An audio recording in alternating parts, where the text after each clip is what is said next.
This European Cricket Network event is proudly brought to you by HCL Software, Paramatch, La Junta de Andalucía, Victorinox, and our official timing partner, Rado.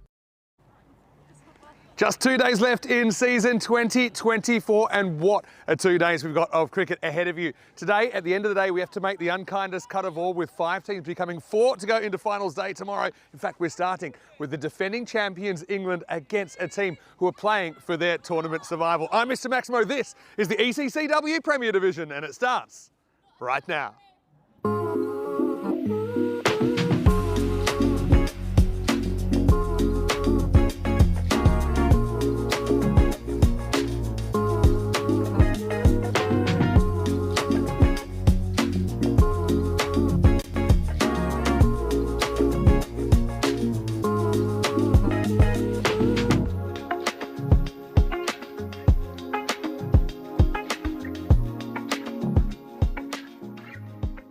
Good morning to you, buenos dias, wherever you're watching from around the world, and welcome to another huge day in European cricket, day 5 of this ECC-W Premier Division. What an extravaganza of cricket we've had over the last 2 weeks of the season. Of course, starting with the Challenger Division, we saw Jersey promoted actually into this division for next year.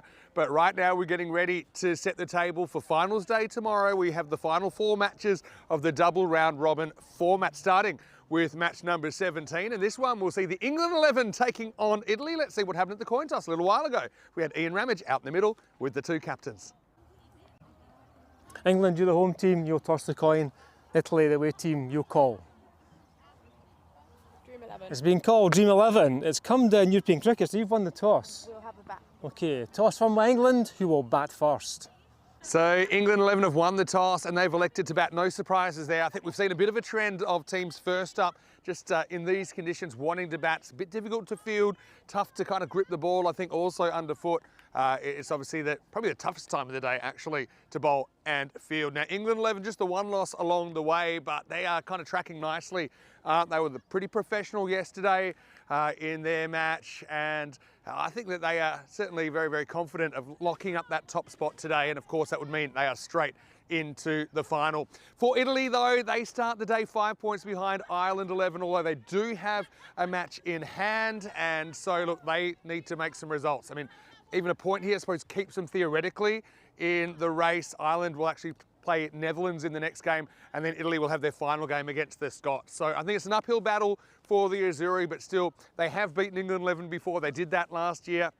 They'll be hoping they can do something like that again. Kind of one of those games where it's all to play for Italy. Let's see if they can bring their best cricket. Let's talk weather here, and we actually had some surprise sprinkles of rain just before the warm-ups here this morning. So yeah, hopefully that isn't going to stick around. We don't have any interruptions at all. We'll say it's not too bad. Temperature-wise, it's already 16 degrees, heading for 19 degrees. Hard to believe that we're into the second half of December in Europe, and we're expecting a maximum of 19 degrees. But for sure, this feels a little bit kind of greasy underfoot.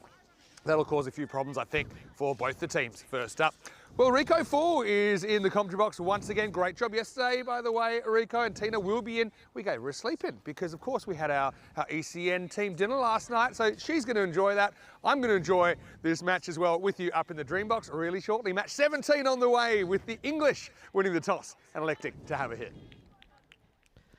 Buenos dias, mi familia, and thank you very much to Vinny Sandu, who, well, continues our theme. Yesterday, the ECN crew had a festive night out and saw the lights of Malaga. I can see Vinny is wearing his Christmas shirt there as well. So, yeah, I suppose we're getting close to Christmas. We're also getting close to finding out who's going to be crowned the champions of this Premier Division, the champions of Europe. Let's see what happened yesterday. Netherlands, they continued their good form with a good victory over Italy, 109-95.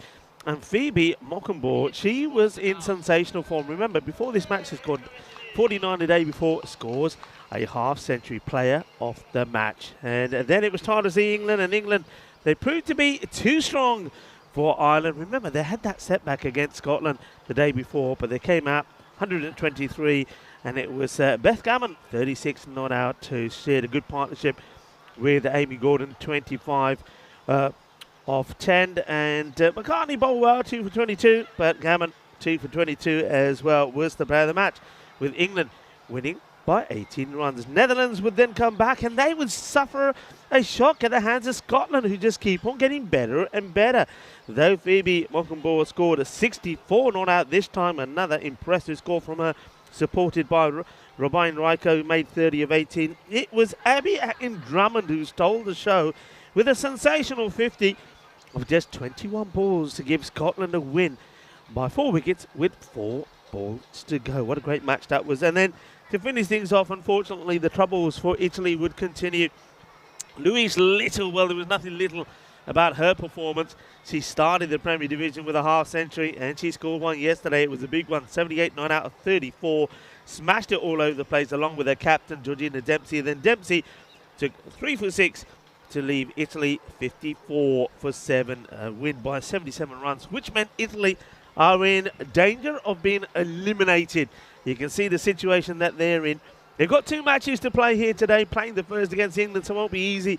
But they've got to try and catch up with Ireland. I think they're hoping that they can get ideally 2 wins. But even though a win and picking up a point in a loss could serve them well, as long as Ireland don't surprise anybody here today. Remember, Ireland will play the second match in the day and against the Netherlands. So you can say that this is a really important match. If Italy do not pick up anything in this contest, then the other 4 teams will know that they are safe coming here tomorrow. Italy, the destiny is in their hands.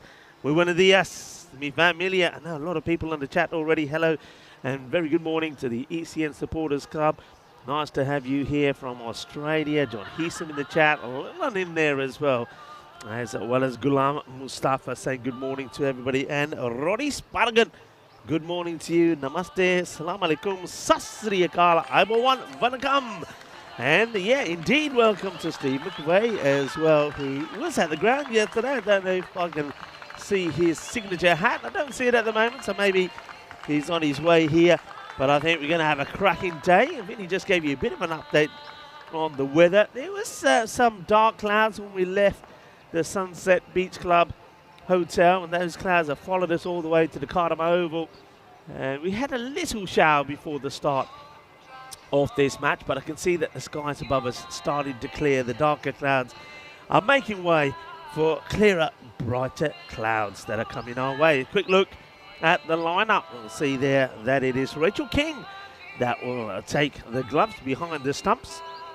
Like the look of her, but Kiara Green, she'll be very happy with the way her team's performing. In fact, it's fair to say that Kiara Green hasn't had to do much herself. The others have been performing.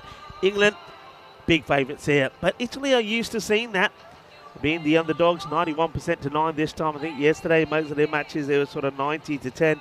But one thing I can tell you about Italy, they can pull off a surprise. We saw them do it once.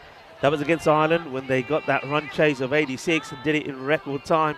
So they can do it, but they just haven't been able to click, particularly the batting unit. I think with the ball, they've been okay, though yesterday they were disappointing in the field. I think the bowlers were let down by the fielders, many catches being dropped, which allowed Ireland to get that big score on the board.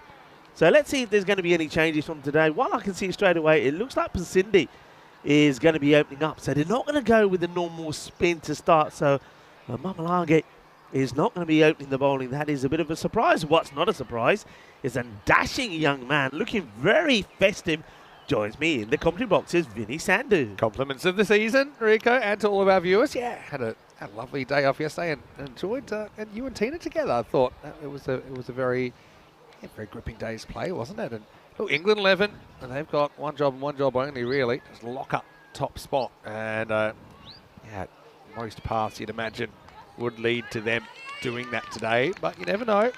They will play the Netherlands in the last game of the day. Anyway, here we go with Pasindi getting us going, and first one's a miss-hit pull from Kesterman. Now, I'm just looking at the Italian attack. Obviously, they're not opening with Chantarika Mahamlaga, which is pretty unusual, but they've also got the double sling attack today, I noticed, with Delawata and Malwata both in there. Yeah. See if they get a bolt. That's Crunch. It's probably going to get over the infielder. One bounce, and it will go on to the boundary rope. Cuatro Carreras, nice positive shot. Now these two for England, I think they've been a revelation, the top of the order. Kesteven has really found her form. Remember, she started with a duck. It went duck, 19 of 19 balls. Then all of a sudden she clicked and she started to show that she's loving this format. Powerful left-hander, and Amelia Lamb has given her good support as a good opener. So they're off and running by the England 11. The first boundary of many in the day. This match day 5. Pasindi wants to reply. Goes Fuller, could get a wicket and will get a wicket.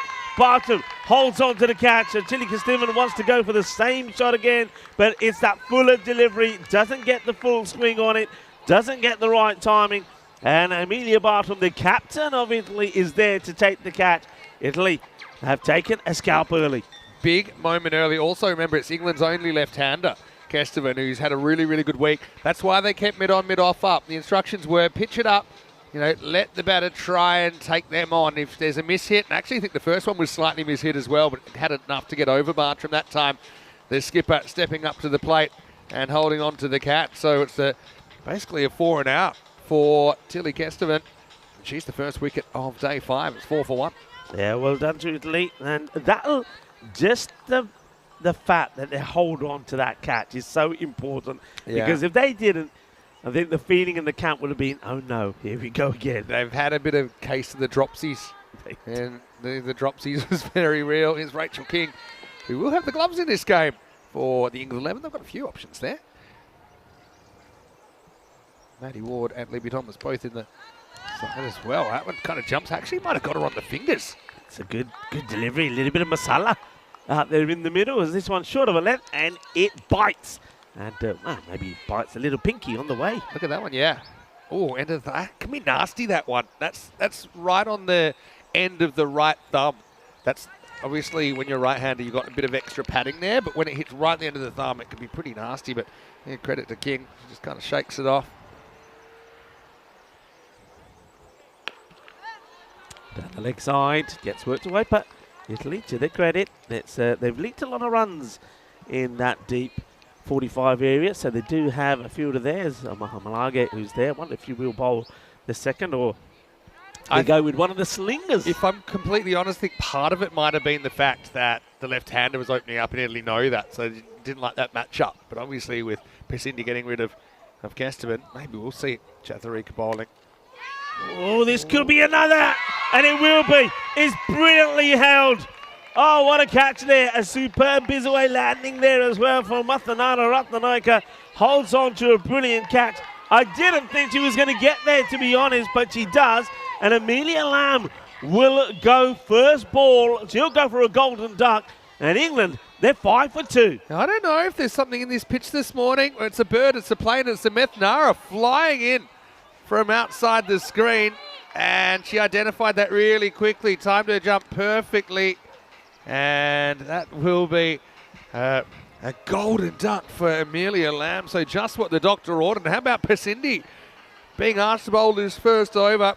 Couldn't have gone any better, really, for her. As Lamb is disappointed to walk up the stairs. Golden Derek excited. It's 5 for 2. I've said this before, you know, this, especially from this late camp, this kind of oval pitch, when it gets a little bit of moisture on it, it starts to misbehave. And we did go past 5,000 yesterday. I heard Tina talking about that. Also went past 200 maximos. These are the combined stats of of both divisions. Over 300 wickets now. And actually see there the run rate 8.8. That's across both divisions. I think for this division, the Premier Division, it's up around about kind of 9.5 and over, something like that. So we'll keep an eye on that as we go. But what a wonderful exhibition it's been. And right on cue, here's Mahamalagi, who is coming on. So I think it might have just been a kind of horses for courses. I just think you go with another seamer. When you saw that ball behave the way it did, I mean, Munchie is there, you got Malawata. I mean, Mahamalagi, she's got that teasing length, but the difference between her and the other bowlers is that these batters, they've seen her before. Yeah. They know what she's going to bowl. There's going to be no pace. She's going to try and get the ball up there, but you've got time to rock back, and that's a good example of it there. You've got time to get back and play it. While this pitch has got a bit of life in it because of that little bit of drizzle we had, get the seamer on, get the slinger on. Yeah, it's an interesting one. Maybe they just don't necessarily have, seems like they don't have too much confidence in the control of the two slingers, Italy, this week. It's played away, but they have got protection out there. The two fielders that are back at the moment are mid-wicket and long on. Then the counterpoint to that is, you know, if you are going to bowl Mahamalagi, you like her bowling with a newer ball so she gets more of that curve. Yeah. So you know, she definitely gets natural outswing or outdrift. But Gordon faces up. She's a weapon with the bat.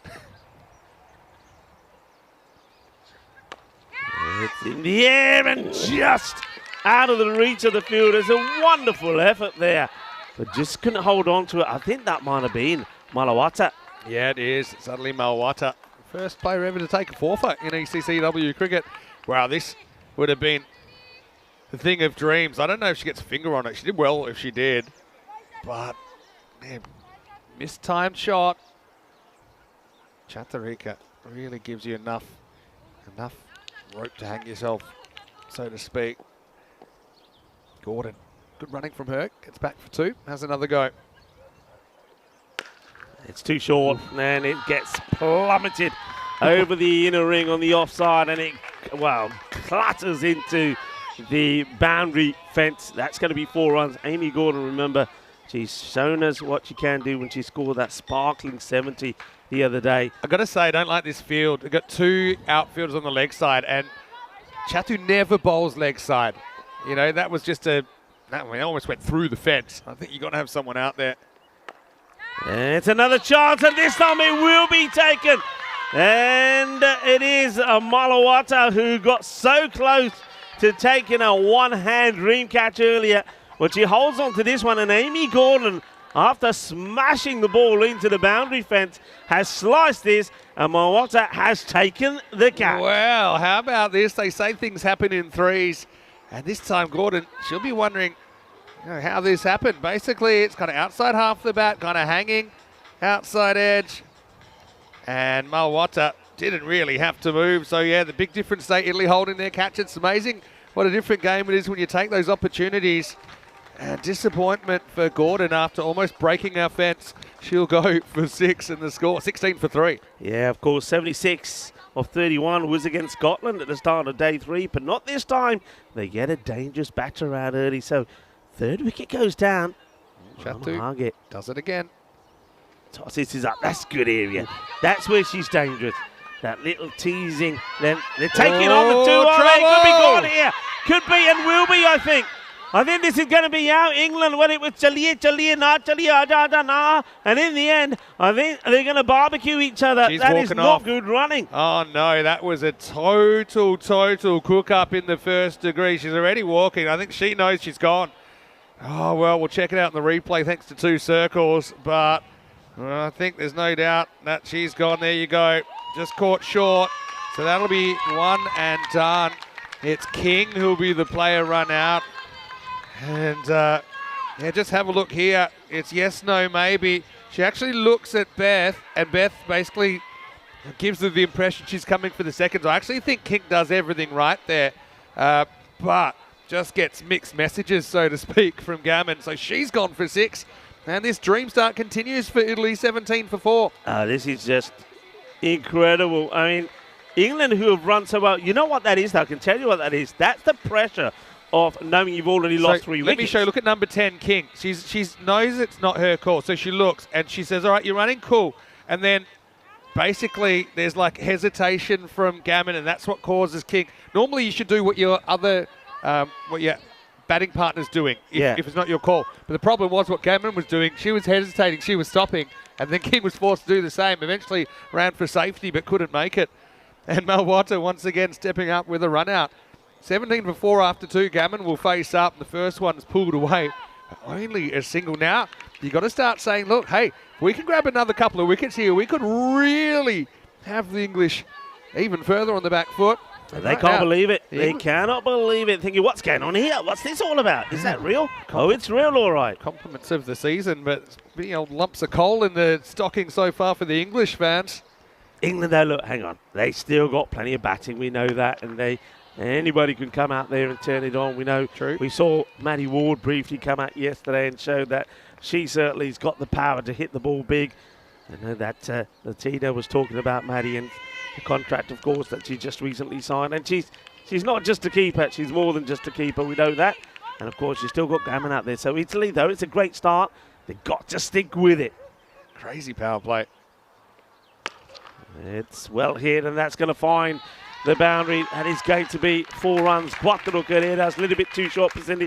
But Cindy did this yesterday in her second over. Her first over was superb. She took a wicket. She pitched the ball right up.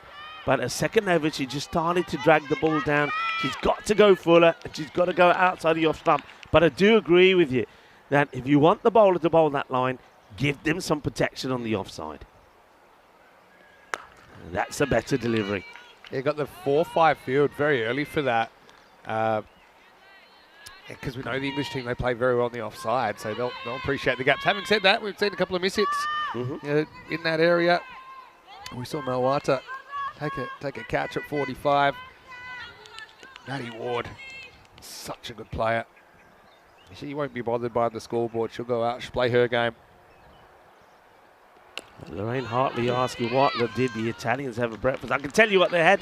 They must have had some aloo parantas, that's what I reckon, because they are firing at the moment and raising the game. Hello to Ivan B as well. Lance was in the chat. And of course, I did see in there that the Premier League Cricket Club is in there as well. They'll be a little bit worried here at the moment, but yeah, I like the way the ECN Supporters Club in Australia are saying Italy have started like a spicy pizza on fire. Well, they did, but now it's like England are extinguishing those flames really quickly. Yes, that's another one that's been ill-directed from Pasindi. Every time she's short, short and down the leg side, that ball is going to find its way going towards the boundary fence. Got to get the ball pitched up. End of the over, so 29 for 4 after 3.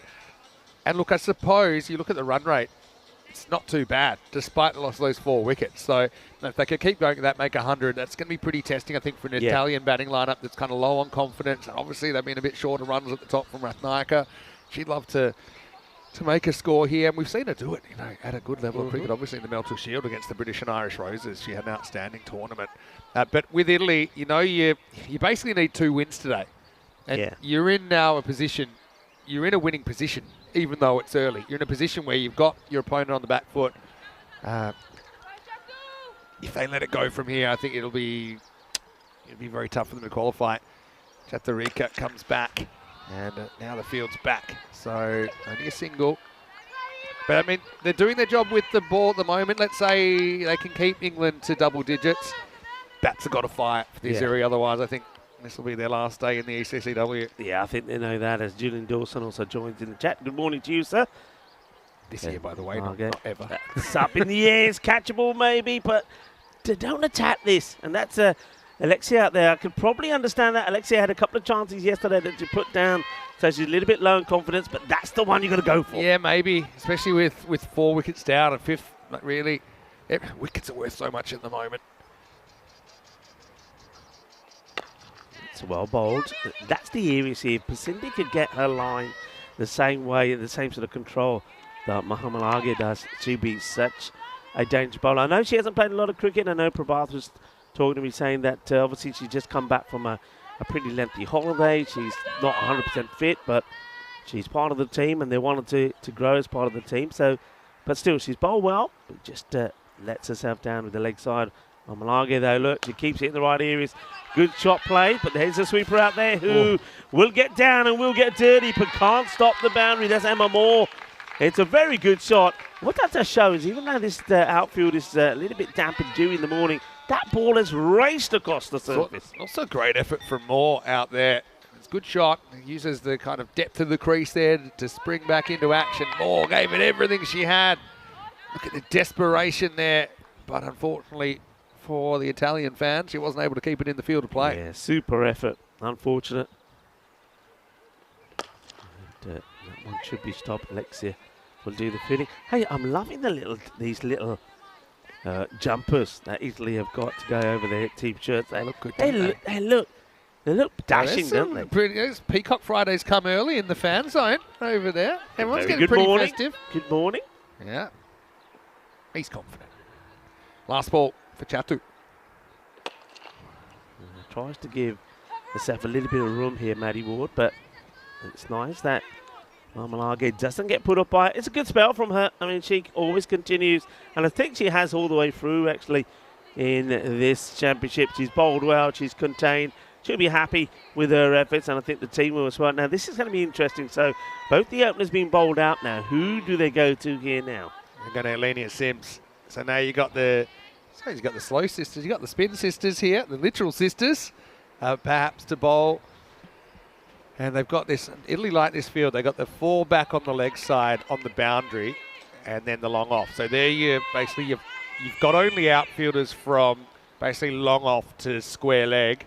And then you've got kind of infielders in the other 180 degrees of the field. So a pretty interesting one. Sims is having a really good tournament. Like I said, I think the Italy bats have to stand up for them to stay alive today. But a really important kind of middle over period coming up here. Here's Alenia. Squares the batter up with that one. And yeah, good from her. She realises that it's nobody at the stumps and gets there, but the batters will get a single. It almost went the other way, that one. It was very strange. It kind of came out like an off spinner, but then ball had a mind of its own. Suddenly, yeah, I don't know about the pitch getting spiced up with the few raindrops we had, but it's acted quite a lively fashion this morning. There's Kiara Green waiting her turn. Oh, that's so close to bowling. It just misses the off stump. Well bowled. And that one actually was the one that kind of came out of their hand, rolled out. It's not a full-on leg break, but it's kind of like a leg roller. Kind of rolls out the left of the hand. And yeah, Alenia's a very, very good cricketer. We know that. Yeah, just adjusting a field there on the leg side, moving the mid wicket. Yeah, Jasmine's looking like she's pretty impressed to be here in the hoodie. Not on the side this morning. I'm sure we'll see her later in the day. It's well bowled. Making the batters try to create something there. You can see the England batters here. The good partnership between these two, but they want to get on with it. They want to get a few boundaries in here. They're going an average about a boundary and over. They want more than that. Well, it is hoodie day. It's a hoodie, yum, yum. And, as you see some of the Italian coaching staff also hoodied up. It is a cold one, right? Reverse Malachi. Nicely played. Very clever, intelligent shot. And I'm loving it. That's what I like to see. And it's showtime at the Cardamom Oval. As it's time to turn on the style as Maddie Ward will. A few people talking about her in the chat. Of course, a 2-year rookie deal for her going to Yorkshire. Yeah. And that's why, because she is, like I said, more than just a classy keeper. Yeah, there's the Dutch rolling in. Probably the Irish not far behind them there in the back of the bus. Hey, good shot, though, from Maddie because she identified the gap in the field. So it was a fairly safe shot as well. As long as she didn't miss it. And she didn't. So they've kept the same field. I wonder if she'll do it again here. And it's going to be played away for 6 runs. Bolle, quinta zona. Shakalagia. Eso es de primero máximo el día. And you can see what Sims is trying to do here. Go fuller because he doesn't want her to play that reverse Malachi, but she over pitches is a full toss and he gets punished. Game's turning slightly now, isn't it? England have the 50 up just before the halfway point. That's smart batting. Probably knew Sims isn't going to drop short again rather than go for the reverse, which is tough to play to a full ball. Okay, that was full toss. It might have been easy anyway, but Sims kind of went for the block hole, missed it, went out of the ground, last ball of the over. Swept away towards the leg side field, and they'll take a single. So going well on course to get to that 100, probably I'm guessing about 110, 120 score at the moment with this partnership as England bring up the 50, and it's a good opportunity for us to say a very good morning. Buenos dias to our viewers around the world. Yeah, and big thank you also. We've got to say thank you to our crew as well. And obviously, it was organised that we had a bit of a dinner last night, so no, it was a lovely night. I think we all enjoyed it. Went into central Malaga, caught some of the Christmas lights. What about those lights? Well, they're fantastic. Amazing. The lights in Malaga, superb. Tina will be in, by the way. Thought it was nice to give her a sleep in after doing the first couple of days, but she's actually kind of kept up with the pace really well. Sometimes we worry, you know, how people will go if you have to do 8 games in a row, but Tina's been magnificent. She'll be in later on today, and maybe even a special guest in the commentary box as well. Good morning to everyone. As get back to the action here, and they do go the old Sims and the Sims 2 with Luana getting the ball and over number 6. So going back to last year, famous game, Italy 107 defeated England 101. So Italy have done it before. And again, it seems like a must win here. If they get 1 point out of this in a loss, okay, they're 4 behind, then you're basically relying on Ireland getting none and Italy getting 4 later on. Also, oh, that's cracked. What a shot from Gammon. She can hit the ball so hard, and this is technically about as good as it gets, isn't it, Rico? Yeah, arriva. I shot det again. Suere Swala. Yeah, what a lovely shot this is. The footwork, the timing, the execution, 4 runs, pure class. So the other thing is, that's the Irish team, by the way. See, they will know if Italy don't win this game, they only need a point against the Netherlands. So they can really kind of just focus on that as a bare minimum. Obviously, they'd want to win anyway. Powerfully hit, but well fielded. As Liana Sims gets a whole body behind this. So, well, 2 sisters looking after each other. Yeah, Liana's a really good fielder as well. She was always a good player when she came into the side, but I just think she's become such a leader in the side over the last 12 months. No matter what her role, she does it well. Bat ball and in the field. Here's Luana, though. She's had a bit of a knack of taking wickets when they've needed them. That's crunched, that's in the gap, a little bit too short. And this time, a better option, I think. Maddie Ward deciding she doesn't have to charge down. Picks the length early and clobbers it. That sounds beautiful out the middle of that bat. Que guay, que genial. Eso es 4 carreras. This is the name of the game, isn't it? Just don't worry about the wickets column. Go out there, play your game. England, even now, they still have batting to come. So, yeah, the longer we go into this second half, the less those 4 wickets matter at all. It's nicely played. Doesn't probably get all the timing on this, but they will come back for 2. And this is really good batting. It's intelligent batting from these 2. Remember, came in at a difficult time at the end of the second over. It was 17 for 4. So they had to come and put a partnership together. They've done that. They've weathered the storm. And now you can see both of them are looking to be super aggressive.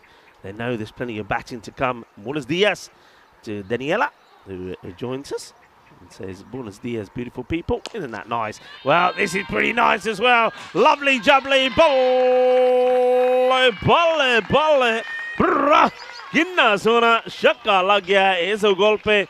Es muy guay, muy genial, muy dulce, más dulce de tarta de chocolate. What a hit. I actually like that Luana tosses that up and says, look, take him on if you like. Had to be right in the middle of the bat, but guess what it was? It was a flying effort from Delisha. That would have been probably catch of the century, but it was over ahead at 6 more. And also it's the end of the over, so 69 for 4 after 6. What a partnership. It's a good partnership, Vinny. If I'm honest, I'm disappointed with Italy. I'm disappointed that they're not making changes. So, all right, we've seen Sims. She didn't bowl the worst of overs this year. And Sims coming to bowl a second. But you've got other bowlers there. What are you waiting for? Deploy them. Give them a go. I think they lost the opportunity after the second over. Yeah, they think you could have made a change, something different. They've got 2 slingers in. Yeah. Maybe one of them comes off. Who knows? It's a good question, though. You don't want to leave yourself drifting away with other strings you might have pulled. I had a question about where we went for dinner. Well, I can honestly tell you it was very, very good. We went to quite a famous place, El Pimpi. Yeah. El Pimpi. Did you see all the photos of Antonio Banderas? Because, of course, he's a regular there. Because, obviously, he is born in Malaga, the famous actor. Could have got him on. It's a nice looking shot. I don't think anybody's going to stop this. It's going to be 4 runs. It's one of those. I think England know what's coming their way. The bowlers are bowling themselves out here. So it's been, you saw Pasindi and Mahamalage bowl 2 apiece. You probably see, I don't know whether they're being Luana Sims back, but Iliana Sims is bowling her second here. I think you could have broken it up. You could have, once you had England on the back foot, that for me would have been a good time to deploy somebody new. could have been Daluwata. If it works, it works. If it doesn't, don't matter. You can then go to your regular bowlers. So Italy, they had the upper hand for a while, but now, for me, England, they're cruising into a comfortable position. These two have kind of dominated against the spin as well, haven't they? Even though yeah, they have two good spinners, but just finding it hard to get that breakthrough. They've been very organised, kind of when to go on the front foot, when to go on the back foot, even balls that haven't gone to the boundary. They've hit hard. They seem to be getting in good hitting positions. And the other thing is, it was a bit of a mystery how there was that extra bounce and extra life in the pitch. Yeah. We've just never seen it since. That's right. You saw it there in that first overall couple of overs. And I think Italy could have really exploited it more. Seems not a bad delivery, but the shot is a great one, and it gets past Mamalage, who can't make the stop. Is going to be 4 more. It's a really good shot. Uses the feet to get there. It wasn't a bad delivery. Uses the feet, look, gets there, hits it dead straight. And Mamalage tries, but can't stop it. Little things, just angles. I think she probably is too far around towards cover. I mean, you've got the cover in the circle, so protect that straight boundary. You hate to have your your long on, long off, have balls hit between them for 4 along the ground. Last ball over. Firmly hit and beautifully done by Alexia there. A little bit of the old matrix fielding. And, doesn't step backwards. Knew she couldn't. Good stop. Hand straight back in the pockets from Alexia. So 7 overs down, 80 for 4. Of course, I'm back today. So if you want to get in touch, send me a message. You can get me at Mr. Maximo. You get Rico Full. Of course, 10 off will be in for Game 2 and Game 3. And then we'll give her a nice early night because she's going to come back, obviously be a big part of the coverage tomorrow as we have the final day of season 2024. A season, by the way, that started with you in Cyprus. And quite a memorable beginning, actually, on the 17th of January. Yeah, it was a memorable one. So we're over 11 months duration now. Because what is it? Today's the 19th, right?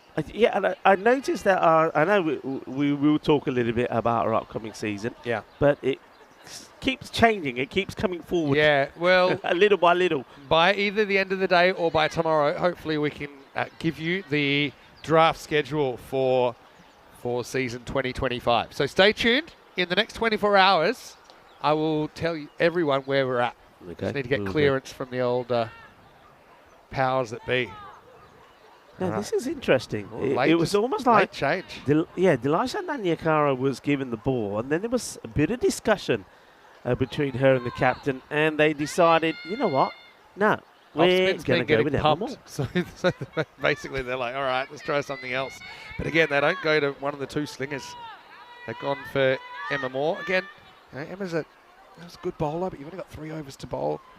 So, yeah, I just think you've got Sadly Malwata, who's got a 4-wicket haul in ECC cricket. She just must not be that confident at the moment.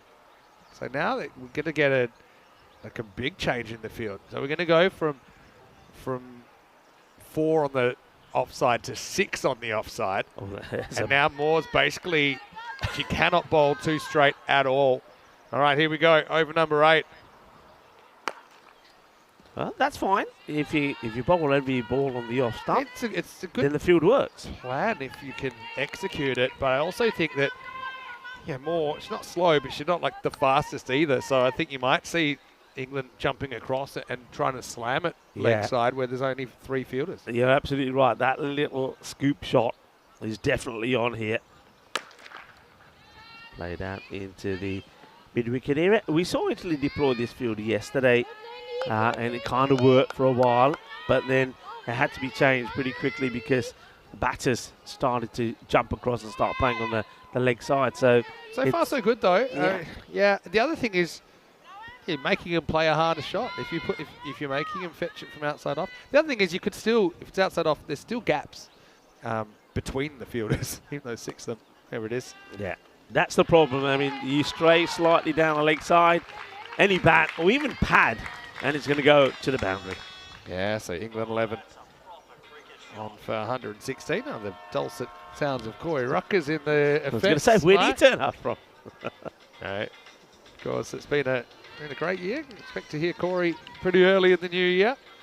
Like I said, originally we had our season meant to start 8th of February. I can tell you at the moment the plan has come forward to the 30th of January. I can't say where yet, and there's the first 3 days is still not 100% confirmed, but expect a bit more information on that by, like I said, either by the end of the day or tomorrow. Emma Moore, by the way, 15. I didn't realise she was that young. I was thinking 17, 18, no 15, and yeah, issues. You can see she's trying to get this one fuller. Obviously, as she grows and she gets stronger, she won't have some of these problems, but she's got to get it right outside the off, because otherwise the batters will just deploy the method of stepping across and playing it into that area of space. Now, I wonder if Amelia Bartram is going to be forced to make a change here. You have to now. You just can't allow that to happen again. I suppose a couple from Moore kind of swung. Well, there's the brains trust of the Dutch. They've rocked in, and of course, you know, the Dutch, they'll have their own. I want what they're having. I want some of that. Whatever's in that cup, I want some. Careful what you wish Get for. Get the order in, please. No, the Dutch they'll have their own visions of taking top spot, you know. That would be what they're hoping for today. And, boy. well, I hope she's all right. I think this ball has come off her hands and got her somewhere in the upper body, maybe the chin or the face. I mean, it could have been a wicket, but Malawata. Seemed like it got her on the chin. I mean, it was not an easy one. It was hit pretty hard. Yeah. So, yeah, obviously, the flying leg was there. Gammon didn't care. But watch this one. Bounces up and maybe hits her in the neck or just below the chin. At least she saved 3 runs. Well, this one, I don't think it's going to be saved. It's a long chase. It's the old and Luana Sims can't get this. 4 more runs. And trying to go fuller now, you see Emma Moore. So really trying to push the ball full. Ends up being a bit of a full toss. I think that's okay. The battle's a long way out of the crease, but it's trying. That's what I mean, trying hard. But at the moment, England just racing away with this. Horse has bolted, hasn't it? Yeah. It's bolted pretty hard. At is it the end of the over? Maybe not quite. Maybe it is. Yeah. That is the end of the over. So it looks like that will be 99. Well, maybe not. 95 for 4 after 8. Gremlins in the system. Yeah. Look, I suppose what I know all the momentum's with England right now, and it looks like 120, but I mean, it's not 140, 150 or anything like that. We already saw England fail in the first game of the day, by the way, to defend 126 against the Scots. And, Italy do have hard hitters. Delisha will get an over here in the 9th. And Yakara. So they made the change, went for more. Wasn't the worst of overs from Emma. Went for 15. And let's see if Delisha Nanyakara can get a breakthrough. Sort of bowls pretty similar to Mamalage. Not a lot of pace. We'll just be trying to get this ball outside the off. And well, she makes a good start. Good ears. Hey, what did you get up to yesterday? I haven't really talked too much about your day. I know you were lurking for a bit. So I actually I'm expecting a package. So I spent a fair bit of it testing out my Spanish in the post office when my first question was, do you speak English? And it was a flat no. So I've got a situation there. That was fun. Not. This should just be a single. Gammon moves to 40. So we've got a red juice between these two batters. Look, 40. But the advantage, I think, with England. But no, then I went into Malaga before everyone else, and everyone went from the Sunset Beach. I said, look, I'm going to go in. I'm going to walk around. I checked out all the Christmas decorations. I went to a couple of places. I tried out a brunch place, which was quite nice. And then I actually watched the last game from the craft brewery called La Fabrica. Factory. I watched Louise Little smash a few sixes there, and people looked at me a bit confused with what I tried to explain my best. And then went for a bit of a walk around, met up with the gang for dinner. So it was really nice. Relaxing day. Very relaxing day. Did you do a bit of Christmas shopping? Because I know you're going back home soon, right? I am actually. Taking it on, and it's a difficult one, but just gets away from Liliana Sims, and that's going to be a couple of runs there. Oh, that's going to hurt as well. They're backing up. Yeah, I mean, at this stage, wicket doesn't make too much of a difference. But yeah, no, I didn't get too. I'm more of a I'll buy tickets to something or whatever. I don't have enough space in my luggage to bring anything. That's actually a good point. Yeah. Anyway, 99 on the board. 8 balls to come. played away. That's just going to be not a bad over at all. It's going to be just another single, and Kiara's got the pad umpires. rash there. I think she's next in. Yeah. She's been sitting there for what feels like forever, but she won't care. She won't 100's up mind. now. She might even make a change. You know, she might even, if there's a wicket that goes down, she might even say to the other batter, "Hey, you go and have a hit." And there's the old reverse Malachi.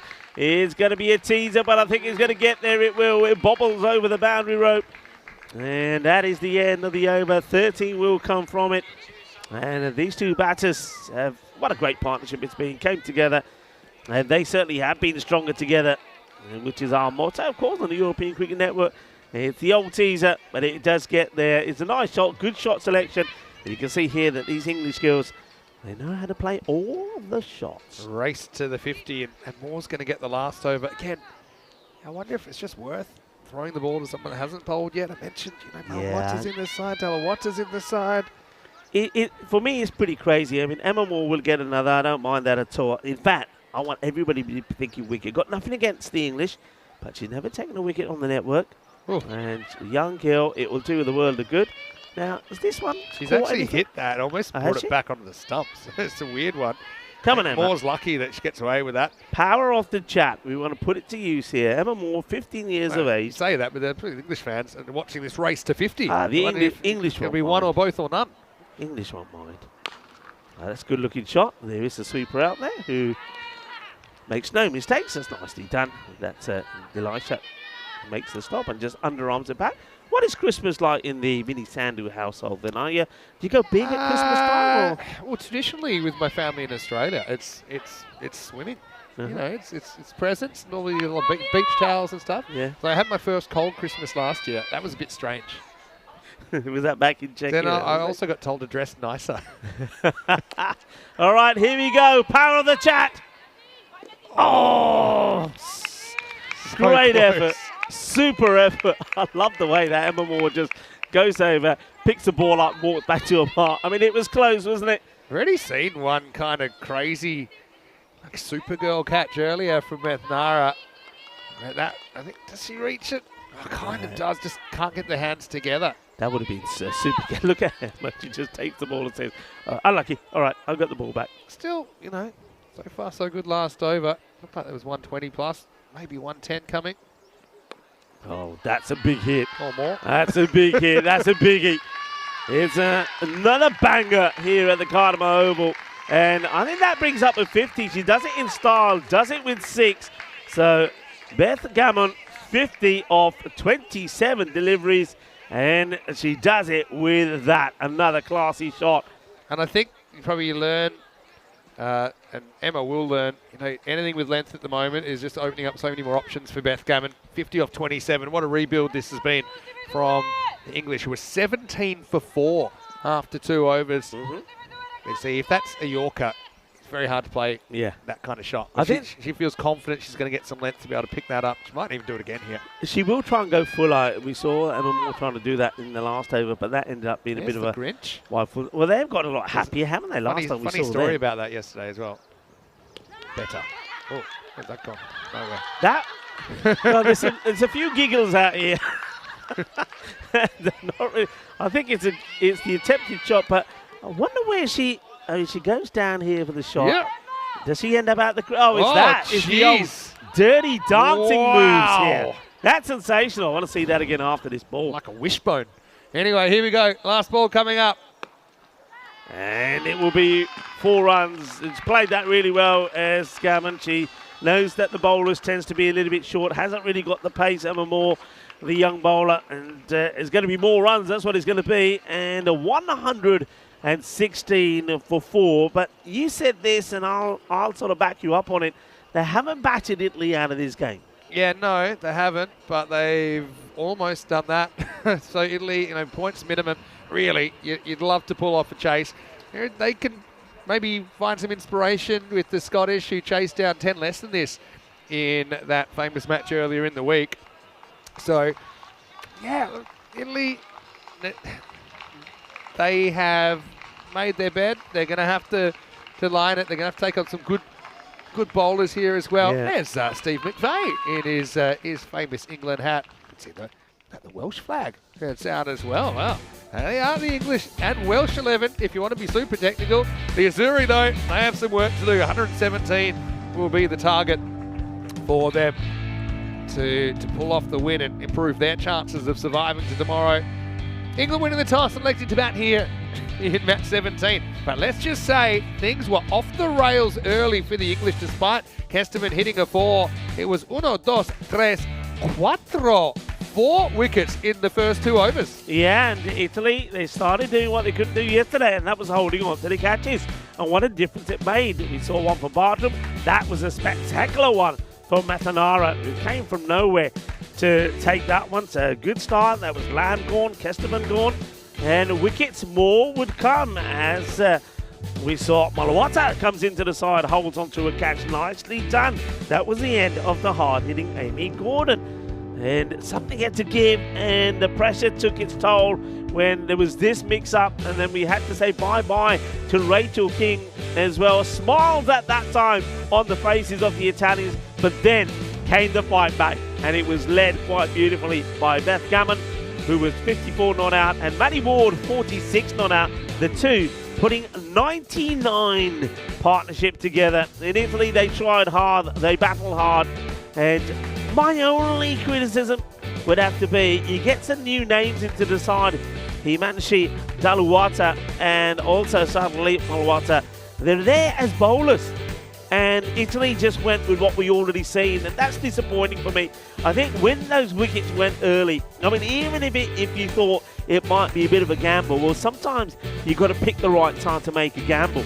And when you got the opposition 17 for 4 after 2, that's a time to make a little change. Just try something. Jay Wild, well, he was wild as he was rocking and rolling in the fan zone. Well, the fans, after being a little bit concerned, some of those English fans were pretty happy by the way the things ended in the end. A very good partnership of 99 between Gammon and Ward. 116 for 4. Let's have a quick look at the bowlers. Like I say, it's pretty. The only thing about it is it's predictable, and I think teams like England, Netherlands and Scotland will be the same. They will do their homework, they know what's coming their way, and I think England play the bowlers the way you would have expected them to. There was no element of surprise there, which is a shame really. 2 wickets from Basindi Akanakage. I think she bowled well. She let herself down occasionally on the leg side, but most of the time she extracted something on the pitch that we haven't seen that much. Mamalage pretty consistent with her line, as was Luana Sims. Luana Sims just gets the one over. They took a liking to her, so she was held back, and that meant that Emma Moore was brought into the attack. And once again, the young 15-year-old only just failed to pick up a wicket. There was one, wasn't there, that Matarana almost got to. But the way it's looking here at the moment, I think England will be very comfortable with 116 on the board. And, they'll feel that they can defend it. But remember, as we touched on already, the start of day 3, they did score 126 against Scotland, but it wasn't enough. So Italy, they're going to have to be brutal. They're going to have to believe in themselves. And I think 2 of the top 4 are going to have to click. I'm Rico Full. You're watching the Euros of women's cricket here in Andalusia at the world-famous Karma Oval. And the reply from Italy coming up in about 10 minutes' time. Join me, Rico Full, and Mr. Maximo when we return. Hasta pronto, mi familia.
This European Cricket Network event is proudly brought to you by HCL Software, Paramatch, La Junta de Andalucía, Victorinox, and our official timing partner, Rado.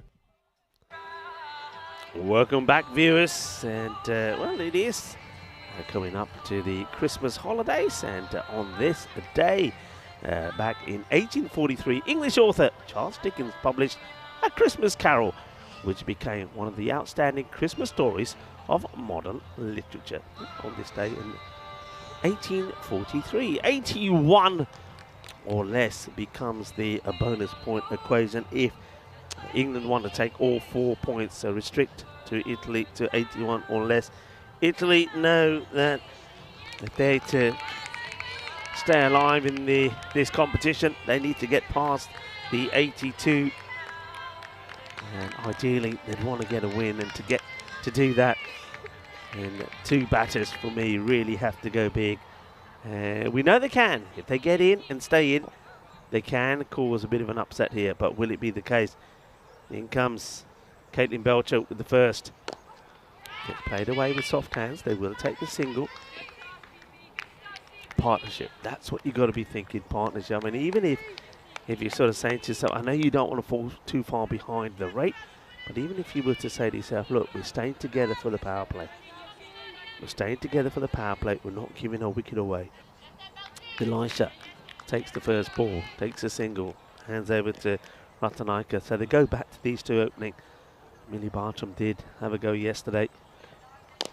It's defensively played. They think about the single, but on this time they don't take it. You can see that Nakanara is looking at Delisha, who sort of skips towards her a couple of times and then decides not to take that single on. Other things on this day, James Cameron's Titanic, a drama about the doomed ocean liner starring Leonardo DiCaprio and Kate Winslet, premiered. It later became the highest grossing movie at all times. That's beautifully hit. This one will bounce just before the boundary rope. It's going to be 4 runs. That's a powerful shot. And that's what they need to do. Put away the bad deliveries. And that's been done beautifully well. It's a good hit, powerful hit, good shot.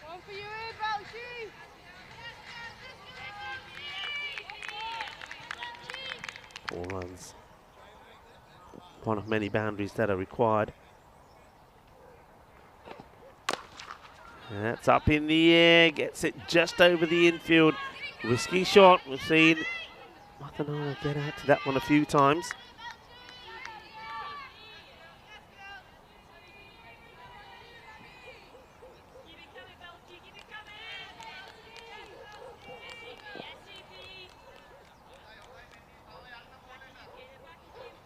Rotating the strike, Delisha now to face Belcher. Needing to go, you can see the rate around about that.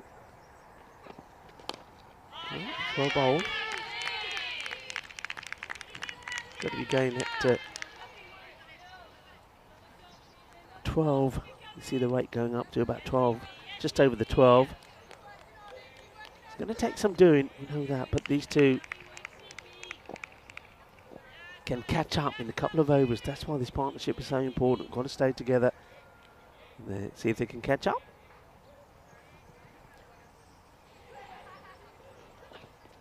Right, high up in the air. So the first opportunity presents itself, and there's going to be no mistakes. As the catch gets taken there, that's Amy Wheeler holds on to the catch. She seems a little bit surprised that's ended up in her hands. Of course, Wheeler had a day of rest yesterday, and she said, I thought I dropped it. I thought I almost dropped it. Well, the element of surprise is there. Delisha, yeah, you see, she ends up catching it in one hand, actually.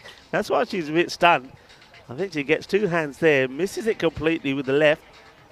So first wicket will go down, and Italy may be a bit like the Titanic, starting to sink here. And, can anyone tell me which year?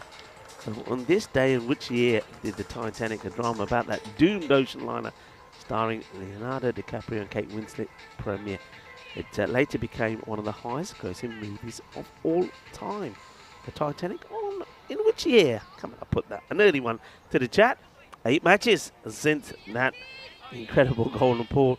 And that means that it's 8 matches ago that Italy is starting to go downhill, because ever since they went down in that golden ball, they really haven't been able to pick themselves up. Kiara Green, she's spent a long time with the pads on. She's finally got those off. And now decided she's going to turn her arm over, bowling over number 2. That's edged away. I don't think it will race to the boundary. The fielders gets hold of it and gets a good throw in and just take the single. That's chased hard there by Maddie Ward, who, of course, we have seen quite often behind the stump, but this time Rachel King is getting that opportunity.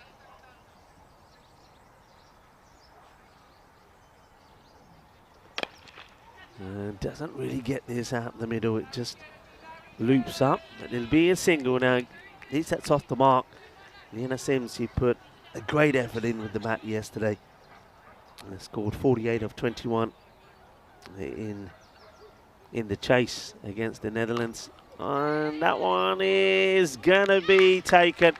It's a good catch. She's a little bit off balance when she starts going for this, does Caitlin Belcher. Sort of sees it, and then you can see she seems to be slipping and sliding, but she holds on to it, holds the nerve, holds the catch, and that's going to be another wicket. That's going to depart, and that's the big one. That's Mathanara that will go. Goes for the big shot. Never gets going, and that's real disappointment. So both the openers gone. Apologies for the graphics that have gone at the moment, but he'll be back shortly. So Mathanara, disappointment for her. Goes for a runner ball 6. So they're trying, but nothing seems to be working. Elisha went for just the 1 or 3. So disappointment once again for the Italians.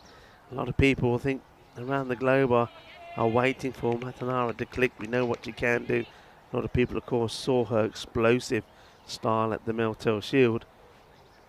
And that means that is down to Ileana Sims and Amelia Bartram. These two, they have batted well, but never really come together and batted well and put a good partnership together. That's what they're looking to do. There's the old concerns there. See Mamalage padded up and ready maybe to come in next. That's a good stop there from Green. That was belted back. Does take the bails off as well, but the batters are in. End of the second, and it's 8 for 2. Kiara Green picks up a wicket. And Belcher took one in the first over. So Italy, same sort of issues, I suppose, that England had early on. But can they come back? Is there a partnership like we saw there from England? This is the standings, and this is why it's so important that Italy do get to that 82 to at least take a point out of this contest. As Vinny Sandy joins me back in the commentary box. Thanks very much. Good to be back. But yeah, not the start they really wanted. In fact, it's got a lot in common with the English start. Well, I think the English had probably twice the runs, lost twice the wickets at this stage. Belcher comes on again, and she's going to get another wicket, almost like an instant replay. Sims goes second ball. Wheeler's a ball magnet at the moment. And Italy, well, remember, they need to get the point just to keep their finals hopes alive. It started awfully, and now it's 8 for 3. Yeah, it's I mean, she flicks it away. I'm thinking she's going to get something from this, Ileana Sims, but to her horror, she finds that she's placed it into the safe hands of Wheeler, who this time makes no mistake, gets both hands to the ball, takes the catch, and Ileana Sims, unfortunately, even she has to depart. You would say that she's probably the informed batter for Italy, but she can't get going either. I mean, both balls she faced kind of popped up. That one just kind of instinctive whip away. You just kind of hope that's not towards the fielder. Unfortunately for her it was. 8 for 3, looking a long way back now for Italy, even for the point. New batter comes in, Belcher 2 for 6, as it is on Malage. Really good take there from King. Sport for keeping options, aren't they? Yeah, let's have a look at the bowling action here, Belcher. She really puts a lot of effort into her last slide. She really slides there. You can see she's sort of front-on action. Yeah. It's an unusual one. I suppose maybe not that unusual these days, but she knows what she's doing. Is that not the left leg really looks pretty awkward just there when she bowls. It's almost like dead straight. She doesn't bend forward onto it. She actually puts it to the side. It is that. I didn't notice that until now, but you're exactly right. It's a right to left slide. Yeah, it's a lot of there's a lot of pressure that gets put on that knee. You know. Yeah, it's the old Malcolm Marshall, but not exactly the same. Have a look. See how that right. Yeah, she does also go right in front of the umpire as well. One of the umpires had a bit of a word there as well and saying, look, can't be running in front of me because she does actually run right into the protected area. Let's see if she does the same here again. Keep an eye on the front foot here. Yeah, you see that is naughty. It's up in the air, catch is taken, she will go to wicket. Well, that's the nice. The naughty bit is her action when she's going right in front of the umpire. And I think umpires, you know, especially at this level, you've got to be talking to bowlers and say, hey, you can't be there. She definitely wouldn't be getting away with that on the turf pitch at home. But anyway, here's the bad news for Italy. They've lost their captain now. So it's naughty but nice, Rico. Yep. And simple catch there for Amy Flash Gordon. And really, this could get ugly real fast now, I think. Bartram, unfortunately for her, not able to contribute a run. And yeah, this pitch just does seem to be playing a bit of tricks for both sides, doesn't it? Just the extra bounce again. Turned it into a top edge, and Italy now 9 for 4. Yeah, it's not going well. It's going well for Belcher. She's having an absolutely brilliant day.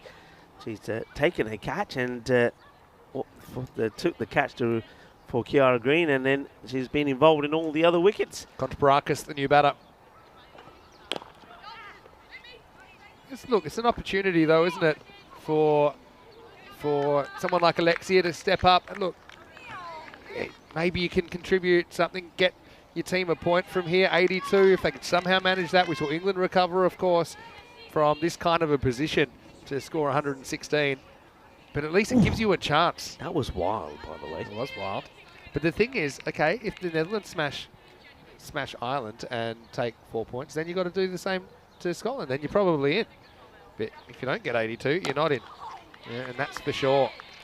But Belcher, 3 for 8. Wonderful couple of overs in the power play, and after 3 overs now, it's 10 for 4. Yeah, it's a good delivery. But once again, just look at the action. I think that's something that, I mean, yeah, umpires really need to be looking at that. You can't be allowing that to happen persistently all the time. First I mean, it's warning, a big final no-no. warning. It's a big no. Yeah, it's a big no-no. And the thing is, the reason that we would do that isn't actually the reason that it would normally be about. It's not about protecting the pitch. The pitch is the pitch. But it's about, you know, you're preventing the umpire from doing their job. But anyway, it's something that maybe she'll go back and have a look at. Maybe the coaches as well. But I want to say a quick hello to Kroom, who's out there. Hello to Ivan, and a special hello to KG. KG1, now just known as KG, who's back in the chat. Had a few technical issues, but he's back, and we're really happy to have you back, and just in time for the end of the season, Ken. So good to have you back, and yeah, stay tuned. Also, I mentioned this earlier, but in case you just joined us, planning that within the next 24 hours, we'll have a draft schedule for 2025 to release. So fingers crossed we can get that to you as well. Ooh, what was that? Ooh. Somebody just gave us a little... That went to everyone, but just a little... Touch the old Roy Sullivans. We had some sort of lightning strike in the head. Did you ever get up to... Have you ever watched the Roy Sullivan? I'll have to send it to you. It's 10 minutes of your life that you'll never get back, but it's interesting. There's the Irish. Just getting ready with the old elastic bands. I've seen that go wrong before as well, by the way.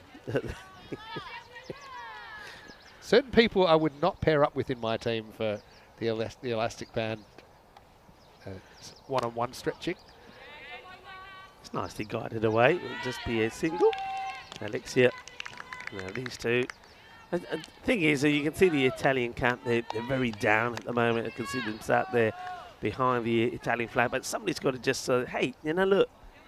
Come on, let's get behind the girls. The sun is starting to shine. It's a beautiful day. We're playing cricket in December. And that reminds me, we've got to do the advent calendar for the day 19, as that one is played away nicely, and it will go to the boundary. And Cuatro Carreras. Pretty good shot, hey? Wheeler's come on. We know she's got genuine pace. I know she's also coming back from a bit of an injury. Chattarica, that'll probably be the one for the over as well. It's, yeah, hooked that one beautifully out. That's a great shot. It's a really good shot with Wheeler. Well, we know she's got the wheels. She shows it there. She bangs that one in short, but that's a lovely little swivel and put away from probably the shortest player on the pitch. Probably the shortest player there is in all the teams, Mamalage. Look at it there. It just looks like a little kid. That's going to be a wide. Yeah, Chatu, fan favourite. Probably because she's not that much taller than the stumps. But yeah, she gives as good as she gets. She's very, very canny bowler. Amy Wheeler. Good to see her back at bowling again. She's someone hopefully you see going on to higher honours and doing it consistently over the next couple of years. Well, I tell you what, if I'm Wayne, I'll be worried after Kroom is saying, "God to see you." What's that? God to see you. Crick says, "I meant good." He said, "God to see you." That's not something you want to hear. Ignore it, Wayne. Ignore it. You're good. You're good, buddy. You're good. Get past St. Peter at the desk. Good change up from Wheeler. Just takes some of the pace off and gets that ball outside the off. So I did ask a question. On this day, back in which year did Titanic, the movie, appear? I know that one. And go on then. The year? Yeah. 1997. You're absolutely correct. I Trust suppose me. there's a reason for you knowing I it. watched it twice. It's a long movie. First, so it was one. I think I watched it twice at the movies. But the problem was the second time, you know, it had like some of those really big sodas. They come huge. And then I just remember I didn't want to go to the bathroom in the middle of the movie. But do you know how much of that movie is just water? Yes. A lot of it. This one, it could go tickled to the boundary, maybe. It ends up being, I think it's a good save. I think she flicks this back before she touches the rope. That's Libby Thomas doing the fielding. Yeah, excellent fielding. Had to catch up with it. Just pulls it back before she touches the rope, I think. So a good job there. And they will get two, and it's the end of the fourth over. It's 18 for 4. Yeah, so I just remember that, you know, at the end of the movie, everyone had held on. Yeah. I'd never seen such a rush for the restrooms. Yeah, they basically had 2 hours of just... When you started telling that story and you mentioned the soda, I thought you were going to use the soda cup, you know? Oh, no.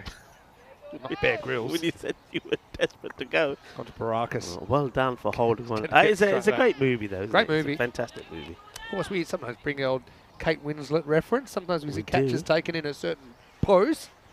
Anyway, here's Flash. Starts with a wide. Yeah, nice to see everyone in the chat. I'll miss everyone in the chat as well, and of course all our viewers. But I suppose we get the feedback from the chatters, don't we? In the air and not quite carrying to Kiara Green. Oh no! Oopsie. And we've just got like a bit of a geriatric attempt from Belcher. Really, it was more 80 than 20 there, and yet the ball pops across the line. That's a real day 5 fielding effort, isn't it? Especially after she's bowled at 2 overs. Yeah, the shades probably didn't help when you're at that angle and she's thinking, that's what me have when I I done? drop something trying to pick it up, but I'm over twice the range. Down the ground, this is hit pretty well. And good fielding from Gammon. She is so solid in that part of the ground. Yeah, good fielding, but I'm liking this. Alexia and Mamalage just trying to get on with things. Good solid strike. Again, frustrating when you hit the ball that hard and you don't get a boundary. England have their field well set. Wheeler, she slips as she throws that, but she's all good. Lorraine Hartley as well. Good to see you, Lorraine. How's things? Missing you here at the Cardamore Oval. That one is carrying and put down. Well, Amy Wheeler, she had a 100% record. And you go, well, I was just about to say, before you mentioned Lorraine, that Wheeler, whenever you see her, she's always smiling. Yeah, until now. Not always. Yeah, just never got set there. They just stay square with the ball. She'd kind of turn a little bit side on. It's kind of still on the move. So, yeah, that one goes down. A bit of luck for Italy, but not much has gone their way so far since those first 2 overs. Yeah, not a lot. First 2 overs of the day, I mean.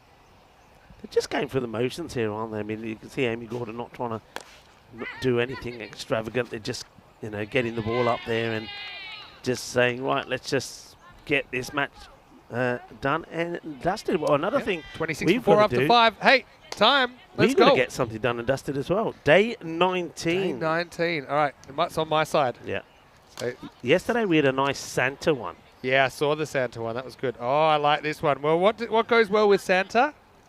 I've got my keeper fingers. Okay. On, get those fingers in there. What goes well with Santa? I'll just stall you. Okay, with Santa. Rudolph, maybe? Yeah, you take our little friend there. And what we got with him? It's reindeer antlers. See how you can see that there? There you go. Cool. All right, let's stick them on. So there we go. We got Quaxon.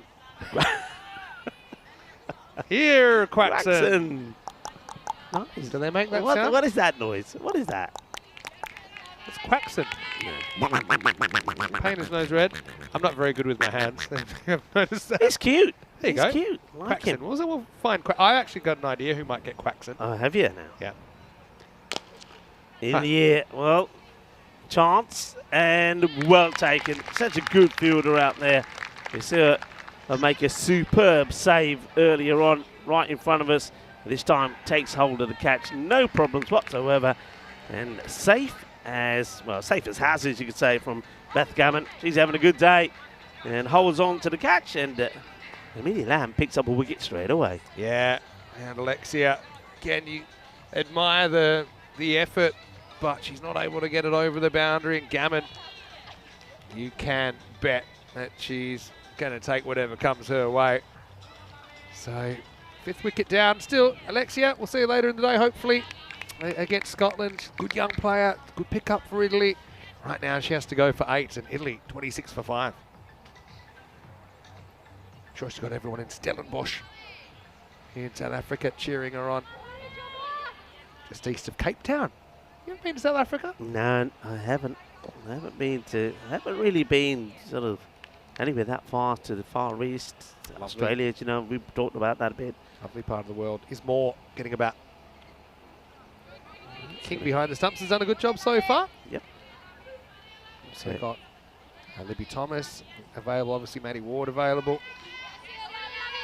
Keepers, it's always a feast or a famine. Yeah, you got heaps or you got nobody. England are the former. Comes in again, looking to keep it outside the off, and she does this time. That's nicely played. They go on the hit, and good running. Oh, they take one there, but you can see for a point now that rate's gone up. It's getting to kind of 2 a ball or so. That's required. Hello to James Worsted. Good to see you in the chat.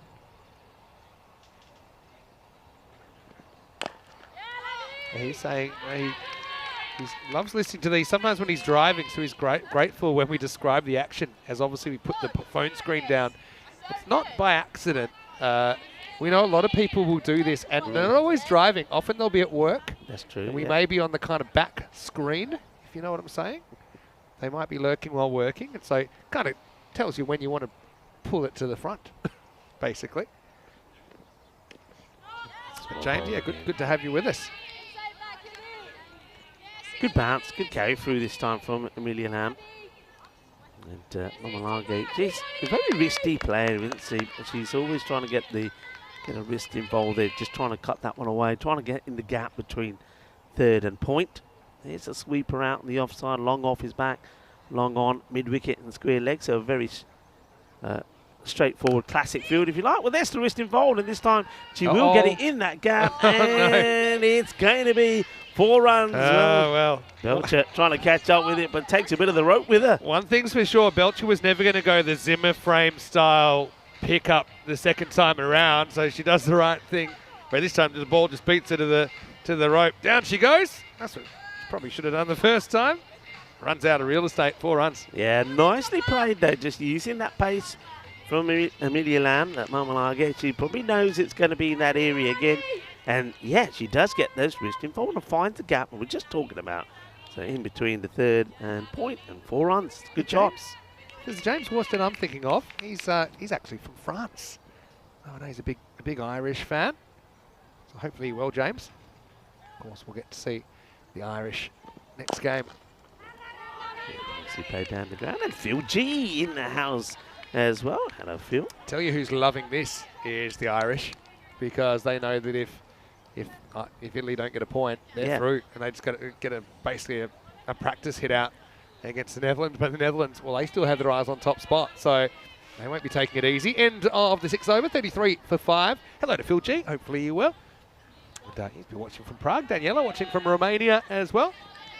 Hey, so Christina's in the chat as well. Hey, Tina. Good morning. Glad that he's probably here by now. Just probably having a nice coffee. Nice hot drink. I'm going to think of a positive for Italy. I didn't mention this. You might have mentioned it What's that? at the end of the first half, but no extras in the first half. Clean innings. Clean skins.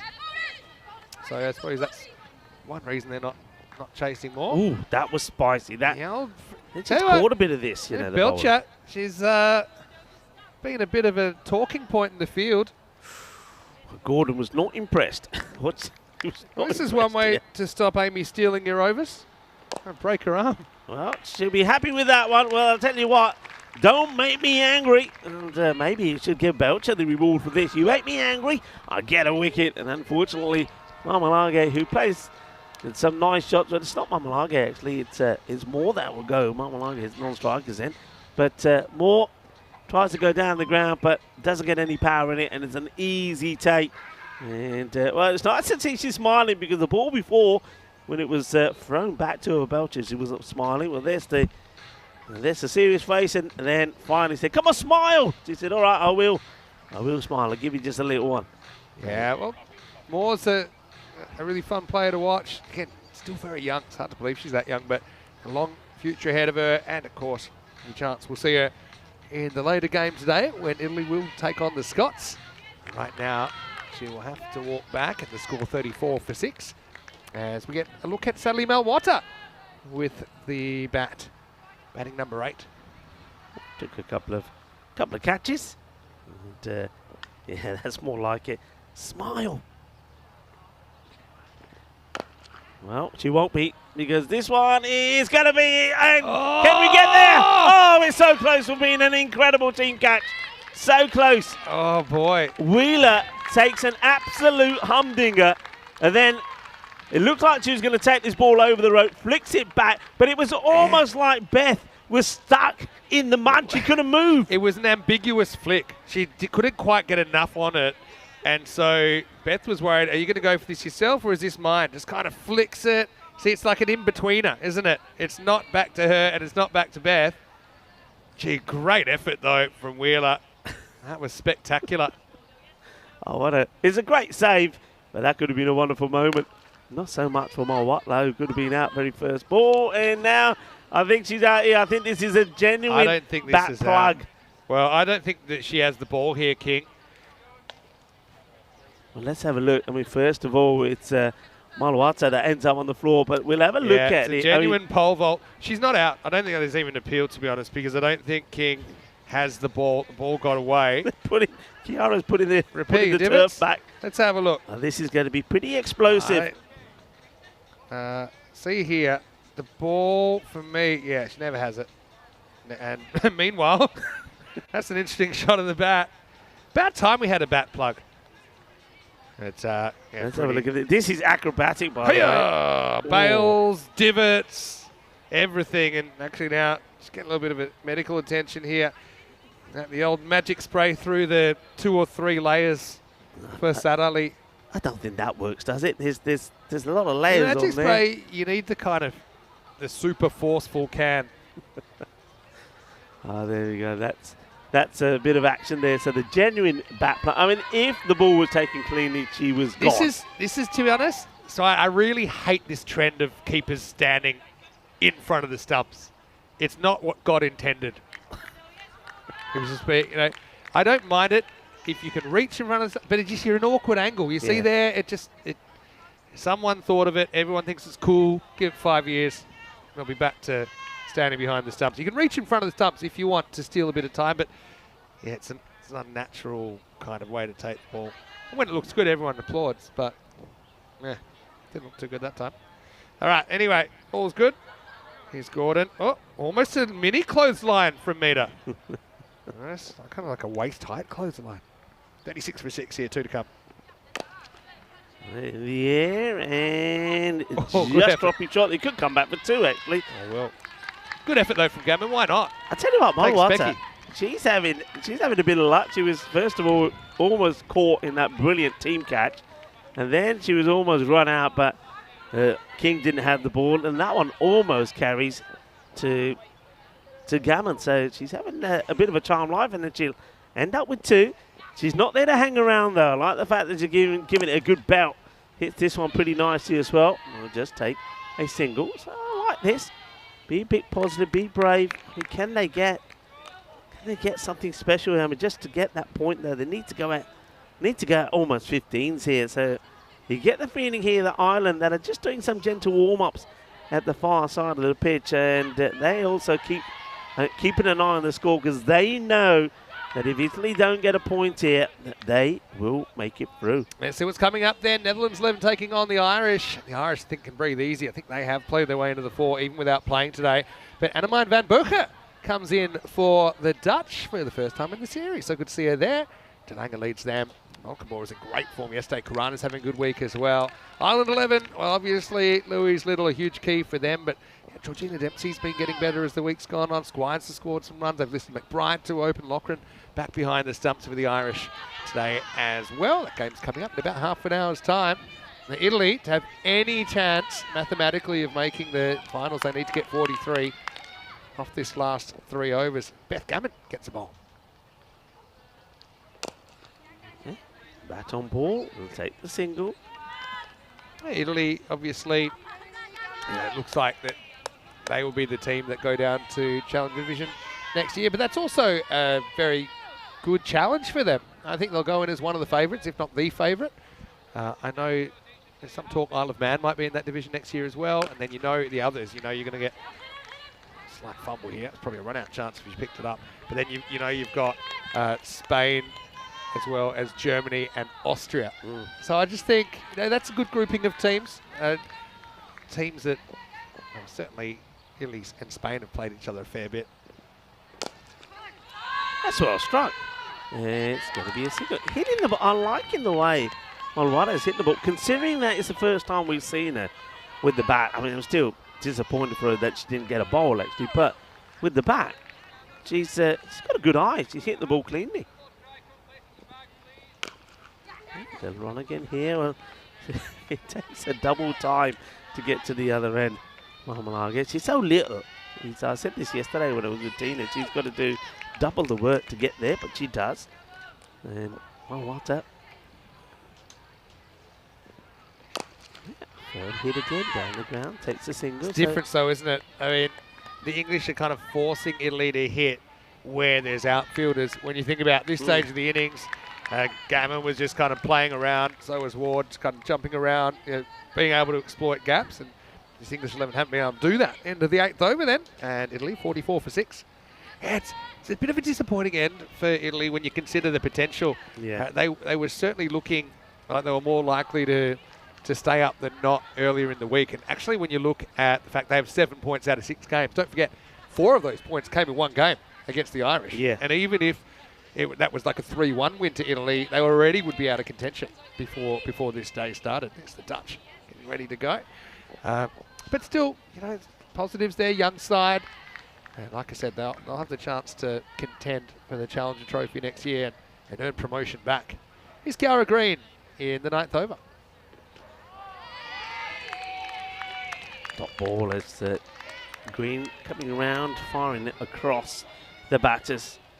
She'll play around with her pace. She's got the quicker delivery as well, but she will flight one up occasionally. That's struck well. Will be a single. Gammon's so good at anticipating. So a lot of these things look easy, but they're easy because even before that ball was hit, she could tell that it was going to go to her left just because of how the batter's shaping up. And that's what good fielders do. Dean Jones once said fielding is 90% anticipation, 10% application. 10%'s important though. And that's a nice shot. This one is going to test the fielder, and it will actually go all the way to the boundary. So Hamalage gets into a good position and gets a good swivel on this. A little bit of the old MJ to the shot. And that's going to be 4 runs. It's dragged out a bit by Kiara, and I don't know if it was premeditated or not, but it was the perfect ball for it, wasn't it? Just it's kind of minimum effort, maximum output. Libby Thomas chases it to the line. By the way, can I let you in on something? Because I know she can't hear right now. What's that? She's playing. Libby Thomas really wants to commentate, and so I think Tina said, "Oh no, I don't think you can." But actually, the plan is just on the pitch. So So Libby thinks she's coming up just for a tour of the commentary box, but actually we're going to get her to commentate in match 2. Okay. And it's a bit of a... But you're not supposed to say that. Well, she can't hear now. She won't have time to tell us that. Okay, I like that. Good idea. Okay. So Libby, is that where you're thinking? Yeah. Ruduk could go to? Ruduk. That's actually way better. What did I say? Quaxon. Like Blitzen. Yeah, Ruduk Quaxon. Ruduk. Sounds like a good name. Yeah. Hey, at least these ducks actually do make a noise, and Wayne's dog's going crazy again, by the way. Sorry, true. Vanilla. Good morning, Vanilla. And that one gets played away. Yeah, we got presented with some ducks as well. Did you bring yours? I did bring mine in today. I put mine in my pocket. I might bring it in tomorrow, but yeah. J1 gave us. There's so many ducks I've got mine. At the moment. I've got mine. I've got a nice snowman duck. 9 overs down, Italy 53 for 6. Last over to come, and I think we know at the end of this over, they won't be able to break back into the 4. Still, they've got 1 game against Scotland. They could still have a say on their standings, and for Italy, they could still win that last game and kind of walk out of the division with a win. Yeah, could do. All right, questions here. Australia's greatest batter after, of course, Don Bradman. Who would you say? Glenn McGrath. Where are you getting?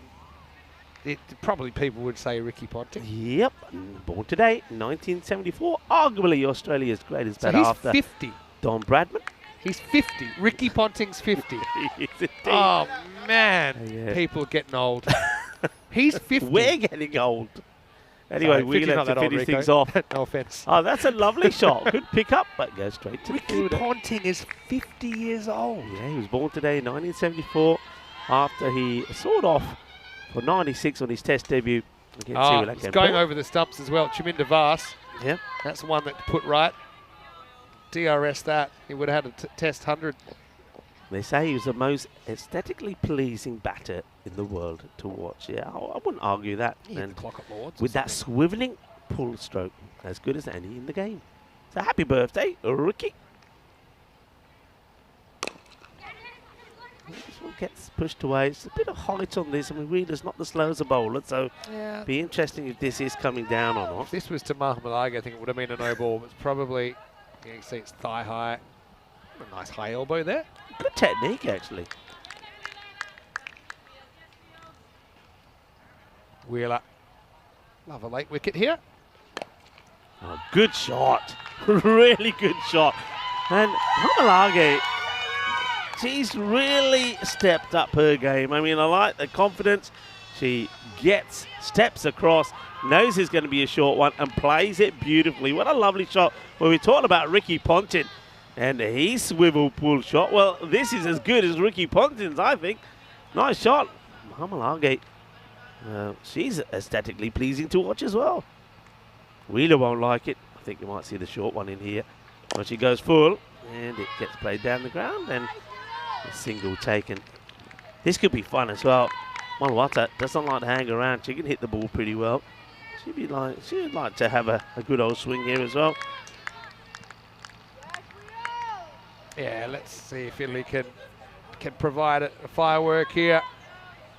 I would just be disappointed, I suppose. But, you know, you learn a lot, obviously, from playing such talented teams. Last ball to come. So I guess some pressure's off for Italy in that game later on against the Scots. Go out there, you hit the ball hard, I mean, already with their bowling, okay, we talked about maybe some choices of who to bowl and bowling people out that hadn't really gone too well in the first over, but 0 extras. Not often you see that in the men's or the women's game. Yeah, you got to take, as we said before, you got to take all the positives. That one's been banged in.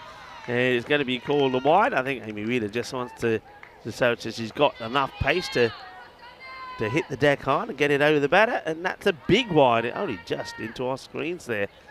And I think Amy just wanted to prove a point there. But Malwata won't mind. She'll have a chance to have another go. Last ball. And she swings and misses. It's going to be the end of the over. And Wheeler, this spell goes for 16, but wicketless this time round. 61 for 6. And that's it. It's done. It's dusted. What and we didn't talk about much, Rico, was the fact that 4 points makes England even tougher to catch at the top. Yeah. So it puts them now 7 points at the top of the ladder, 21, and Netherlands are 14. So even if Netherlands were to thrash Ireland in the next game, they would still need to get a bonus point win over England to take top spot. So it kind of really locks England up at the top of the ladder. Still a chance for the Dutch to steal it, but you'd have to say it's pretty unlikely now. So job done for the defending champions here. And also, of course, we know with that result that Italy will be in the Challenger Division next year, but they still have a game to play against Scotland in match number 19. Yeah, it was never going to be easy for Italy. We knew that when we were looking at the schedule today, knowing what their plight was, but it was a point that really I think they were after realistically, which looked good when they made a good start and had England 17 for 4. But then we saw, of course, that marvellous recovery, great partnership, which helped England get to that 116. And Gammon and Ward really broke the hearts, I think, of the Italians. And Italy, with the top 4 not clicking at all. Remember that Delisha, Maturana, and Ileana Sims and Bartram just didn't get going. It was always going to be tough for them. Just quickly here, could see Peen is retaining her place this time in the side. Hasn't she been brilliant when she's been, all the Peen heads will be out. And of course, Ireland 11 hoping to upset the apple cart for Ireland. I mean, they've got the opportunity if they have a big win in their last game. Yeah, they could even go as high as second for now. Anyway, of course, this is the last game for the Ireland 11. They're the first team to finish their group matches after this one. Let's go back and have a look at the highlights. And it just shows you, 20 overs in cricket. It's actually longer than you think. England was so far behind after 2 overs of the match, but they dominated the other 18. And in the end, they walk away with all 4 points. Yeah, and well, that was Amy Wheeler. She was doing a lot of stretching this morning. Obviously, we didn't see her feature yesterday, but, well, first of all, she took the catch, and she couldn't believe it, and I can see why, because it looked like she ended up taking it one-handedly, but that was a good catch. Was losing her balance, but managed to hold on to it, and Caitlin Belcher actually had a very good match. She picked up all 3 wickets at the beginning. She held on to the catch to give Green a wicket as well. And Wheeler, she did take 2, but she would also put 1 down, which she was pretty disappointed about, understandably. That one just out of the reach. And then there was this moment from Belcher as well where she thought she had it and then she didn't have it. And good catch coming up though from a fielder, Beth Gammon, who is sensational out there in the field. She certainly had some good moments, and Belcher, she had some good and some bad moments, as that one is another one that got away from her. And in the Italian camp, they were trying to be positive, and they did get some positives. Not that one though. That was Emma Moore going for 1. Just a young player, but with power and with more cricket, she certainly, I think, will become a very good player. Then we had this, which could have been one of the magical moments of this Euros of women's cricket, but Wheeler couldn't quite complete what would have been an incredible catch. Yeah, that would have been amazing. She was kind of halfway between, am I throwing this to myself or Beth? And in the end, it was kind of out of reach of both of the fielders. But anyway, look, in the end, job done for the English. Like I said, they're really hard to catch now. Although the Netherlands, they will know if they can take put it this way, if the Netherlands take all 8 points, if the Netherlands get an octopus, they get top of the ladder. That's basically what they've got to look at doing if they are to go through, and potentially they could they could beat Ireland with 3 and then England with 4, but it would go to net run rate. But anyway, we'll come back to that later in the day. Mahamalagi top scores with 29. And they played some nice shots, I thought, but it was a tough situation when she came in. Apart from that, Mawata with a 10 not out, the only other player to reach double figures. Look, just 5 extras and a pretty professional job from all the 6 England bowlers that we saw. Yeah, they bowl very well. And look at the economy rates there. They'll be very happy with their performance. And Italy, they will play one more match in the day, but now, of course, we know they're just playing for a little bit of pride and nothing else. They will take on Scotland. And, of course, remember, that was the Golden Ball match. Yes, it was last time around. By the way, shout out to Chatharika. That is her highest score on ECN, 29 out, eclipsing the 25 she scored against the Netherlands last year. Anyway, we'll take a break and we'll be back in around about 15 minutes. Rico's going to step aside because Tina is in the house and a special commentator with Libby Thomas, about to be surprised with a stint in the ECN commentary box. Vinny Sander here, Mr. Maximo. And I hope you're enjoying day 5 as long as we are. The Dutch still with a chance to eclipse the English at the top. And have to start with a big win against the Irish. Ireland have their own ambitions of pushing their way up the ladder.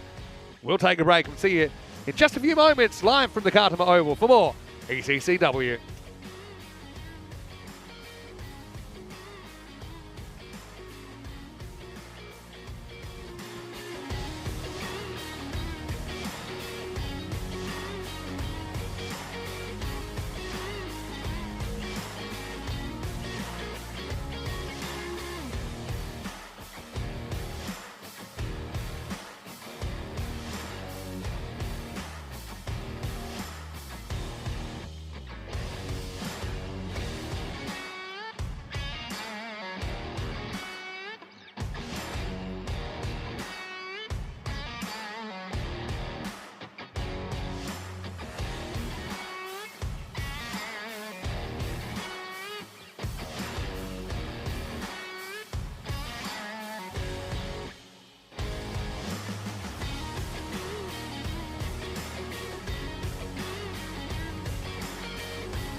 This European Cricket Network event is proudly brought to you by HCL Software, Paramatch, La Junta de Andalucía, Victorinox, and our official timing partner, Rado.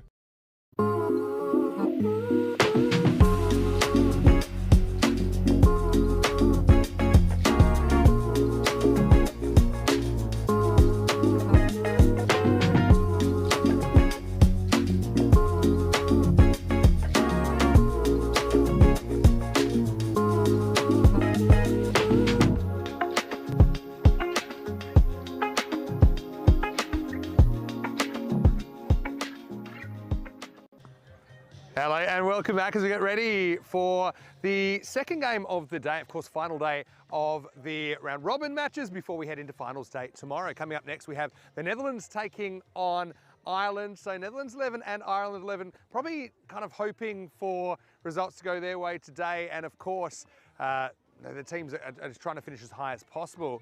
For the Netherlands 11, they still have vision, so I think that they can take the top spot and go straight into the final. They have this match, and then of course, big match against the English later on. For Ireland though, it's their last chance to secure points, and they know what they need to do, I suppose, to guarantee a spot in the final for tomorrow. Ian Ramage has the giant coin and the two captains. Let's see what happens at the match 18. Coin toss.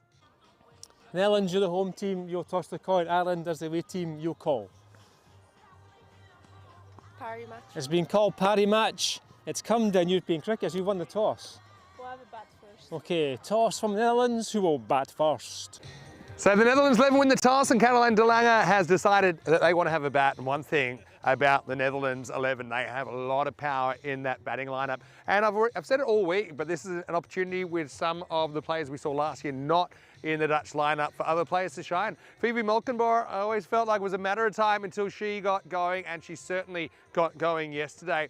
Just turned one of those starts into a big score, a couple of big scores actually. And Caroline de Lange, well, I know she's still hoping for her first Maximo on the network, and well, hopefully today's the day for her. For the Irish though, Lulu is always a huge one for them. Louise Little, of course, expect her to be opening up in the second half of this match. And Ireland have had a kind of Jekyll and Hyde kind of week. They are a danger side, I think, no matter who they're up against. And I suppose from here, you know, they just kind of need to do what they need to do, I suppose, to lock up a spot in the top four.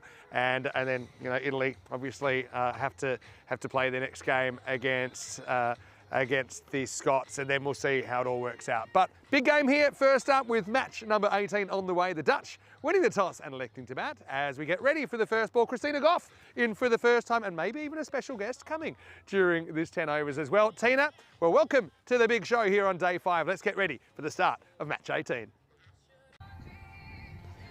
Thanks, Vinny, and here we are for match 18. It's day 5.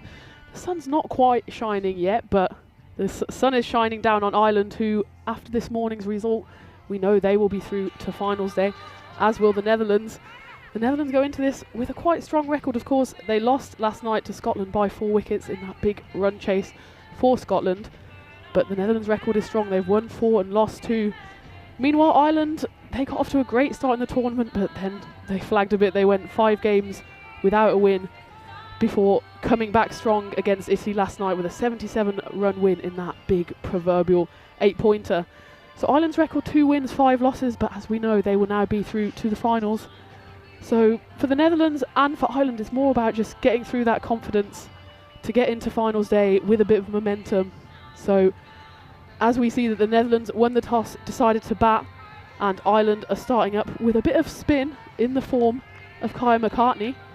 And as Vinny mentioned, we have potentially a special guest in the studio with us today.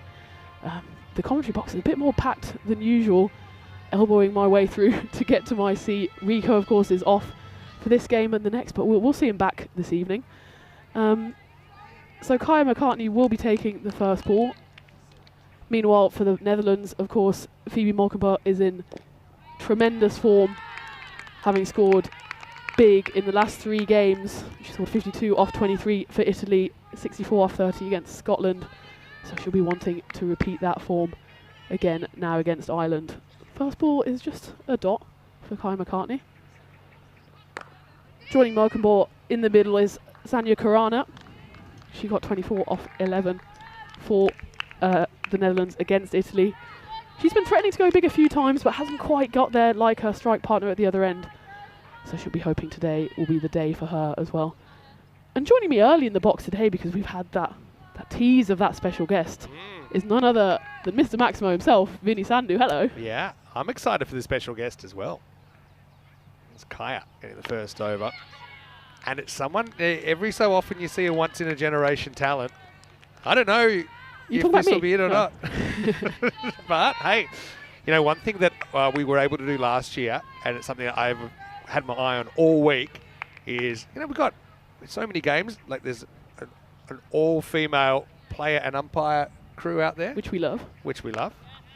But, you know, well, this is tight-ish, but they'll get away with the single.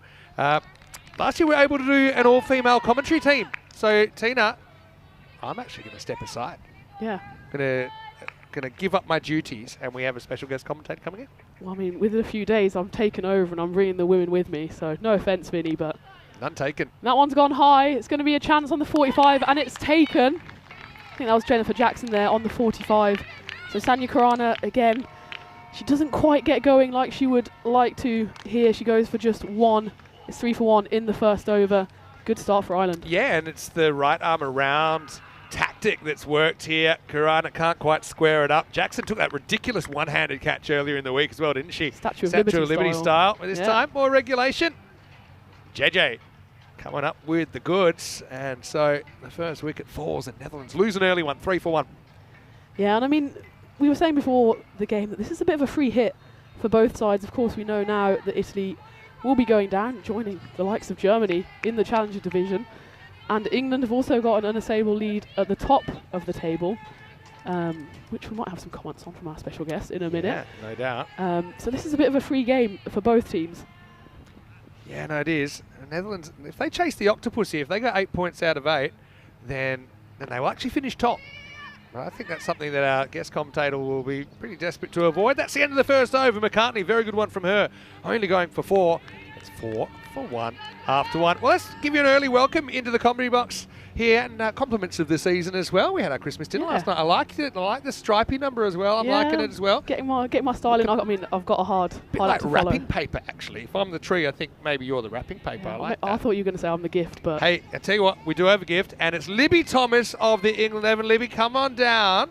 Welcome, and Libby, everyone told us you'd be a sensational commentator, so no pressure. I'm going to hand it over to you, and we're going to go girls squad in the commentary box. Power. I'm going to get out of the box and leave it to you. Good luck with the call. All right, so you get questions for Libby, put them in the chat as well. ECN European Cricket Network. Let's go for over number 2.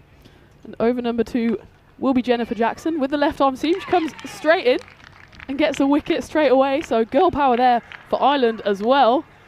Jennifer Jackson, of course, has been getting quite a few wickets here and there. She's not played every single game, but she's got a big wicket there. As the Netherlands are floundering a bit here. And that's seen the Netherlands' second wicket fall of the day. Riker just didn't quite get enough on that. And it was swept up there on the 45, that ever important 45 position.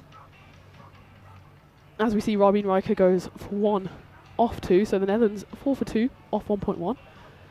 Just as how Libby came into the box and suddenly a wicket came. So you're obviously a good omen for Ireland.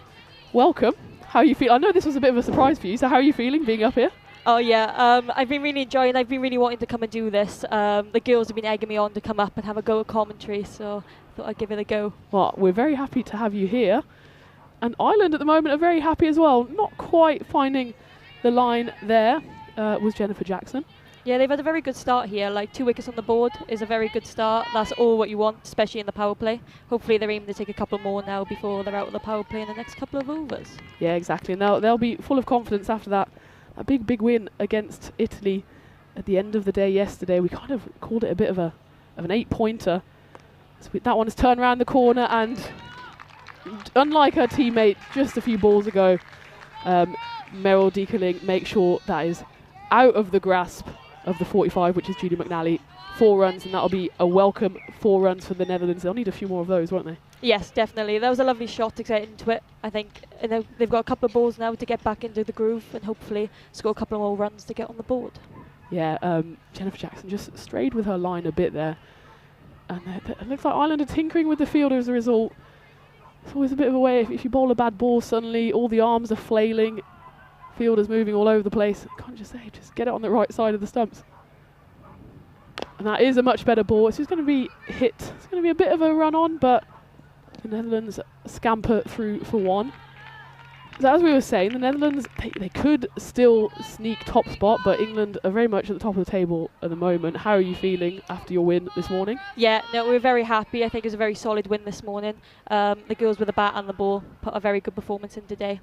I think our standards have been very high, especially on the pitch. Yeah, definitely been impressed with your skills all over the pitch. That one's gone very high. I think it probably dropped safe. It was hit very high on the bat by Mokenborg. She's got back online the last couple of balls. She's done very well here. Yeah, it's always difficult when you're a left arm over bowler, kind of drifting it in to the right hander. Anything that strays down leg side at that 45, we see now has actually been dropped back. Might be a smart move just to give Jennifer Jackson a bit more security on that leg side. Just like that was a bit of good commentary by me, because it goes straight down to the 45. It's like I've played this game before. Yeah. So let's just tickle down for one. That's one ball left of the second over, and yeah, the Netherlands just haven't quite got going yet. It's been a good bit of bowling here by Jennifer Jackson. She strayed a bit, but she got away with that one. There's one ball left in the second. Mokenborg on strike, who of course is a real star performer of this tournament so far. And that was a bit of a commentator's curse there. Big swing, doesn't get anything on it. So that's 12 for 2 off the second over. So I'm hearing by your accent, of course, you're playing for England. Doesn't sound like you're from England, so what is your background? There is a couple of us from Wales, so there's a good variety within the team. We've got a couple from up north, a couple from down south, and there's 2 of us then that have come from Wales, repping the Welsh flag in the English team. We love to see it. I know my national team coach, Ali Waldron, will love to see it as well. He works with a few of you Welsh girls. Got a few questions coming in the chat, and please fire any more in for Libby while we have her here. Got one from the Premier League Cricket Club. Question for Libby, and maybe her cheeky teammates as well. Which teammate started hiding when the idea of commentating was raised? So you've clearly been stitched up a bit here. Ooh, that's quite a hard one. I think Ree would have been one of the least likely to want to come and do some commentary. But we've got a lot of loud personalities in the team, so I think anybody would have done well if they got back on comms today. Yeah, we can definitely hear you guys around the hotel as Lara McBride goes for the first boundary of the third over. She strayed again, that hot spot 45 position. So Ireland have gone back to spin after 1 over of seam. That's a big hit by Deaconling, but it is going to pick out one of the 2 boundary riders. Of course, we're still in the power play, so Ireland can only have 2 out of the ring, and they've gone for kind of a wide-ish long on and a classic cow corner, which was picked out there by Deaconling. Brings Mokenborg back on strike. Lara McBride with her classic off spin. That one's in the air, and it should be taken, and is at point. So Mokenborg, I mean, she's been on an amazing run of form, but she goes cheaply today, and yeah, it was a bit of a miscue, wasn't it, Libby? Yeah, it was. That was a very solid take, though, by the person at point. I think it looked like she was never going to drop that, so there was in some safe hands within the Irish team. Yeah, and we can just see the replay there. Didn't quite get to the pitch of the ball. Definitely didn't want it ending up in the hands of point. No, of course not. It was a solid catch, and that was kind of what made the difference last night as well between Ireland and Italy in that game, which we were kind of looking forward to all day because it looked like it was going to be the battle at the bottom. As it was, Italy dropped a lot of chances in the field. Meanwhile, Ireland showing again they're not that experienced, but they've got some skills in the field, and that was a solid catch there. Mokenborg this time misses out, but what a tournament she's had. One of the few low scores for her. So the Netherlands 17 for 3, halfway through the third.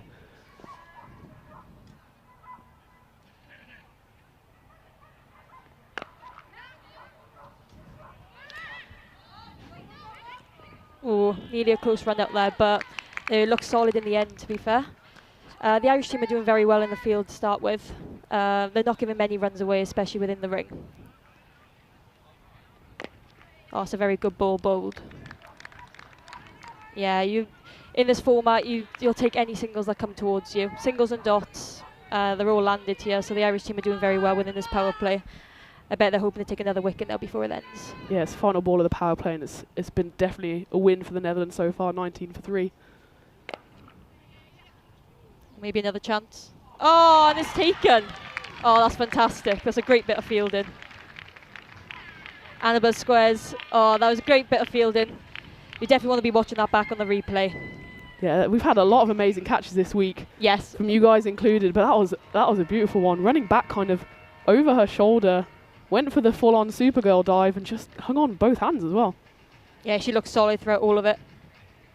Oh, it's fantastic. She's kept both hands together and she's gone down lovely there. Yeah, they're just doing a little freeze frame there.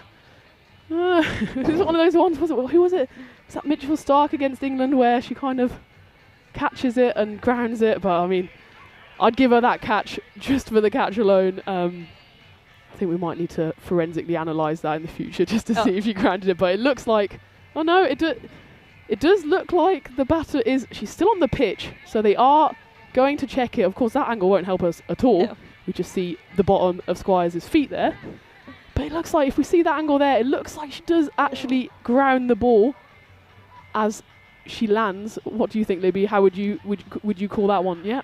Oh, I think it's quite close, but they've not given it. So, yeah, she's going to be gutted with that, especially all the effort she's put into that. And it's a long walk back. Yeah. For the Netherlands' next batter in. We're going to have to rejig the graphics and everything. I know the production crew are going to be working hard on this because, yeah, as it is, Dekeling is on the non-strikers end, but we thought the batter would be out. She was literally standing on the boundary rope thinking that she was gone, but she's got a reprise there.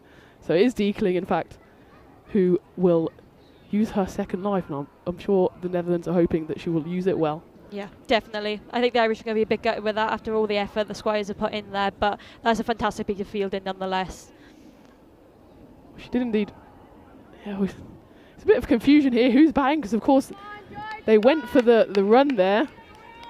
And in the process of then catching the ball and then grounding the ball, they got a run. So instead of a wicket, ends up being a run. So this is the start of the fourth over. Take. Robin Schmidt will be on strike. So a bit of excitement here on this beautiful morning in the Cartmel Oval. But I think the right decision was made there. Parity has been restored. And with the ball now is Captain Georgina Dempsey. Oh, that was she's taking a bit of almost evasive action in the process of hitting that shot. She did well though to keep it down. Scampers through for a single. Yeah, it's a bit of a confusing section of play there, but the right decision was made in the end. Yes, definitely. I think the Irish team are hopefully hoping to get a couple more wickets here. Yeah. That's very well bowled.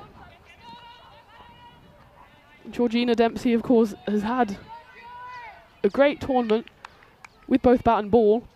So she got 3 for 6 against Italy yesterday. Also took a great catch at mid-off.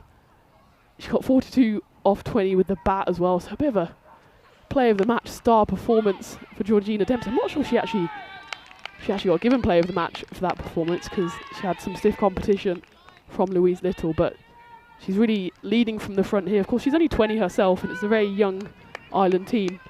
So they've been doing really well, especially after losing those 5 games in a row, to come back strongly against Italy yesterday. Yes, definitely. No, I totally agree with that. I think they're just getting stronger every game they're playing. So hopefully throughout the tournament, they're going to keep showing us how good they are, especially with Dempsey leading from the front.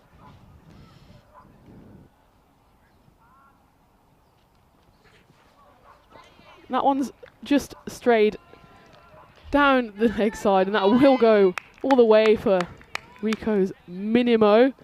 It's 5 wide. So again, the classic commentator's curse. We've just been singing the praises of Georgina Dempsey, and she almost takes her keeper's head off. So that'll teach us for being nice about the Ireland captain. Keep your questions coming in the chat for Libby. We don't know. She's here for a good time, not a long time. So any questions you have, please throw them in quickly. That's again straight down leg, and they will scamper through for another wide. Georgina Dempsey just needs to readjust her radar here. So we've got a question from Kroom in the chat because he must have been tuning in last week in the Challenger division. Random question. What is your favourite Christmas song? Ooh, that's quite a good one, to be fair. I would say Band-Aid is a very good one. Classic. Yeah, that's a lovely shot. Yeah, that's just been stroked away through that hot spot of the 45. It's a nice shot by Deekeling. Yeah, Dempsey's been struggling to get a line here for this over, but hopefully she'll be able to bring it back with the next couple of balls. Yeah, and Deekeling's just slowly building up a little bit of an innings here. She's, of course, had a bit of chaos around her. She's now got Schmidt at the other end, who's had 4 deliveries. Deekeling is going along a bit here. She's 17 off 8 deliveries. 2 balls left in the 4th. Again, Dempsey not quite finding her right line. Got away with that one a little. I think it might be, yeah, it was umpire Meader calling that as runs off the bat. Band-Aid's a classic. Yeah, always a classic. Do you have a lot of Christmas songs in your household around this time, or do you get a bit sick of them? Yeah, I haven't had many on, to be honest, especially being here. It doesn't feel as Christmassy than being at home. That's true. Oh, it's a shot. That is a beautiful shot. That's gone up the Carter Oval stairs into the fan zone, and that was picked out sweetly there. The Netherlands done very well off that over, I think, especially from the power play that they've had. They brought a lot more runs from this over, so they'll be pleased with that. Yeah, it's all about building those little partnerships, and Robin Schmidt, she's seen Deekeling at the other end start building a little innings, and she wants to get in on the action. She's now 9 off 5 balls. The Netherlands are 41 for 3 off 4 overs. Robin Schmidt has had a great few days as well. She got 2 for 31 versus Scotland with the ball, but also there was that crazy little passage of play where she came in, scored 22 off just 5 balls, so a ridiculous little cameo from her. Oh, and that's bowled. That's clipped the top of leg stump. The new bowler here is Ellie McGee. She comes into the action and straight into the wickets. Yeah, that's very well bowled. You can see the batters trying to go across the line there, but she's bowled very well. We've been saying bowling near off stump is a very good line, I think, especially in this format of the cricket. So she's done very well there.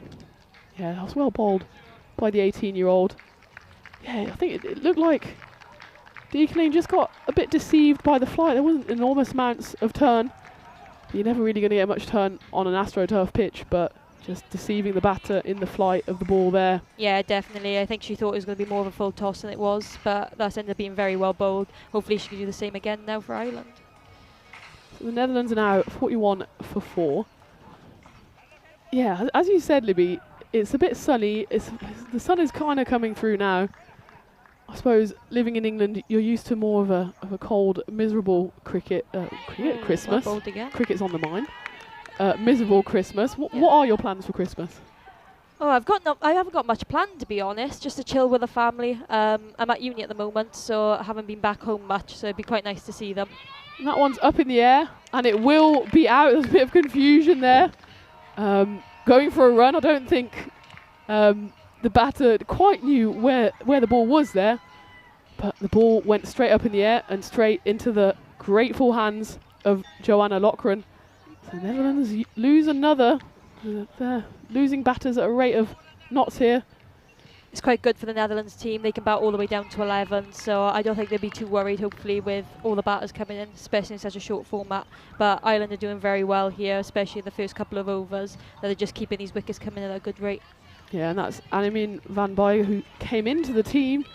Sadly, she leaves with a derrick, 0 off 2 balls, so that'll be disappointing for her. That brings in Caroline de Lange, the Dutch captain, who is in as a batter, not a bowler, remember. She's got a bit of a shoulder injury. She hits that first ball firmly to cow corner, just the one. Caroline de Lange, you might remember if you've been tuning in earlier in the week, one of her life goals is to hit a 6. She's not hit one yet in her career. So well, this is the best place to be doing it. Exactly, and I think 1 or 2 6s. They're just checking this for height. Might actually be a free hit. I think that's waist and above. Quite close, that is, to be fair. And remember, in this T10 format, waist high is a no ball. Carolina might be a bit fuming. She took the single there because that might have been her chance on the free hit. As it is, it will be faced by her strike partner, Robin Schmidt, who proved yesterday that she can hit a long ball Free hit coming up. She hits it down the ground, doesn't quite get a hold of it. It's Georgina Dempsey, captain, fielding there at long off. I've got a few more questions coming up in the chat. How do you feel? So there will be national anthems sung tomorrow before the game. That one's gone straight up in the air. I think it might just fall safe. It does drop safe. What's your preferred national anthem? Of course, I imagine you'll be singing the English national anthem. But, you know, the national anthem being sung at Cardiff, that must be quite nice as well. So Yes, yeah. Well, we sang the national anthem last year when we were here, because I was lucky to be here in the team last year. Don't know it as well as the Welsh national anthem. That's in the air, should be taken, and is. That's taken on the boundary by Louise Little. That's her favourite position. You can always find her out there at cow corner. Robin Schmidt kind of throws her head up in the air in disgust at herself. She knows that ball was there to be hit. Didn't quite get under it. Didn't quite repeat the fireworks of her innings yesterday, and that leaves the Netherlands in a spot of bother. It was a good catch by Louise Little. Set herself nicely, got the big sunnies on. Took it with no bother at all. And that leaves the Netherlands at the halfway stage, 45 for 6. So this is all Ireland so far, isn't it? Yes, yeah, Ireland are definitely dominating at the moment, but there's still plenty of time for the Netherlands to bring it back. Yeah. And yeah, so tell me, last year, national anthem. Yeah. Sung it from your chest? Yeah. Full heart. But I just don't know it as well as the Welsh, so I'm going to have to get a bit of practice in if we hopefully make it to the finals day. You've got to remember it's God Save the King now as well, not God Save the Queen. So go remember that one. So this is Annabelle McMahon bowling the 6th over. You can see now that graphic was just flashed up on screen as a result of Italy's loss this morning. It is confirmed that they will be going down to the Challenge Division next year, so they'll be meeting Germany, for example, and other strong teams, the likes of Spain. So that'll be a good challenge. Of course, they'll probably go into that division as one of the favourites. And Jersey will be replacing them in the Premier Division after they won the Challenger Division last week. Sophie McMahon's hitting some good lines here, just restricting the Dutch to singles here and there. Rosalie Lawrence is the new batter. She can otherwise be seen behind the stumps for the Dutch. And she hasn't had too much of a chance to bat yet this tournament because the Dutch top order have been going so well. So this is a good chance for both De Lange and Lawrence out there to get a bit of batting practice in. That's a very nice shot. That's lovely. That's gone for 4. You can see that was very solid shapes from her. I don't think anyone in the Irish team are getting to that, especially long on and long off. I think the bowler's going to be a bit disappointed with that, but she's been bowling so well so far, so hopefully she'll be able to bring it back. But the Netherlands will be happy with a well-needed boundary. Yeah, that was a lovely shot by the Dutch captain. Straight back over McMahon's head. Not much you can do about that, even with long on and long off back, as Ireland do have. And that's another lovely shot by De Lange. This one won't quite go all the way. There's a cover sweeper out there. So obviously, it's always easy to have a nice time when you're winning, and England have been winning a lot this week. But what's it been like in the camp back at the Sunset Beach Club as well? Have you been having a good time? Oh yeah, no, it's been fantastic. All the girls are getting on really well this year. Like, everyone's a good laugh. I don't think we've stopped laughing since we've got here, to be honest. But we've had such an amazing time. And of course, you'll want to cap off this week with a win. You're of course reigning champions. You said you were playing last year as well. Yes, yeah. What's the difference has been between last year and this year? Of course, now it's your second time at this tournament. How much have you been enjoying it, and how much has it developed from last year? Oh, I think it was really good. I think we knew what we were expecting this year compared to last year, since last year was our first year here. So we've quite enjoyed actually coming, knowing what to expect. But the standard has been top notch this year. It's been very high, so we've been very happy to be here and be a part of it. Yeah, I think everyone who's been watching at the ground and also on the stream, on all of our broadcast partners, have been really impressed with England's all-round play, the diving around the field, the special catches. I remember Tilly Kesterman's catch, that one-handed horizontal dive. Of course, her batting at the top of the lineup as well. So there's been some real highlights from the England team, as the Dutch now are 54 for 6 off 6 overs. Looks like Ireland are turning to spin again. It will be Eddie she's McGee. hoping to get another wicket. She she bowled well in the first over, so hopefully with how well she's been bowling, hopefully she might get another wicket on the board now. That one just hit away into the onside. And you say she's been bowling well. That might be a bit of an understatement. That first over from Ellie McGee, 4 runs and 3 wickets. So that is quite some going. She's got 5 balls left in her spell. She'll be hoping, even threatening the fifer maybe. But the 2 batters out there for the Dutch are doing well to kind of consolidate the innings a bit, not taking too many risks. It's Yes. DeLange and Lawrence out there, and DeLange will be hoping for a bit of a captain's knock here to get her team up to some sort of defendable total. Oh yes, definitely. I think, especially, with how many wickets they've lost, I think they've got to start consolidating now, back in their shots, and hopefully they can get themselves back into a defendable total by the end of the game. Well, we've seen that England, for example, you guys hit that big total against Scotland, and it wasn't quite enough to win that game. But we've also seen a few lower totals in the 70s, 80s. They're sometimes even harder to chase down. I guess it's just quite a lot of a mindset thing, isn't it? Oh yes, definitely.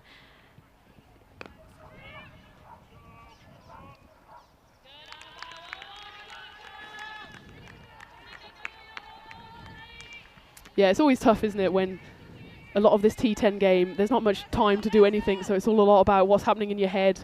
You know, what are your plans for executing your game, and there's not too much room for error, as we've seen from the Dutch. That one is in the air. Oh, and it's a spectacular effort there.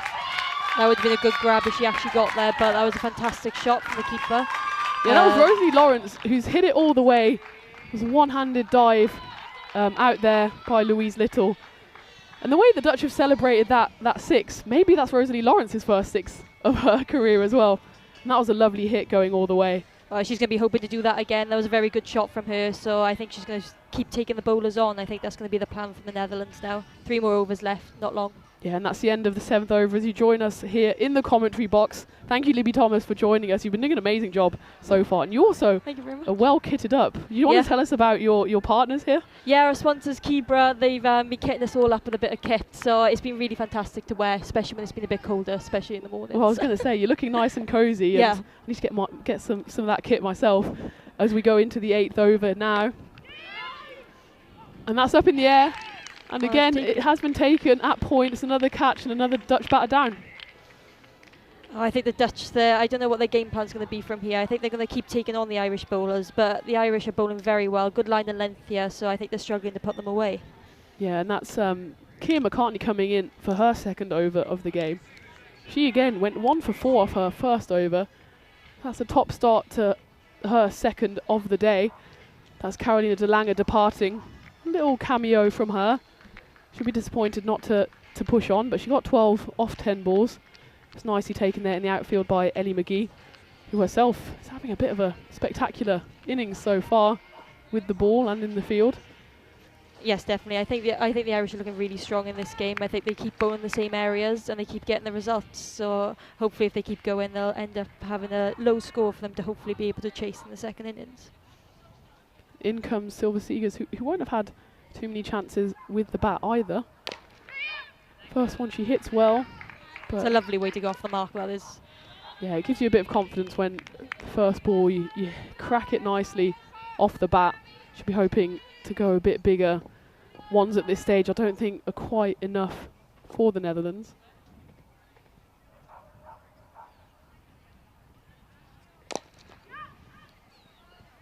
That's just been knocked away. So we've got a few more overs, Libby. Let's talk about how you got into cricket. Where did that all begin? I started quite young, so I was about 6 or 7 when I first started playing cricket.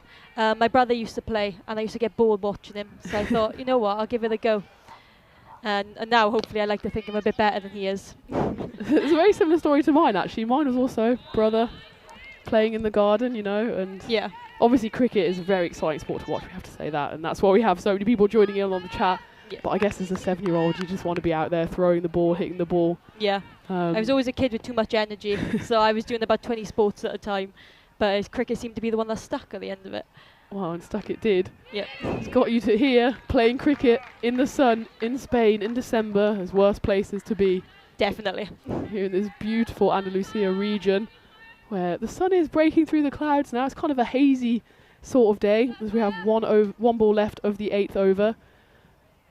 Kai McCartney's on 2 for 8 at the moment, so this is an outstanding spell for her. She'll want to finish strong. Finish strong she does. Just a 1 scampered through by the Dutch. Although they haven't hit many boundaries, their running has been very good between the Netherlands. I think they've been looking and been very optimistic about what runs they can get in the field. And I think that's one thing that might actually end up helping them by the end of this innings. Yeah, well, that does take them to 70 for 7 off the 8 overs. You can see the worm there. Obviously, that 1 killer over by Ellie McGee in the 5th.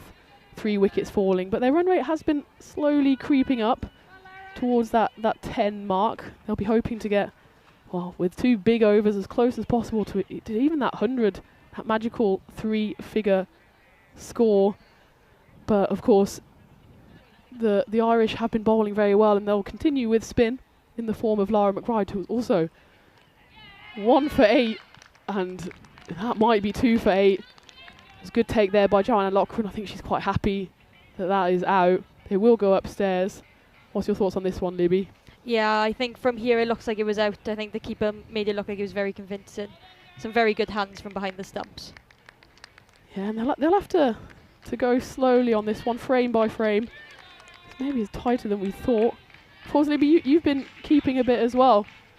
Yes, yeah. I've loved my chance to keep here. Kept here last year. Was very excited to have another go again and have a couple of wickets from behind the stumps. So not too shabby, can't go wrong with that. Well, you've also got Maddie Ward, who is keeping for the England team. You must be able to learn a lot from her. She's an unbelievable keeper. Oh yeah, she's fantastic. Like, you can always guarantee that she's good behind the gloves. That is her main skill, and she has done fantastic so far this tournament, I would say. Yeah, she's been one of the standout performers from behind the stumps. And that will be another wicket down. So Isabel van der Wanning comes in, faces 1 ball. She's sprinting off the pitch. Out she goes. A short-lived innings for her. And that's 9 down for the Netherlands now. We haven't seen too many teams get bowled all out, but Netherlands are in danger of that now. There's still 10 balls left of the innings. So I think tactic now for the two remaining batters. Rosalie Lawrence, of course, is still there on 12 off 7. Just knock it around a bit. Don't go for the big shots. Yeah, hopefully they make the use of these last 10 balls. I think they're going to be a bit disappointed if they get bowled out before then. Every ball counts in this format, and you never know what you're going to get off them. So hopefully they'll be able to stick it out until the end. Exactly. And Ireland, of course, haven't been bowling too many wides, but you need to be there to get those balls. And there's a big swing there by the new batter, who is Pien Oost, who hasn't, I think, batted all tournament yet. I mean, the Dutch have been batting so well that their middle-low order haven't really been given much of a chance. But here is a chance for Oost. There you go, there's the wide. You've got to be there to get that wide. Yeah, exactly. So Libby, what are your plans for next year? Obviously, we're a bit on the off-season for the Northern Hemisphere. What's your season looking like next year? Oh, I think it's very jam-packed. Playing a lot of Tier 2 cricket with Glamorgan. So I'll be playing a lot of cricket for them and hopefully keep honing in my skills ready for hopefully coming back next year.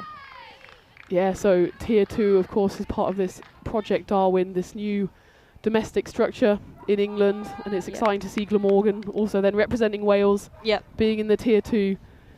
I'm sure wanting to go up to Tier 1 as quickly as possible. Yeah, they've got 2 years until they go up to Tier 2, so I think we're going to try and hone our skills and get as confident as we can before we end up making it to Tier 1. And it's a great opportunity for young cricketers like yourself, isn't it, to really kind of taste that professionalism and hopefully, you know, make a living in the game going forward. It's an exciting time to be a female cricketer in England and indeed like throughout Wales and throughout the world, isn't it? Oh yeah, definitely. There's so many more opportunities coming through now and so much more money putting into women's cricket, and I think this is a fantastic place to be. As you can see by the standard this year already, in this format, in the T10s, that you can see how good women's cricket is getting. Yeah, and Ireland, you can see how good they've been bowling at the moment. So the pick there, Lara McBride, 10 runs off her 2 overs for 3 wickets. Standout performer there, but Kai McCartney as well, 9 runs off her 2 overs, 2 wickets. They've been bowling maybe a few too many wides. We had a few minimos earlier in the innings, so 10 wides. So Ireland maybe want to crack down on that, looking forward to finals day. Bowling the final over here is Jenny Jackson. The Netherlands are 73 for 9. They'll be hoping to get as close as possible to that 80 as they can here. So how's your experience been in the commentary box, Libby? I know you probably waking up this morning, you didn't think you'd be standing here after your first game. Have you enjoyed it? No, definitely not, but I've really enjoyed being here. I think it's something I've always wanted to have a go of, and I've come up and I've actually really enjoyed. I think it's a fantastic experience. Yeah, well, everyone in the chat has been loving it as well, so Libby will be here for another 5 balls or so, so if you have any last comments or words of praise, then please send them in. Of course, Libby was in action this morning. It's been a long week for her and for the England team, so showing enormous stamina and bravery, to be fair, to come up, put the headphones on, teammates stitched her up a tiny bit, but I know it has been a bit of a dream of yours, so it's been great having you here. Obviously all female power. We've got the 2 females out there, Mida and Jazz, 2 girls in the box, and a lot of 22 girls out there in the middle putting on a show. That one's just lifted over the keeper. I think it might have come off a glove or part of the bat, and they're just gonna go for 1. So that takes them to 75 with 3 balls left. Applause from her teammates there. Yeah, the Dutch now, they just want to get through these final 3 balls and just get as many runs as possible, don't they? Yeah, hopefully I think they're aiming to get over 80 would be the plan here. They've got 3 more balls, 5 more runs. That's what they're hoping. That's a fantastic way to start. Oh. Yeah, I thought that might sneak through. But Sophie McMahon running around there to her right, cutting that off. It was nicely hit there. The fielding by the Irish have been very good, to be fair. They've not let much through, so they've not given the Netherlands any room to breathe so far this game. Yeah, it's been a bit relentless from the Irish. A combination of seam and spin has done it for the Dutch. Jennifer Jackson, she's proven her skills in catching, and she just stuck up a right paw there, but it was just outside of her reach.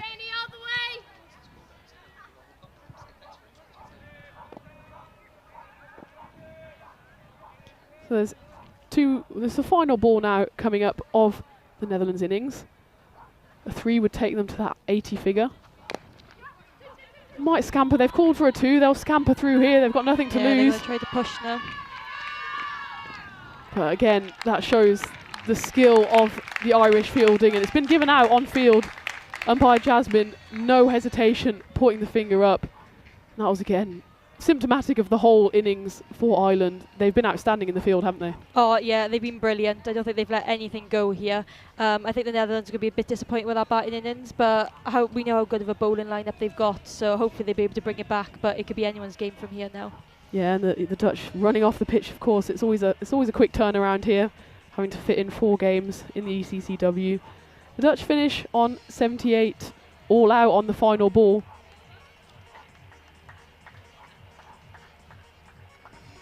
So what a performance that was for Ireland with the ball. They'll be walking off happy at the halfway stage. Of course, they know now that they will be going through to finals day, but they'll want to go through to finals day with as much confidence and momentum as possible, won't they? Yes, yeah, definitely. I think the Irish look very happy with themselves as they're walking off the pitch here now. I think they're going to be going off, getting ready to come out and have a bat and come out with a positive attitude. Yeah, and as we see the highlights on screen now, the Dutch innings never really got going, wickets falling throughout. There was that one killer over in the 5th with 3 wickets falling. But again, safe hands all round for the Irish.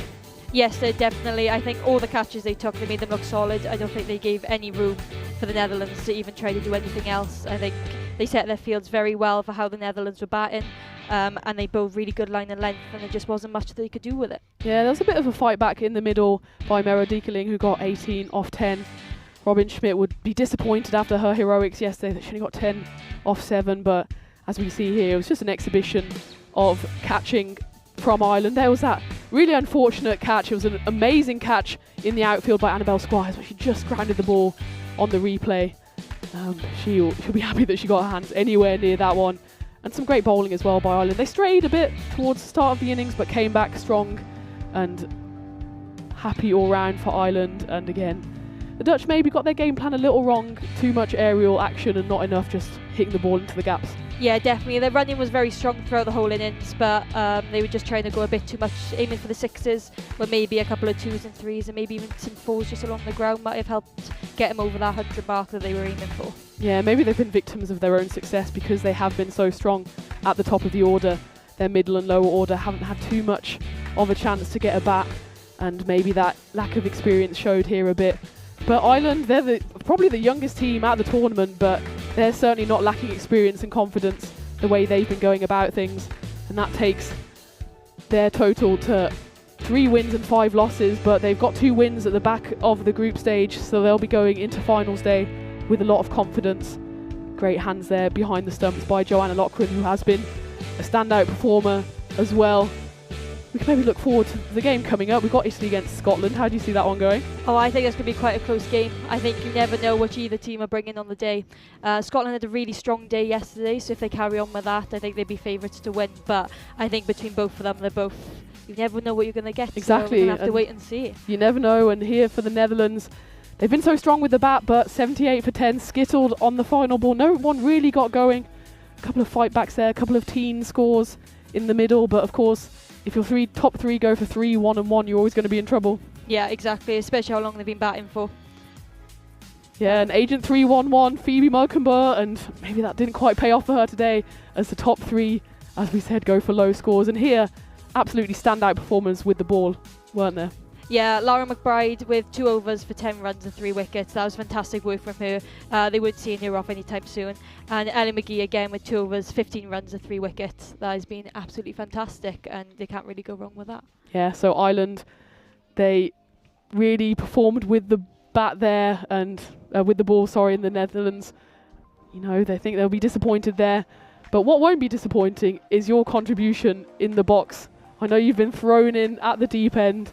Your friends kind of stitch you up a bit, but there's still a smile on your face, so have you enjoyed your time? Yeah, I thought it was fantastic. Thank you so much for having me. I really enjoyed it. I think it was a very valuable experience to have, and I'll be taking this with me for the next time, hopefully. Fingers crossed. Girl power all the way. It's been lovely Always. to have you with us in the box here, Libby Thomas, and best of luck for the rest of the games. Hopefully, from your perspective, England will lift the trophy. Yeah, that's the aim. Thank you very much. Yeah, so thank you guys for tuning in. Thank you, Libby, especially, and of course, Vinny, for stepping aside to let the girls do their thing.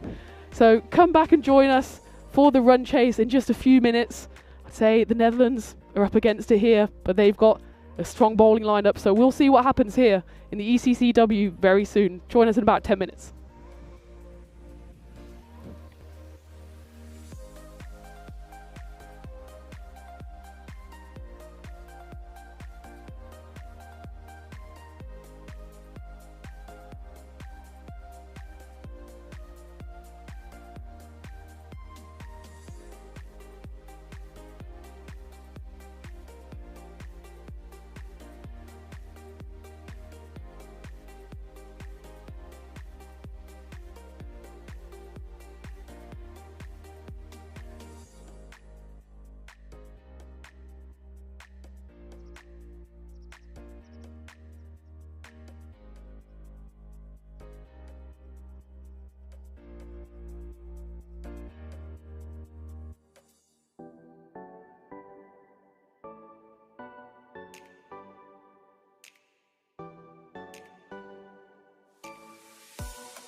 This European Cricket Network event is proudly brought to you by HCL Software, Paramatch, La Junta de Andalucía, Victorinox, and our official timing partner, Rado.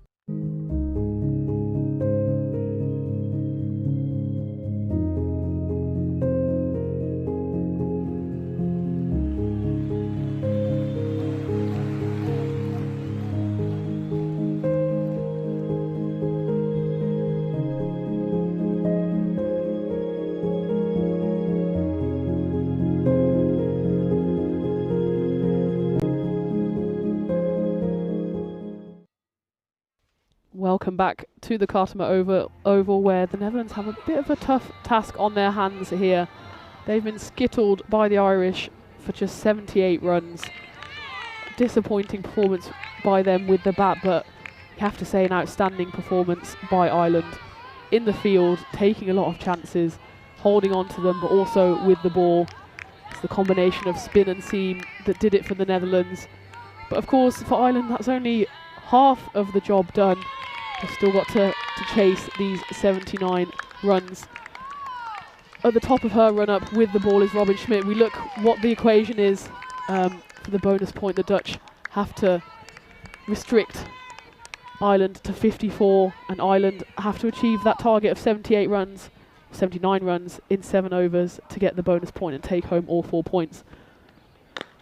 Ireland are opening up with Louise Little and Lara McBride. Louise Little, of course, has impressed a lot throughout this tournament with the bat. She's been left a bit high and dry by her teammates on a few occasions, so she'll be hoping that someone else goes along on the ride with her today to chase down the total. And along on the ride with me today, after handing over to Libby Thomas for the first half and exhibiting a bit of girl power, but back in the box and joining me is Mr. Maximo. Yeah, well, not the McBride's mate, it's the McBride here who's going to get this one into the gap, and that's going to be for this Van Boeker going over the fence. Yeah, very good job by Libby. Yeah. Girl power. I mean, the biggest issue we have making the girl power happen is, unfortunately, there's a lot of good playing careers that we don't want to interrupt by getting you into the box. Yeah, but the ECC-W is a great time to do it. I'm hoping for the time that will come where we'll have kind of girl power for a whole ECS or something like that. But anyway, great job, Libby. You're going to have a lot of angry national team coaches on the phone to you if you keep stealing their players. So I have to do a full Kerry Packer World Series cricket and start getting out the checkbook, I think. No, Libby did a great job, and I'm sure we would have had quite a few decent commentators from the English team, just getting to know them a little bit. Hey, the really interesting thing here is that Ireland, if they can chase it in 7 overs, it actually could prove quite crucial. Come back to that in a second. Here's Schmidt. That's gone very high up in the air. Mid-on and mid-off both interested. Silver Seegers is underneath it, but it just bursts through her fingers. It was a big chase on for her. She's right out on the long-on boundary there, and she ran into the inner circle, got there, but didn't quite get her hands in the right position. She's basically running straight into the sun, even though I know she's got the sunnies on, but can't have been an easy ball to pick out of the background. So she's still on the move, can't get set under it. Silver puts it down. It's a big moment early. Little getting dropped. Well, Louise Little just smokes it for one into the covers. She's been riding her luck a lot in the last couple of days. If you remember, those of you who were watching last night, she must have had 5 or 6 chances. Well, she gave 5 or 6 chances that were dropped by Italy, and that was really the story of the game for Italy. Proper had the dropsies, didn't they? But still, Netherlands searching for the breakthrough. The final ball of the first over is just levered away. I think that's going to be all the way for 6. They will check it on the field. But from our eyes here, it did look like it went over the rope. Yeah, it might have even hit the rope. I wouldn't mind seeing this one, the replay, before they make their final call. Again, just kind of getting in towards the middle of the leg stump. Whipped away, and nothing wrong with our eyes up here. Well, that's very impressive from you, Vinny. Seeing that from, it must be a good 70 metres away. They will check it again, but maybe we need to invest in some of those Toblerones, because I think that did just pop straight off the rope. This rope doesn't tell you any lies, except when it does. Bangs into the rope, 6 runs to finish the over. And it'll be 14 without loss. Don't know if they having one more look at it, but I mean, that's definitely hit the rope on the full. That's given 4 anyway, if the Ireland miss out. It's, That'll be the end of the first over. Hey, umpire's calls the umpire's call. Obviously, it was a ghost that moved the rope. Yeah. Anyway, One of those. 9 matches since Golden Ball. Well, it's Hey, the ghost of Christmas past has come back to haunt the rope. Yeah, weird one. Anyway, Silva is going to get second over. One thing I noticed is she seemed to be a bit more comfortable later in the innings, although I suppose we're later in the day, which is a good start. And that was a good start. She seems to have more success as well when she floats it on up there and just kind of drops the ball on the crease, and McBride there can only just squeeze it through for a single. Yeah, so with Ireland, if they were to take 4 points here, then there's actually quite a realistic path to second place. Remember, Okay. they could get out of the third and fourth eliminator. That's hit up in the air. Just drop safe of Robin Riker there in the outfield. And as we saw last week in the Challenger division, there's a big difference between second and third place. And Yeah. for those not familiar, so second place goes straight through to almost a semi-final, Yeah, so whereas third and fourth place have to battle it out for the honour of playing against second. We'll see it at the end of this over, but I'll run you through it as well. Bowled by Seegers. So if Ireland get 3 points, then they're only 1 point ahead of both Scotland and the Netherlands. Okay, and then Scotland and or the Netherlands with a loss could actually, potentially draw level with them or pull ahead, depending on net run rate. But if they were to get 4 points out of this, they got a 2-point cushion over both Scotland and the Netherlands. So then, if Italy were to beat Scotland, not impossible. Italy could find their mojo again. If England were to beat the Netherlands, again, England favourites in that game, then that 4-pointer for Ireland would see them into second place and straight into the qualifier tomorrow. Interesting. Less Mr. Maximo, more Mr. Mathimo at the moment, because most of that went right over my head. But I do believe you. Yeah. So basically, well, this will be 4 actually, as McBride gets the cut here. The hanging outside edge, it's going to go to the boundary. Yeah, so by Ireland taking 4 points here, they force Scotland and or the Netherlands to win. Right, so it puts the pressure back on if them. they only get a 3-point win, then they're only forcing Scotland and or the Netherlands to get a point. Right. So that's why, having a 2-point buffer would be very, very good. So I actually would be going kind of all guns blazing here at 7 overs or die. Because otherwise, you can't get worse than 4th. Well, that's a great stop there in the outfield by Phoebe Mokenbo. Just threw out a left hand for a ball that was bound for the boundary. However, it was called for height on field, so yeah, it's not the tallest, right? No, so she's pretty clear. You could say she's the littlest, but yeah. So that will be a free hit. Could say that, but that would be too easy. So we won't say that. The free hit here is just going to be, What we term laziness in another situation becomes intelligence. Schmidt doesn't risk the digits, just a single. I think if I did that in mid-air, I would be terrified that, is this actually a free hit? You're Because second guessing yourself.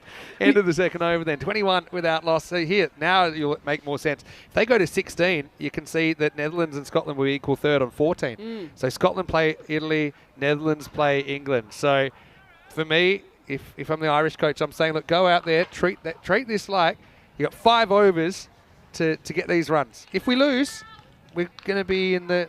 So if we somehow lose all our wickets or whatever, we can't miss the finals. So it's kind of like a shot to nothing, as they'd say in snooker. well, they've got 5 overs to get the 58 that it is they need, so it's just over 10. They're too short. There might be an inquiry as well after that ball hit the rope in the first over. Anyway, start of a new over. This is Van der Woning, who's bowling. And she's looks more comfortable as the week's gone on.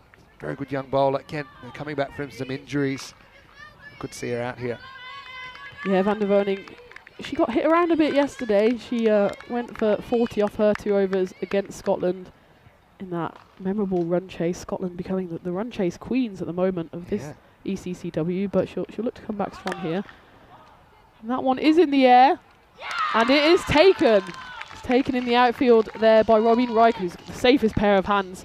And that was a nice short ball, kind of cramped up the batter there, and Laura McBride, she didn't quite get over it, and it was a good piece of bowling there. It's the old pull versus cut conundrum. When you're trying to take a ball from outside the off stump and pull it, you've got less margin for error. You see it end up hitting fairly high on the bat. Just never really in control of that shot. And Riker, well, you're right about that. She's got a really nice pair of hands, doesn't she?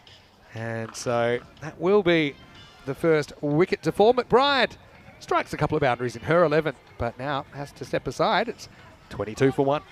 Yeah, and of course Louise Little is still out there. So while Little is out there, Ireland will know that they're in with a shot, especially as Vinny just perfectly explained to us the calculations in the table. It's all still to play for on day 5 here.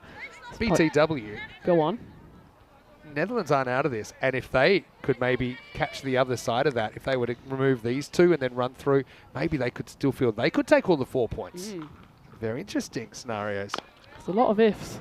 Squires has had a good week though, hasn't she? She's coming out at number 3. So yeah, you'd be hoping as the Netherlands that if Ireland go full, just kind of pedal to the metal, that you get a couple of wickets, and suddenly, you know, the Ireland have struggled sometimes, middle and lower order. So yeah, this still could go either way. Also, Netherlands could take 3 points out of that. If they were somehow to get a 4-pointer against England, they could potentially still go through. So a lot happening. That one's chipped away, should be taken, and is. That's Sanya Khurana there at square leg. It just goes straight down her throw. It's a nice take. There's a disappointing shot there by Louise Little, and that will be a big wicket for the Netherlands. You can see how they're up and about celebrating that they know that's a big one. It's a bit like how Alenia Sims got out earlier in the day. It's just kind of instinctive flick off the toes. You see there, just kind of trying to time it, but couldn't have really gone any closer to Khurana. He's got the Dutch-themed sunglasses as well. Strong sunglasses game from the Netherlands today. Unfortunately for Little, that's a big blow to her team as she has to go for 9. 23 for 2. Van der Woning with the double strike. Yeah, it's been a good over for her so far. 2 for 2 off just those 4 balls. I had to double check that it was Sanya Khurana taking that catch, because we've been so used to seeing her up here in front of our commentary box at mid-off. But she's had enough.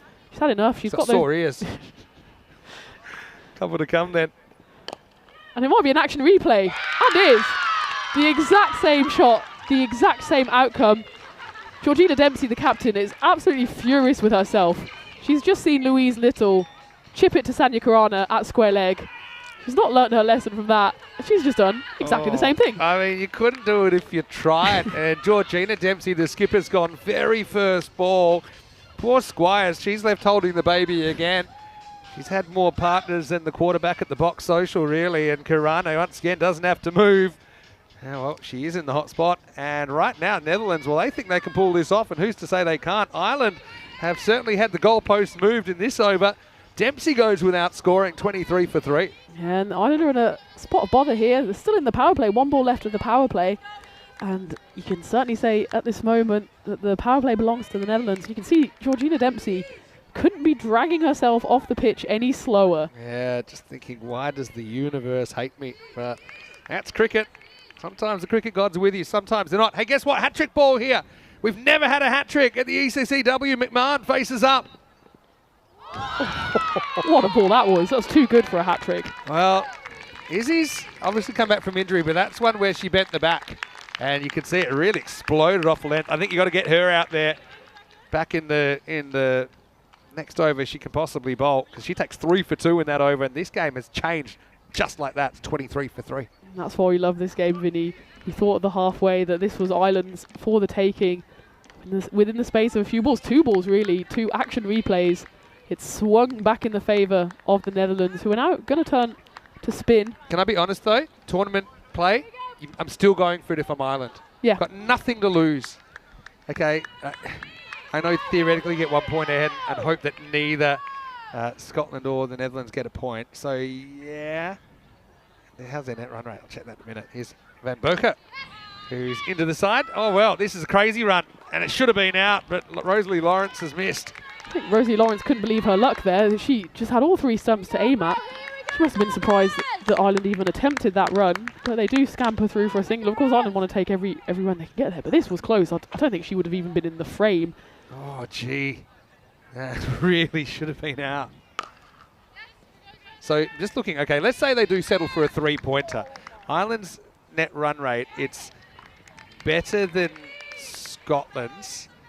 And it's hard to say. At the moment, they're worse than the Netherlands, although they may kind of overtake them with the result of this game. So actually, 3 points might not be that bad. Just don't lose, I guess. Almost 50-50 for the game now. And that one's hit away, but it will be swept up in the outfield. Oh, there's a direct. Boy. Isn't it funny? You get a direct hit from side on from 50 metres, Well- but you can't hit from 2 metres. Well, that's Van der Vonning who threw that in, and at the moment she's just got the golden touch. Got the golden hair. It's kind of high. Not high enough to be an overall, though. Yeah, I think umpire Jasmine just saying there that it was just about low enough. And Van der Vonning, yeah, she Slow. can't keep her out the game at the moment. Slower bowler. Let's see Anamine back. And that one is hit away, and it's going to go all the way. It was a slightly over-pitched delivery, and it was hit to the boundary by Sophie McMahon. That was a lovely shot, straight over the covers. Sanya Karana, who's somehow now out of deep cover, covering a lot of ground today. She could only watch that sail by. Low full toss this time. What a good option to go in that region. Knew where the fielders were in the outfield, and more importantly where they weren't. This still could be anything this game. It's one of those rare ones that I think all 4 results are possible, a 4-pointer, 3-pointer each way. Okay, Ireland probably shouldn't lose 7 for 20, but they might, especially if they're going for it. McMahon, though, classical shot. And Burka, last ball of her over. McMahon goes for the same shot again. This one probably won't go all the way. Karana this time does have time to move around the boundary and throw it in. Everywhere, isn't she? Like Amy Wheeler this morning. The ball was following her. Anyway, it's all the threes. Van Boker goes for 10 in the over. 33 for 3 after 4. I'm loving all these permutations, Vinny, at the moment. I'm struggling to keep up, but it's exciting to see, of course. Yeah. We did see that Italy will be condemned to the Challenger Division next year, but there's still all to play for in places 1 to 4, and there's only 3 games left. Of course, tomorrow is finals day, Yeah. so by the end of today, we will see what is going to be happening After tomorrow. this, there's only 5 games left in the season. That's like a normal day during the year, so it's crazy. Now, this is smart. Isabel van der Woning is coming back after her 3-wicket first over. Well, there's the Scots getting ready to go. So, as you say, Vinny, it's coming towards the end of the season. You must have covered an unholy amount of games. Personally, I've done around about 1,200, and as a unit, the channel's done over 1,700 now Incredible. this year. And what would you say is some of your highlights, both on and off the field? Good question. We've been playing this game for a little while, but yeah, we've had some amazing stories during the year. Obviously, ECC-W, recent things first. Having another golden ball at the ECC-W was pretty amazing. No one's hit away. Sanya Karana. Is she How got some many Sanyas are on the field? Because she was just about 100 metres away. I'll be having words with the captain if I were her. Is she teleporting? Well, they know where to put her. Yeah, highlights though. I mean, during the year, obviously. Oh, where do you start? Starting the year, going right back to my first day of the year, there was a 6 for. Had Lorne Burns, had none for 20 or 4 balls, finished with 6 for 20 off his spell. That was pretty cool. That's really going back. I think probably going to new places. Yeah. So one of my highlights for sure, and involved these 2 countries. I covered the Netherlands, Ireland, Scotland Tri-Series, T20 Men's Tri-Series just before the World Cup. And then went back to the Netherlands later in the year, covered the Netherlands, Canada and USA. So yeah, first time we had 2 North American sides play each other on the European Cricket I was going to Network. say, that's really stretching the E of European, but, we're all one big family here. We'll take everyone. We all know that the E actually stands for excitement. Excitement everywhere. So yeah, that's probably right up there. We've just had so many good games, it's hard to pick them out. I think also the ECL here at the Carlton Oval, the championship week, had some crazy games. I think we had like kind of 195 to 191 game, 197, 191, something like that.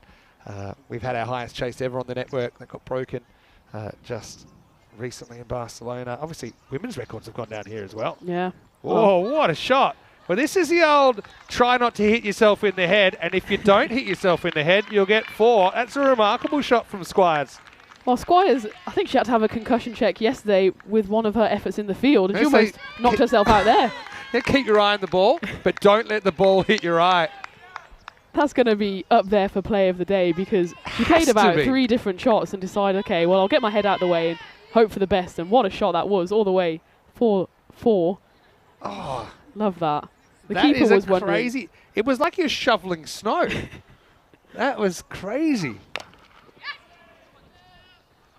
And that's just hit away for a single. So Ireland are 41 for 3 at the end of 5. An intriguing little game panning out here. But we've talked about the best moments on the pitch. What are some of the strangest moments on the pitch as you join us here in Commonwealth? Strangest moments? I mean, there's normally some good ones. I'd say luckily we haven't had too many concussion tests, and also don't have night games here, but some of the concussion tests that came out, including, I mentioned it earlier in the week, but the torch in the batter's eyes, and I think it had a 75% strike rate of batters getting out the next ball, normally bowled, after they'd had the concussion test. So yeah, Magic Spray Valentina was a bit of an offender for that one, but the guys didn't seem to mind anyway. Yeah, off the field, you mentioned off the field, probably going to new places. So we went to England for the first time for an ECS, and that's something that we'd want to do for ages. Oh, that is turn around the corner. Well, this could be tight, not a good throw. There's the bat plug as well. McMahon hustles in. This is Peen Oast. So all the Peen heads will be up and about. They'll be going wild. Well, she's not had too many chances this tournament, but every time she's had a chance, something has happened. She's had wild overs. She, of course, bat goes flying. Yeah, luckily it was over the line before it went flying. Carnage. Peen's bowled well whenever she's been in the side. She has. I mean, she dream debut. But she because she's slow, that's actually her weapon, because it's just, especially if there's a bit of wind around, a little bit of wobble. You know. She got 3 for 12 against Scotland, 2 for 15 against Italy. The Peen heads rightly backing their girl here. And she's gone well for the first 2 balls, and she's only very young, she's 18. Bonus point kind of disappearing, so Ireland probably do need to refocus. Like I said, a 3-point win. There's still paths to top 2, but there's narrower paths. That's been worked away. And I think that's, in fact, while umpire Jasmine has signalled 4 on the field, we'll have to take another look at it, because I think that, again, was quite close to that magical mystery rope down there with the ghost of Christmas past. The ghost rope that moves itself. Check this out on the replay. High grip, doesn't she? McMahon. Just helps it. Going, and... Oh. There you go. Just inside. Okay, well in. The ghosts left that one alone on that occasion. Better to be careful. Nice call. McMahon on 14. It's a great pick up there by Mokenboy, who didn't quite fire with the bat earlier today, but what a series she's been having. You mentioned the 3-1-1. Yeah, Agent 3-1-1's cover was blown yesterday. It was. Did get her stuff back, so that's good. And geez, didn't she come to the party yesterday? Yeah, well, really well. She's hit two half centuries with other, I assume her teammate stuff, and then when she got her own kit back, she went 64 off just 30 balls. So home is where the heart is, and with her equipment, she showed all that she could do. That one's just tickled away. Were you funny like that? Like you didn't want anyone to use your equipment? Like for me, helmet. I hated people borrowing my helmet because they just, sweaty. Adjust it just for you. But even like how you have it, like the tightness of it or whatever. I don't like people having my bat, and I'm left-handed, so most people don't want my gloves. Cause I don't need sweaty gloves either. That's what we used to do. We say, go get so and so to, especially with new people in Europe, say, go get someone get her a left-handed bat. Always a classic one. Well, you do have left-handed helmets nowadays because a lot of the helmets now have sponsorship on them. So that's just squatting up in the air. It won't be carrying to Rosie Lawrence behind something. You have sponsors on one side of your helmet, so it can be quite important if you have a left-handed or right-handed helmet. Of course. So yeah, okay, that's new. Yeah. I remember they used to do that with sleeves. The Australian team did that for a while. Hey, they'd have like your front sleeve when you were batting had the sponsor's name on it as well. Yeah, but the old go get somebody, you find me a left-handed bat, and always they'd be like, oh, are there any? No, these are all right-handed. Always a good one to, especially if there's a new 12th in the team. Especially in European cricket where they might not be so familiar. It's always a good game. Yeah, I was going to say you got to wind up the young uns with. The other one probably shouldn't say out loud, but there's a. You're going to anyway. I will. Yeah. I'll allude to it. Anyway, Van Boker comes back for a second over. First over went for 10, but she's started with just a single on this one. At school, we would have in the kit, and I went to school, I reckon some of these kits have been around for 40 or 50 years. We talk buckle pads, and we'd say, and some of the new people to the game would say, what's that? One particular part of the equipment. If I'm not saying it out loud, you can probably guess what it is. Oh, you don't want... And that's up in the air, but it will fall safe, and Carolina de Lange will do well. She just about claws onto that one. She lost track of it underneath her, and you can see on her face, she knows she's kind of got away with that one. Good stop. Yeah, good stop. And very good stop. It had the desperation of someone clinging on for dear life, didn't it? But she never touches the rope. I think she lost it, panicked for a second, and then just got a saw bit it pop lucky. out. Made sure she didn't touch the rope. Good work. They were checking it, but it certainly didn't touch the rope. Yeah, that certain piece of equipment, the amount of times. Oh, wait. Are they going to give up? No, it's definitely Hope not. It's definitely never touched the rope. The amount of times. No ball. What they were checking was in fact the no ball, and Van Boye is just checking what that is in fact for. They do only have 5 out. There's a bit of a question here. I don't think height. Was it someone outside the? Must have been. I mean, it wasn't for off the pitch or anything like that, was it? Well, De Lange after height, no. it didn't seem like high. And De Lange No, that's all right. That's the it's the universe realigning for the for the boundary of the first over. It means this is a free hit. The ghosts of Christmas. Yeah. Anyway, yeah, a few ghosts and ghouls. There's Karana, by the way, who just now is over there. She should get frequent flyer miles for the amount of ground she's covered. Well, so she's earned her that Christmas part. dinner. Sorry to take so long to get back to it, but we would tell people that part of the equipment was an oxygen mask, helps you breathe better. Oh, please no, not schoolboys. God, schoolboys are the worst. Boys are the old ones worst. had the holes in them, right? That's how old they were. Like Bane from Batman. Yeah, so that was always a good one. Yeah, I mean, as a female cricketer, the amount of times I've been asked if I need that piece of protective equipment. Go on. I do have to sometimes explain anatomy to people, but I'm definitely putting it nowhere near my face, whether it's mine or anyone else's. Any protection is good in cricket if you're comfortable in it. That's pretty well hit by Squires. That's going to be 4. So now you're looking at basically winning the game. That'll get it down to 20 off 20. As the Netherlands, like I said, they're still in with a win here. They're still in with a chance of burgling first. Also means that the England 11 can't maybe experiment as much in the last game of the day. Yeah, well, I was talking to Libby on the mic earlier and saying, will there be any kind of changes for the final game? England will be hoping to only play that one game in the final tomorrow, but it might be they have to go all guns blazing this evening just to secure that top spot. I mean, they'll only need a point, and that's assuming that the Netherlands win here. By the way, they're behind in the game. I mean, the 8% seems pretty harsh, but I suppose you do have 2 set batters there. So a wicket or 2 could change that quite quickly. Yeah, McMahon has impressed with the bat over the last few days as well. 24 off just 13 balls against England. She just heaves that one over. The Silver Seagers will mop up at long on. This game has had its ups and downs, but it seems that Ireland could just play sensibly here, knock the ball into the gaps. They just need a 1 a ball, and they've got 61 for 3 off 7 overs, 18 needed off the last 18 balls, and something kind of has to give here for the Netherlands if they do want to get the win. Gonna have to try something different. Well, obviously, with that over finishing and the game still being alive, it means Ireland, they can't take the 4 points. They haven't taken the 4 points, which is kind of what they were hoping. But still, like I said, there are some paths for them if they take 3. Yeah, just a note, I know we saw this earlier on, but Italy, because they are 5 points behind Ireland, and now Ireland, actually, we know they've got the point out of this as well. So Italy, they are confirmed to go down to the Challenger Division next year. Well, they'll meet a variety of teams, including Germany. Including Germany will be welcoming them with open arms into the Challenger Division. We meet them quite often on our travels. Silver's back. Oh, just beyond her grasp there. She kind of threw her hands up at it. Gravity defied her there. She just couldn't quite get off the ground. Gravity keeps us all alive, so obviously we're pretty thankful that it exists. But defying gravity, Wicked's out in the cinemas at the moment. So you must have a life. I didn't know that. Sounds good. It's only a 1-parter. It's a musical, and they've split it into 2 parts. It's almost like they just want to print money.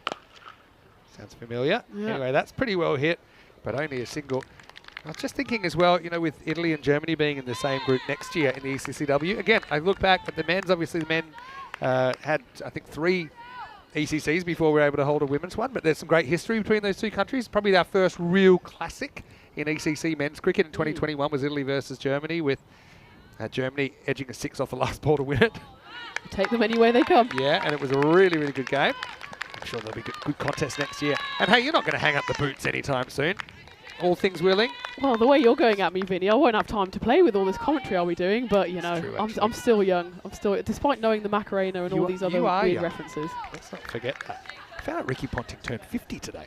I heard that on the commentary, and I Crazy. also heard in your voice your kind of absolute terror. But I remember him coming into the team when he was 18. I think that's Yeah. why it's That crazy shows for your me. age.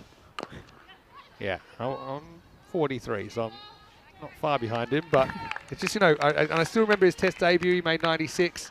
Got a bit of a rough LBW pre-DRS days. And so, yeah, you only get one Test debut. In the same innings, Stuart Law played his only Test, or Test innings, only Test. He has an infinite batting average. I think he made 54 not out. Never played again. I would love that. Just play Better one than game. Bradman. Just retire on the spot. Yeah. It's not going to get any better than that, is it? I'm loving the chat, by the way. The talk of left-handedness. I am one of the... Give us your best cricket gags. And we used to use the, you know, the magic spray. We used to spray, again, probably that same part of the equipment. Especially in indoor cricket where you would take your box out to bowl. So whoever was I off thought you meant you go out with the box to bowl, which would have been quite a look. That might be distracting for the batter. Seegers, meanwhile, is bowling very well here. Gone for just 11 off her. This game is alive. They're pushing it to a finish, 15 off 13. Seegers kind of walking the tightrope without a net here. Last ball of her spell. She's gone for 11 off 11. She's bowled really well. Tight field as well like this. Covers in, mid-wickets in. Don't want to give away any singles. And that'll be a great spell from Silva. Just 12 runs off her 2 overs. And talking of cricket gags, so obviously playing a lot of cricket in Germany, you see a lot. Yeah. We've spoken before about whether, you know, we've been asked if we're good horse riders for the game. I think Of it's course. polo. I think it's croquet. And I had some German friends watching a game not too long ago, and of course when you're in Germany you want to make it feel like proper cricket, so we had everyone in whites, we had the umpires in their coats, and my friends after the game, they were like, Tino, I think I've more or less understood it now, but what are the 2 old guys doing in the middle? What are the butchers doing there? Butchers. Because they're wearing their white People coats. probably think that. They probably think some of the bowlers are when they rub the red ball on the trousers as well. Well, Yeah, back in the day when we could put the spit on the ball as well, it's just a lot of weird things going on in cricket, which to aliens must look absolutely bizarre. Here's Peen, big over coming up. Gets it wrong, but she actually hit that, and so it won't be a wide. It's a bit of a break, to be honest, for the Netherlands. That looked like it'd be a big wide. It'll just be a single. Yeah. Well, I hope, I know that now no saliva on the ball. I hope that in my lifetime we have a fluid-free game. Because I still think Everyone can keep their pretty fluids to disgusting, themselves. actually, isn't it? Like using sweat to, Yeah, I mean, we had that. That's not a bad ball by Peen, but McMahon steps right across, exposes all 3 stumps, and hooks that off more or less the top of middle stump. Good invention there by Sophie. That's just strictly playing it on length. Feels like won't be a Yorker, and at the pace that Oost bowls, that if you time it right, you can really get some pace on the ball off the bat. That's exactly what happens to one of the shortest boundaries on the field. Because these boundaries are from the middle of the pitch, obviously any boundaries behind the batter are about 10 yards shorter than the boundaries down the ground. So smart batting from McMahon, 9 off 10 now. Peen's just got, they've put the fine leg back now, so I like that. What else they got? They got nobody in the circle on the leg side, so you maybe now you're just looking for one there, 9 off 10, run a ball wins you the game. And do you remember in the COVID times, of course, we had all manner of restrictions in. So we had Germany, no keepers up to the stumps. Do you remember that? I think it lasted about 5 minutes. Well, I'm not surprised. Maddie Ward would be having a nightmare because she loves going up to the stumps. They made. I don't know if they actually implemented it, but they were talking about it. DCB back in. You love a rule in Germany as well. We love a rule. We don't break rules. Rule. We rules are there to be adhered to. It's not, as the saying goes, or is it rules that are there to be broken? Either way, the Germans are not breaking any rules. And we had the whole hand sanitizing. The ball had to be hand sanitized. Everyone had to hand sanitize after every over, I think. Yeah. I think we spent most of the time just sanitizing rather Just than actually sanitize the ball. They cut out the. They did. It was everything was sanitized. What, just dunked put it in a bucket. Wild times. I just think if you want to make it more bowler friendly, like each field team gets to choose 4 implements that they can use to change the condition of the ball. Well, Australia seem to do that anyway. Yeah, no, we've chosen ours. And that's a lovely shot, and it will go all the way. 6 runs, so that brings scores level. This is a great little knock from Sophie McMahon, who will be, unless some Christmas miracle happens, we'll be seeing her team over the line. Yeah, and what it does, it's going to cost Netherlands a chance at top spot that they would have been hoping for. But now, you know, they will have a bit of a job to do, depending on what the... Now, net run rate's actually really important, because if Netherlands pick up a point, they'll be tied. So even now, the longer you can stretch this out, if you get 2-3 dot balls, who knows, it might be the difference between having to play in the eliminator and skipping it tomorrow. So, yeah, it's going to be pretty tight. Well, the Dutch have brought everyone in the ring, so McMahon will be wanting to finish that. Any score wins it now for the Irish.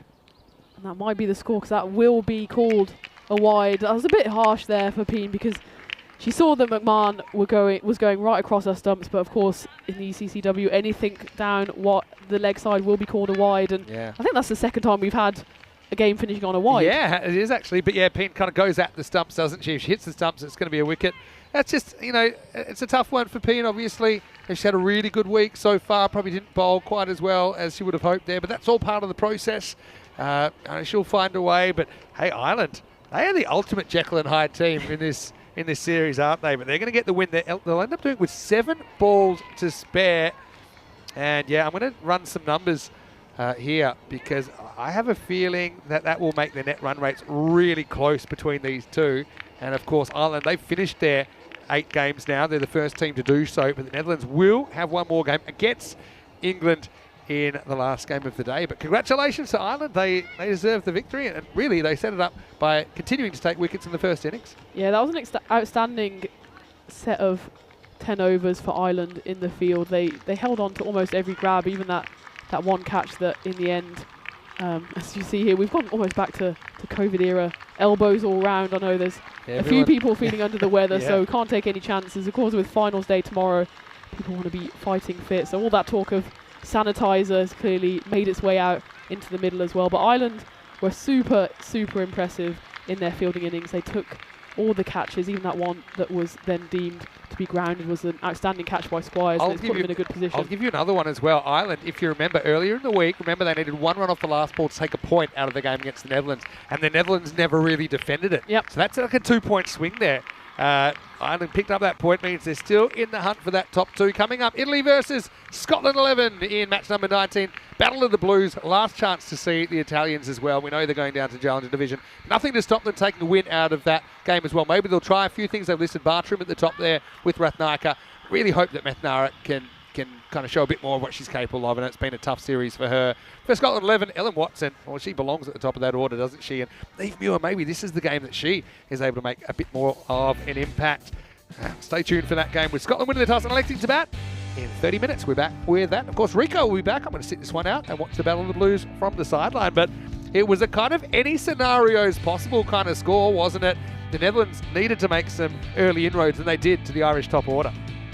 Yeah, and Ireland, you know, they're quite top heavy when it comes to their batting lineup. Louise Little has impressed throughout, and she didn't quite get going today. But in the end, Ireland only lose the 3 wickets, so they fought back in the middle overs, and Sophie McMahon really impressed there with a not out 32 off 21, ably supported by Annabelle Squires. After she had that spectacular catch attempt in the first innings, she then came back and got 23 off 17 balls, also unbeaten. And that will give Ireland heart as well, because they have been a bit reliant on Louise Little at the top of the order, so it's good to see the middle order really chipping in. Do you know what? I'm just looking at the net run rates, and of course it'll change because Netherlands will play again. But with that, Netherlands are plus 0.041 and Ireland are plus 0.40. So even the fact that it was a wide didn't count as a ball. Yeah. I bet if it had gone one more ball, that maybe it would have been the other way around. So I mean, it just shows you, doesn't it, how tight this is, and still we've got some interesting scenarios ahead. Yeah, and tight margins. Carolina Zelang, a tight margin there to claw the ball away from the boundary. But it shows the importance of throwing yourself around, as the Netherlands did there, because even if you don't win the game, even if you don't win the bonus point, every run can count, and we'll see how that plays out. We still have 2 games left of the group stage, so few hours' time, we will see how that final table has panned out, but it will remain exciting to the last. The Netherlands will come back against England in game 20. That will be a repeat of the first game of the tournament, a repeat of last year's final. But that might be an interesting game just to see where both of those teams, probably the two favourites, are lining up before finals day tomorrow. So you can see it was the middle order that did it for Ireland.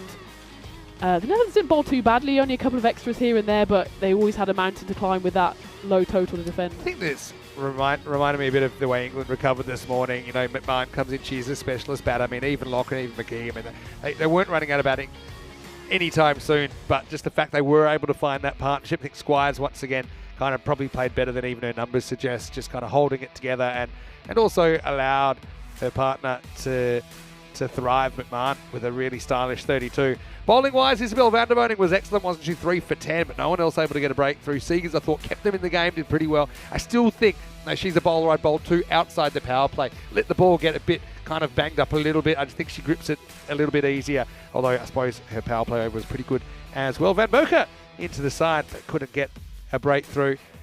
And Ireland 11 finding themselves now equal second with the Netherlands, but only 0.01 behind on net run rate. So what it means is that, if Netherlands win, so if Netherlands just get a point, that will be enough, obviously, to break the tie. So they'll be hoping that England go 4-0, and if they do, for sure, the Dutch run rate will go below Ireland. So Ireland now become huge England fans, even though that sounds really weird. So turn up for the books. Yeah, so if England can go 4-0 over the Dutch, then Ireland will get skipped the eliminator in the morning. We'll take a break then. Back in about 25 minutes, take you into the next one. Rico Full will be back in the box. Tina Goff, don't worry, she's staying right here. And we'll be back for more action. Still 2 matches to go before we have to make the cut and head into finals day tomorrow.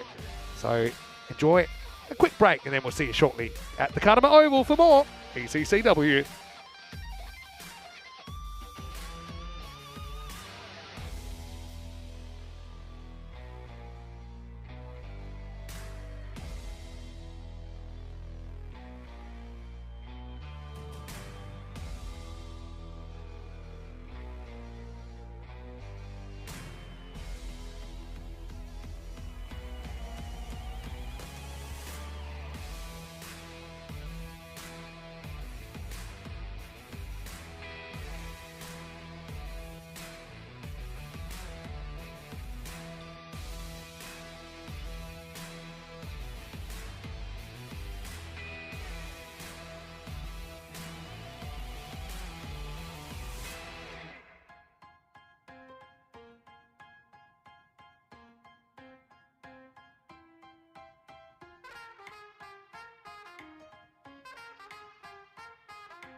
This European Cricket Network event is proudly brought to you by HCL Software, Paramatch, La Junta de Andalucía, Victorinox, and our official timing partner, Rado.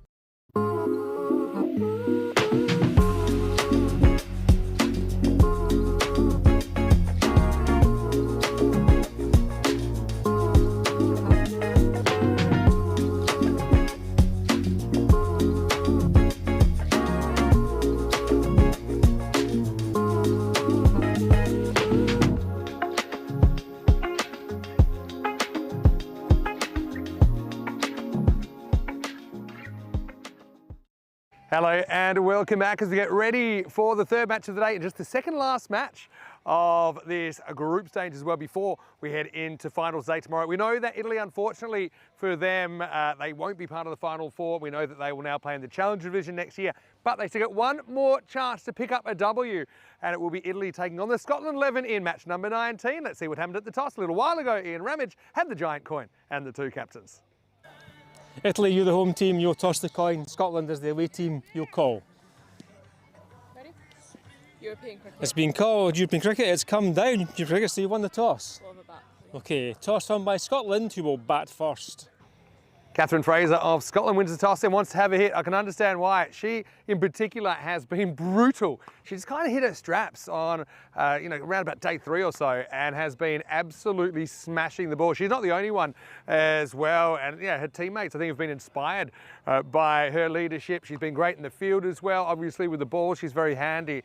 So Scotland 11, I think that they're kind of eyeing off, just kind of jumping up a spot or two in the ladder. Of course, this is their last game before the finals tomorrow. For Italy, it just kind of has gone the other way, hasn't it? These two teams, in a way, they started in these positions and they've kind of switched as the week's gone on. But for Italy, it's one last chance to go out there. I suppose one good thing for the Azzurri is that they don't have really any pressure on them here. They can go out, they can play the way they want to play. I think Alenia Sims has had a really good week, and look, one more chance as well for Methnara Ratnaika to make a score. So let's get up to the commentary box. I'm looking forward to this one as well. Christina Goff will take you through this one with Rico Full. Over to you. Match 19 on the way. Last chance to see the Italians. Looking forward to this one.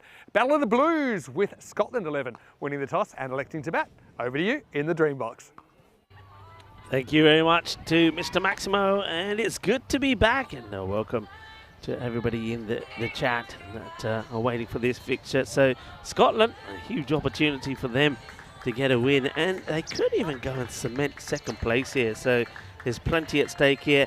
And for the Italians, well, unfortunately, we haven't seen the Italian job, not this time, and they haven't really clicked, apart from that one win that they did get against Ireland. And that's been the issue here, whereas Scotland, remember, they lost their first 3 matches, and then they've got a winning spree now, 4 on the spin, looking to continue that against Italy. Italy, they are probably the team that you can feel what they're feeling and sensing. They're a team that should have done better. They're a team that have got good players that can perform, but those performances just haven't come, especially with the bat. But can they finish on a high? And a victory against Scotland certainly would be that. And on this day in 2020, a day of horrors for India, who tumbled to their lowest test total, 36. And that came after their bowlers had fought to gain a first innings lead of 53 against Australia in the day-night test in Adelaide. It was especially painful. Australia quicks Josh Hazlewood and Pat Cummins combined to take all 9 wickets. India number 11, Mohammad Shami, retired hurt after being hit by a Cummins bouncer. No Indian batter managed to reach double figures, making it the very first instance in Test cricket that all 11 batters and extras didn't go past 9, and that was on this day in 2020. Well, the batters of Scotland will be hoping that they do better than that, and they should do. They've been batting well. They've found a good opener in Watson. She'll be looking to continue showing the kind of form that she has done so, and she's got plenty of players there that have helped. Neve, on the other hand, her partner here, Neve Moore, has played a couple of shots, but she hasn't really gone on to do what we know she is capable of, a bit like some of the Italian batters. Let's see if it goes better for this time. That's a good delivery from Basindi. I've said before, when this girl gets here full and straight, she can cause trouble. And that's a nice start from her. Gets a dot ball in to start off with. Beautiful sunny afternoon on the Costa del Sol here at the Cardiff Oval. Glorious sunshine at the moment. And this one whipped away. Fielder does well, catches up with it and gets the throw in. Just having a look at the field here very quickly from Italy. Slightly different. It's nice to see that on the offside they have got fielders that are pushing in, walking in with the bowler. The fielders that are back at the moment is square leg on the boundary.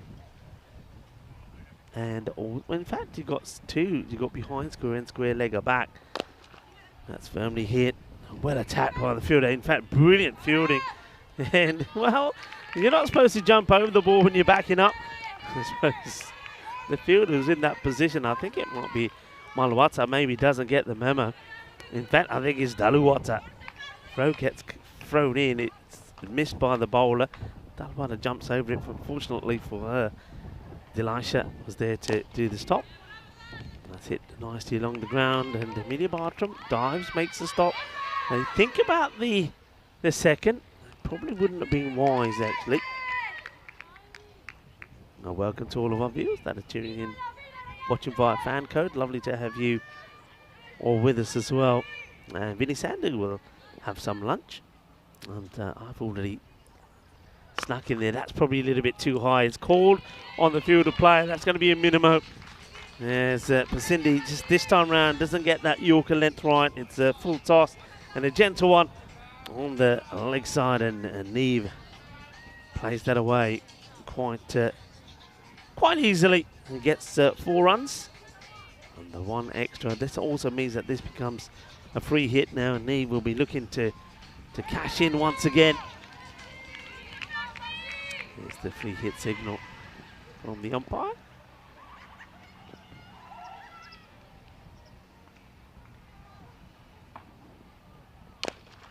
Big swing. Will take the single. Bartram does the fielding. Oh, hits a wild throw, but well taken there by Pasindi. We know that she can catch very well. Umpire Schnehel and Jasmine, the 2 umpires out there in the middle. That's the ball she's looking to get in most of the time, the Yorker one. That's the one that every so often she has strayed down the leg side, but comes back well, finishes the over well. 9 will come off the first, and it's a good opportunity for me, at least for the first time, to welcome back Tina, who's had a spot of lunch herself. I'm going to start this, Tina. Hi Rico, yeah, had a bit of lunch, ready to go for this exciting game, and things are getting a bit exciting, aren't they?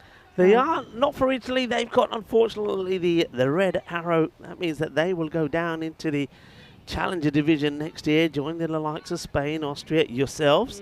And, of course, well, we don't know who the other team will be. So Italy will be there. One other will come up from the, what we call the 3rd division. That's going to be pretty exciting to see which teams feature in that. So yeah, Italy, I think they'll probably feel a little bit more at home in the Challenger Division, but I think they'll be tough to beat. Yeah, I think they'll have learned a lot from this week, but maybe they'll go into the Challenger Division being more of a big fish, and that might suit them a bit more, suit their skills. And that was all skill there, shown. Little tumble there. It's all smiles all around, and that kind of sums up Italy's week a bit. It's not quite gone to plan for them, but it's Tofoletta there's back on her feet, dusts herself off, and I'm not quite sure what happened there. It did just sneak away to the boundary. It was a chase for both, and Tofoletta was the closest to the ball. She took a tumble. It's played away. It'll just be a single. Yeah, I mean, a few of the Italians have picked up injuries. I know that Sonia Tofoletta has been sort of in and out the side, but I noticed, I'm sure I saw Komodo Pedrick had her hand in a sling, so there's been some injuries there. That's high up in the air, and it's a very good catch, really well taken. And that's Himanchi Daluwata has rewarded Liliana Sims with a wicket, and they've got the dangerous Watson for just 2. Yeah, that was a lovely catch from Himanchi. You could see the way she stood under the ball for a good while. She was almost hands up in the air, praying to the cricket gods, especially after so many chances went down for Italy yesterday. She was praying that she got her hands around that one, and she did very well. Sunk to her knees, I think, in relief more than anything. This big smile on her face, because that's a good wicket for Italy to get early on. Yeah, I think the Italians here, Tina, is the last time that we're going to see them. We're not going to see them here tomorrow. We're not on the field of play. I'm sure they're going to be there in the fan zone, and they want to go out with a high. They'll want some highlights from this match, and that certainly is one. Good catch there, taken by Jaluwata. Maybe she'll play a bigger part in the field. Maybe she'll get a bowl here as well.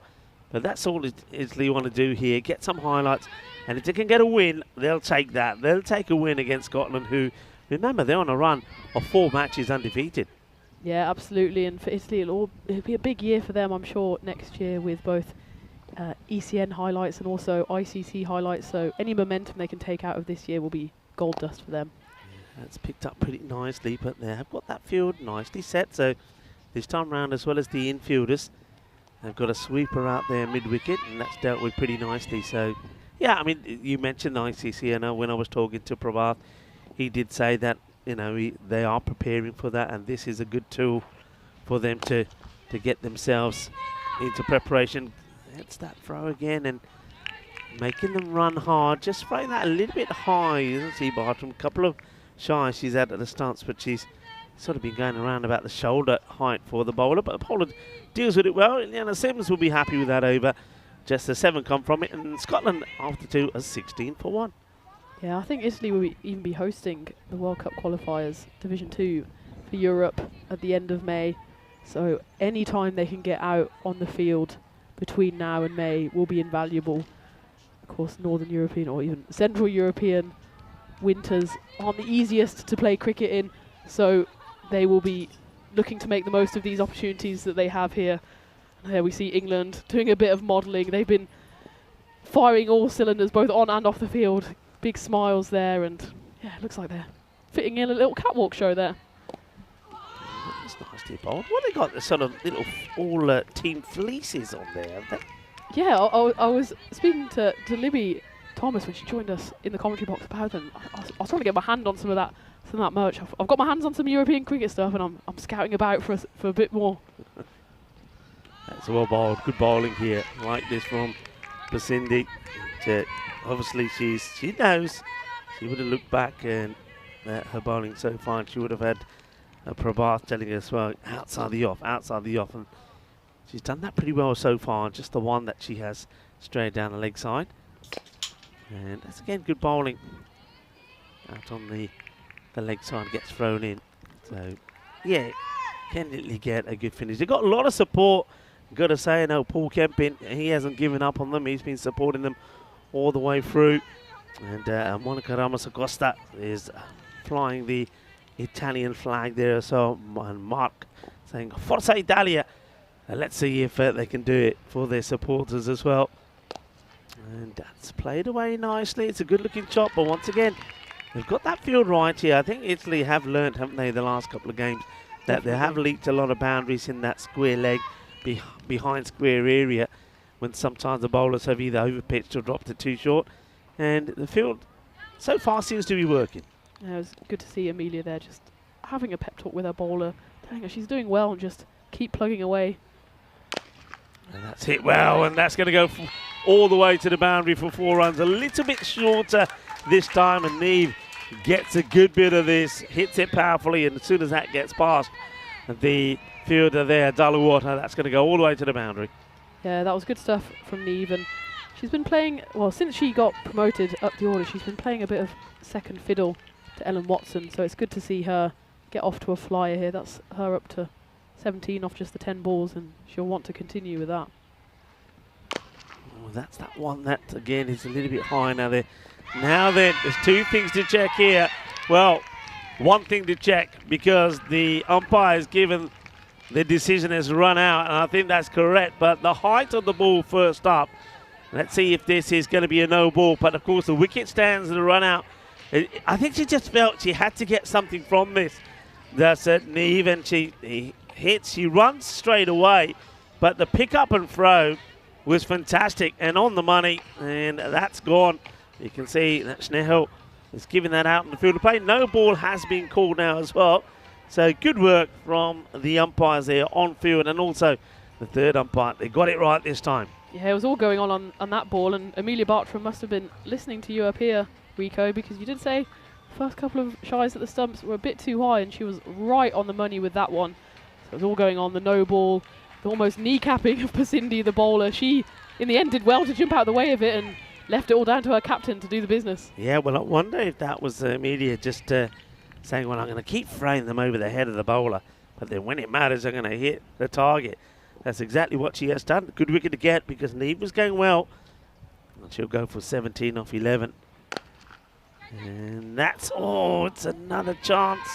It gets put down. It's Leanna Sims who'll be disappointed with herself because that could have been a big wicket. Abby Aitken-Drummond, who we know can be a match winner on herself. She batted yesterday and got a great half century, but gets dropped there by Sims. Yeah, that was a tough chance from Lenny, and I know Italy had a few easier chances yesterday, but that was among one of the harder ones. I think it was hit so hard by Aitken-Drummond that Lenny just didn't quite get up quick enough, and the ball was past her in a flash. It was a half chance. It was a good effort, stung her palms, but it's been a good power play for Italy. They'll be quite pleased with restricting Scotland to just 24 with those 2 big wickets as well. And that was a nice over by Pasindi. She'll be another one that she'll want to take every chance that she's given here for Italy, knowing how big a year it is for them next year and just showing what she can do with the ball. And I think it'll be another bowler here, Himanshi, who will get the chance after she took that great catch at mid-off. And it's all about these little moments for Italy and whether the individuals can take them. That's right, yeah. Yeah, I think you're right with Pasindi. I think she is going to be a huge player for them going forward. Yes, this is what we've all wanted to see. It's the slinger, and it's going to be a great effort from the fielder we were just talking about. He comes in to try and take the catch at Pasindi. So we do get what we wanted to see. Myself and Vinny in the last match were saying, well, why? If she's in the side, Taluwanda not bowling, she is now, and she could have had a wicket straight away. Now, second chance maybe.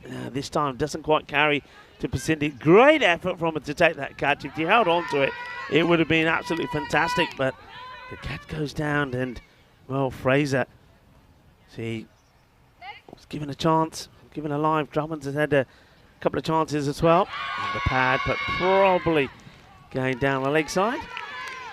Yeah, this has been a good few moments for the 2 18-year-olds, Pasindi and Himanshi, showing what they can do, and that was almost a spectacular grab by Pasindi. She did really well. It's always hard running forward.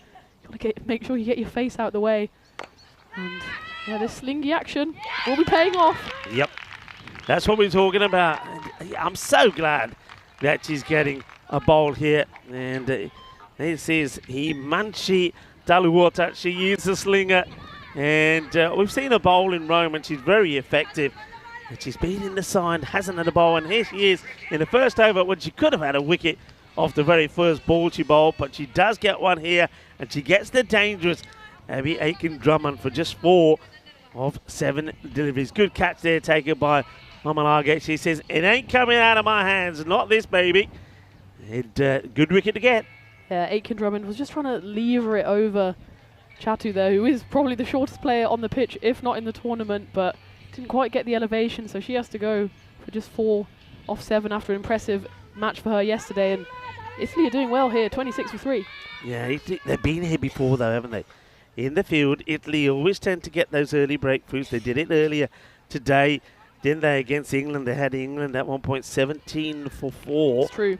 And then that partnership of 99 came and they were up against it. But can they keep the momentum going?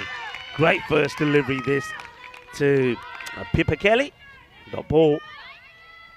Yeah, and Italy just have to use this momentum now. You can see high fives all round with that wicket, and this is a good little phase for them in the game. That's played nicely, but just will be a single. Good control, actually. What do you think of this action then? Do you like it? Always good to see a slinger, right? Yeah, I think we called them the sling sisters. They've got the slow sisters to Italy, and now they've got the sling sisters as well. And we've got Ashwini in the German team who's got that similar slinging action, and it can be really hard to pick as a batter because you're usually expecting the ball up around, you know, head height above the shoulder of the bowler, and suddenly it's coming from more or less in front of the umpire's face. So it's a different angle, and as we know, different angles can always wreak havoc with the batters. So I'm really pleased for her. I'm really pleased that she got the chance and she took it with both hands. Yeah, well done. Himanshi will finish with 3 for 1 of her first over. I'm pretty sure she'll be coming back. And, well, it looks like we've got a headband warrior who's going to have a go there as well. And this is Tishani Aralia. I think this will probably be her first ball in the championship as well. I know that she's sort of been going between her and Sonia Tofoletta, but with the injuries that they have picked up, I think they're going to have to play both in this match. So let's see if she can go well here as well and do what Daluwara did and get a wicket. So this is Tishani Aralia to bowl her first. And yeah, good start. I like it. Outside the off, that's where you want to be. Yeah, and I'm really loving this by Italy. They're letting some of the bowlers who might not have had too much of a chance throughout the tournament bowl, and they've really stood up and said, you know what, coach, put us in. Yeah. We're ready. So it's down the leg side and will be wide. They're taking it on here. And it's a good throw. Does hit the stumps. Does Matanara, but this time the batter does get home pretty comfortably. So that's Pippa Kelly. Gets to the other end. Wide has been called. Yeah, I was saying this to Vinny in the last match, Tina, when Italy made a great start. They had Manuwata in the side, and I was saying it'd be nice to see her have a bowl. And when they had England 17 for 4, I thought that was the time. They didn't. They went back to what they've done all the way through the tournament, and they weren't used at all. And I just thought that they lost the opportunity. They lost that element of surprise that somebody like Himanshi would have done to England, because they wouldn't have seen her already. And I think that's basically what she's doing here now with that slingy action. We haven't seen too many left arm spinners in this week of the tournament either. That's good bowling, good areas. So Italy fighting with well, a lot of people behind them and backing them to go well. Steve McVeigh saying he'd like to see them finish with a win. I think a few people feeling the same. A little bit shorter this time. And plays the pull shot, but again, that field has been set for those kind of shots. Now it'll just be a single due to come in the over. Yeah, Steve makes a good point in the chat as well that Italy have really come back firing today. As you said, they had England on the ropes this morning, and maybe just a bit of lack of experience to let them off again. But their heads could have dropped after yesterday, but they've come back. Let's hit down the ground, a couple of bounces. Near Bartram does the fielding. Already been involved in that superb run out. She got, of course, Neve, who was looking very good. Well, there you go. The old bit of massage going on over there as well. I think Maisie Masira is 12th today, and she's, I'm not sure that massage is a part of 12th duties, but she's throwing herself into the role, and it has been a long week for the Scottish girls and everyone else, so I'm sure we do have a few sore bodies around her. They are getting their money's worth from her, aren't they? Okay, can we finish well? Lofted up, that's been hit forcefully, and it's too spicy out there to deal with for the fielder. That was Delisha. And let's just have a look at the height of this. It's a full delivery. I didn't see the batter actually charge it, so this could be an interesting one here. And probably just on the way down, I think, as there's no pace really coming from the bowling from Tishani. So just lets herself down a little bit with that last delivery as that gets put away.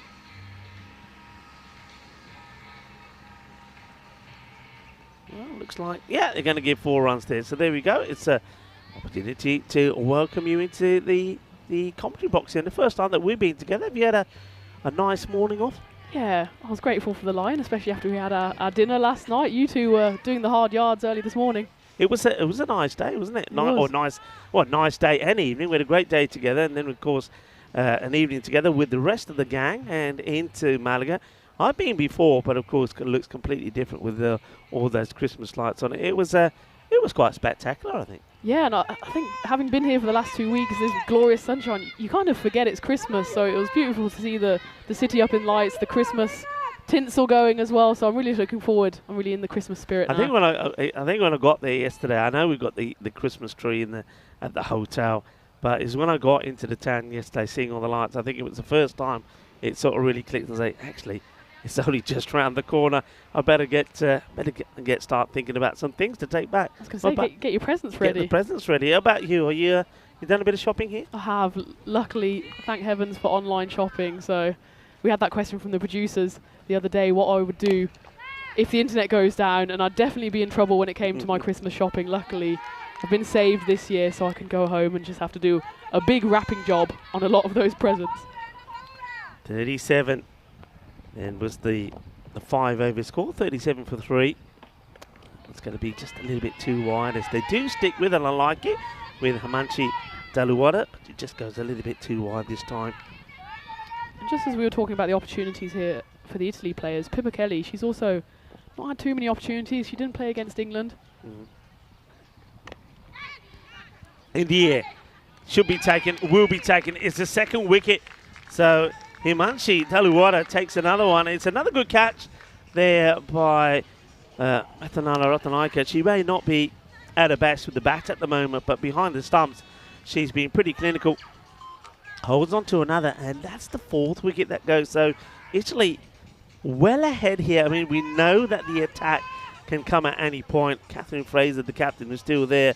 She's a big hitter, but if you can keep her quiet at the other end, Italy, well, they might just restrict the powerful Scots to maybe a score in the 80s. They will take that. Yeah, another commentator's curse by me there, so sorry to Pippa Kelly. I said she had the opportunity. Next ball, she's out, but yeah, good job by Methnara. She had a few big full-length dives this morning behind the stumps against England, and as you said, she's not really fired on all cylinders with the bat, but she's been a solid pair of gloves behind the stumps. Yeah, Mariam Faisal comes in next. She'll get the single straight away. Well, there's the throw, and aims and fires as Bartram. I like that technique from her. And again, would have been pretty close as Faisal was running to the danger end, but I think this is now where Italy have to be pretty careful. I think if you're them, you're now pushing everybody back onto the circle. You're happy to give a single away. And well, they will take it. I thought for a moment that Catherine Fraser, oh, well, that's an interesting bit of backing up there from Daluwada. It was like she was doing the old limbo dance in the middle of the pitch there for a moment. But she does get down, and in true Matrix style, she takes the throw from the keeper. Italy have got a lot of impressive goalkeepers, and I think we can add Himanshi to the list there. Up in the air, not an easy catch, but it's an opportunity.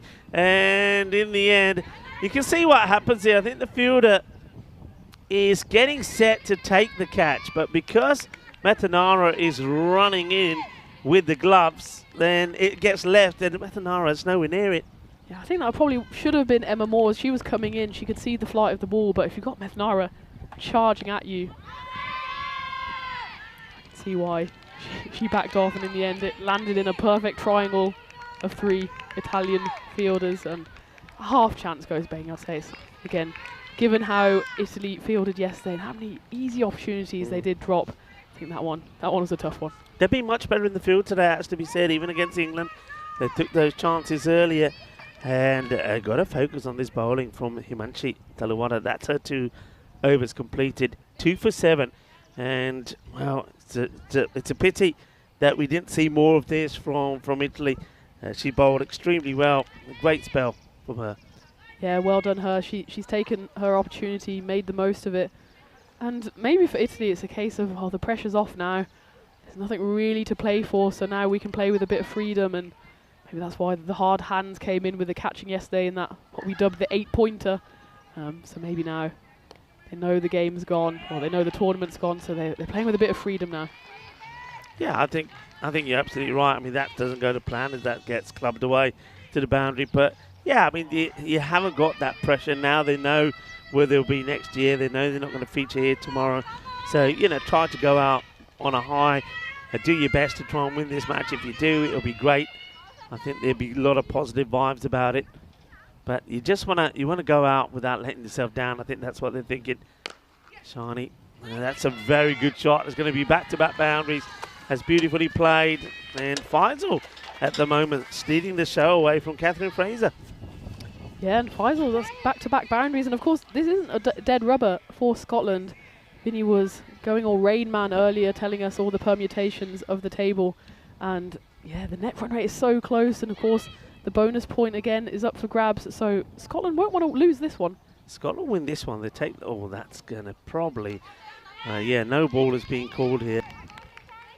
If they win this, they go second. And, you know, if they get all 4 points, it'll be very difficult for any of the chasing pack to beat them. So that's called a no ball, called on height.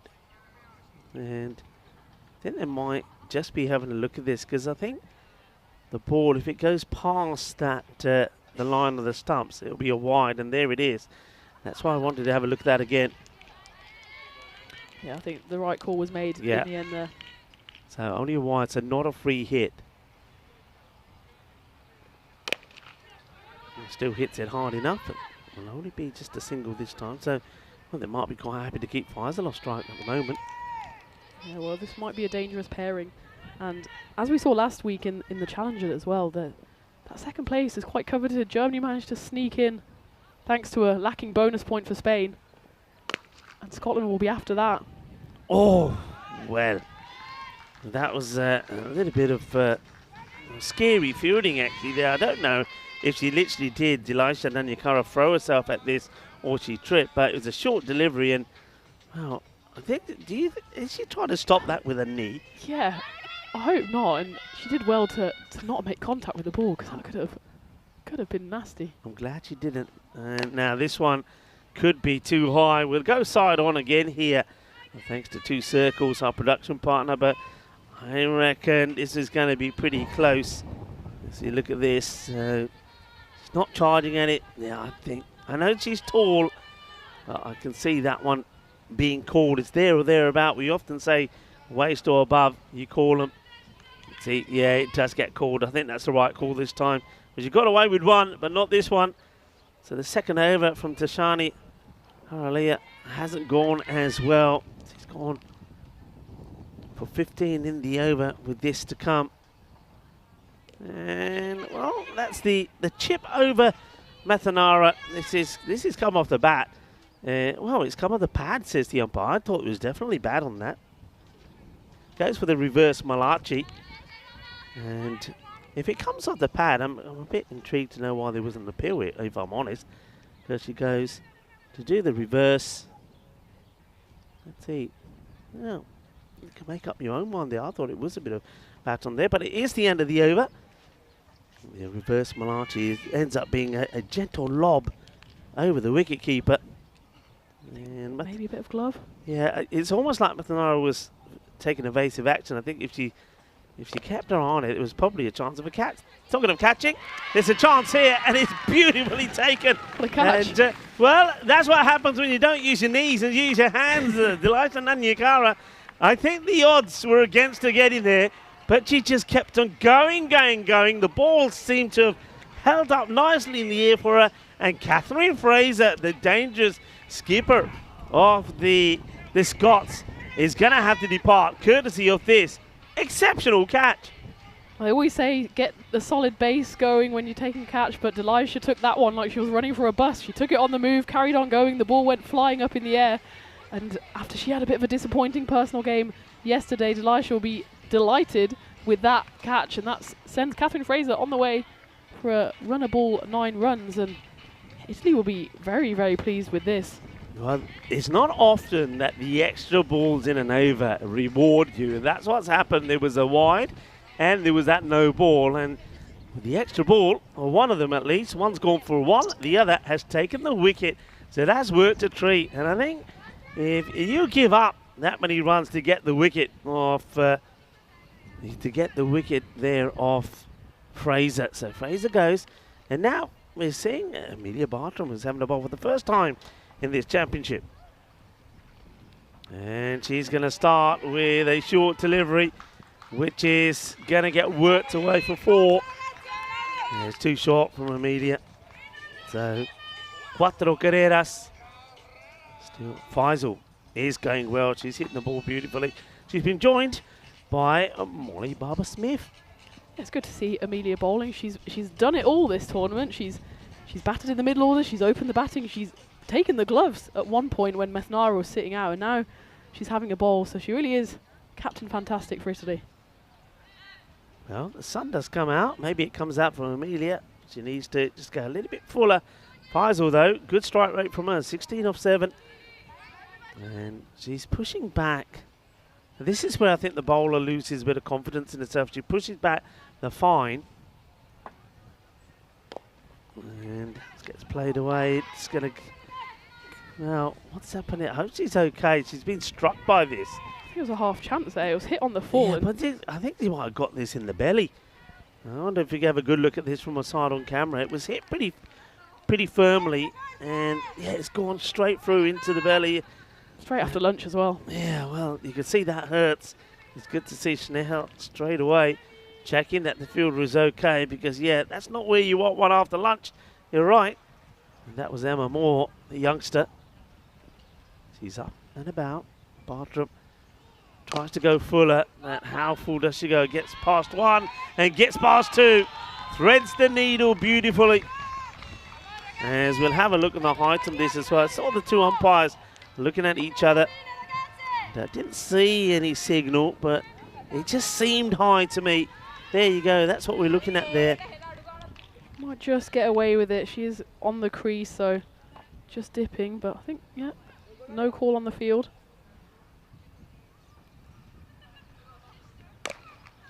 That's better from Amelia. Better areas. That's the better length. That gets it right. Needed a couple to get her radar right. Not like the fact she's come on the ball and conceded 2 boundaries here in what could prove to be a very tight contest. Scotland trying to get sort of out of the 80s to that more that 90s goal. With hitting like this, they're likely to do it. That's going to be 4 more. Cuatro has. So 3 boundaries. All 4s so far. You haven't seen a maximo in the innings. But you just get the feel it could be coming if Bartram doesn't get this line right. So it's interesting that Amelia has opted to go for herself. They haven't used Mamalaga yet in the innings. That one was going to be too wide, so the troubles continue. 15 off the over. Yeah, I think maybe just the lack of bowling for Amelia is showing here. She hasn't had a bowl all tournament. It's tough to come in these conditions when Faisal is going so well. Smashed up in the air, and that will just get over the line. For a moment, I thought it was going to plug, and Emma Moore, well, it's a good job she plugs, otherwise she would have been going over the stronger together manner, and this over turning out to be pretty nasty. You think it does come to an end, but it's 19 off it. So the gamble for Amelia to have a bowl doesn't quite work, and I think one thing that Italy have done very well, and they're probably better off sticking to that plan, is keeping the pace off. Amelia coming on, there's a little bit of that extra pace, and you can see the batters, if they get it, then they're going to get it away to the boundary. That's what happens. 4 boundaries in the over, and the score 78 for 5. So it looks like they will get somewhere near that 90. Let's see what the computer thinks. Expected score, right, 99, says the computer. Yeah, they'll want to be getting into those 3 digits. And I mean, it's interesting that they won the toss and decided to bat.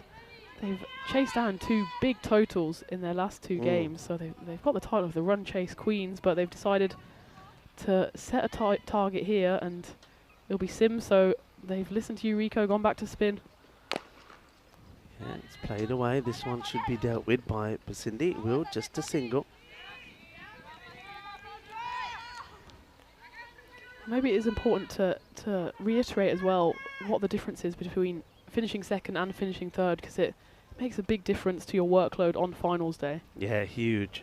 And that's short, and may have ended up being a wide actually, but the batter sort of spoils that by playing it. I suppose you're late into the innings here, so you want to go after everything. Yeah, I mean, it's all about how many matches you play. Of course, finishing top, which England look like they're going to do, means that they can basically sit out the beginning part of the day, and the first and only match they'll play tomorrow is the final.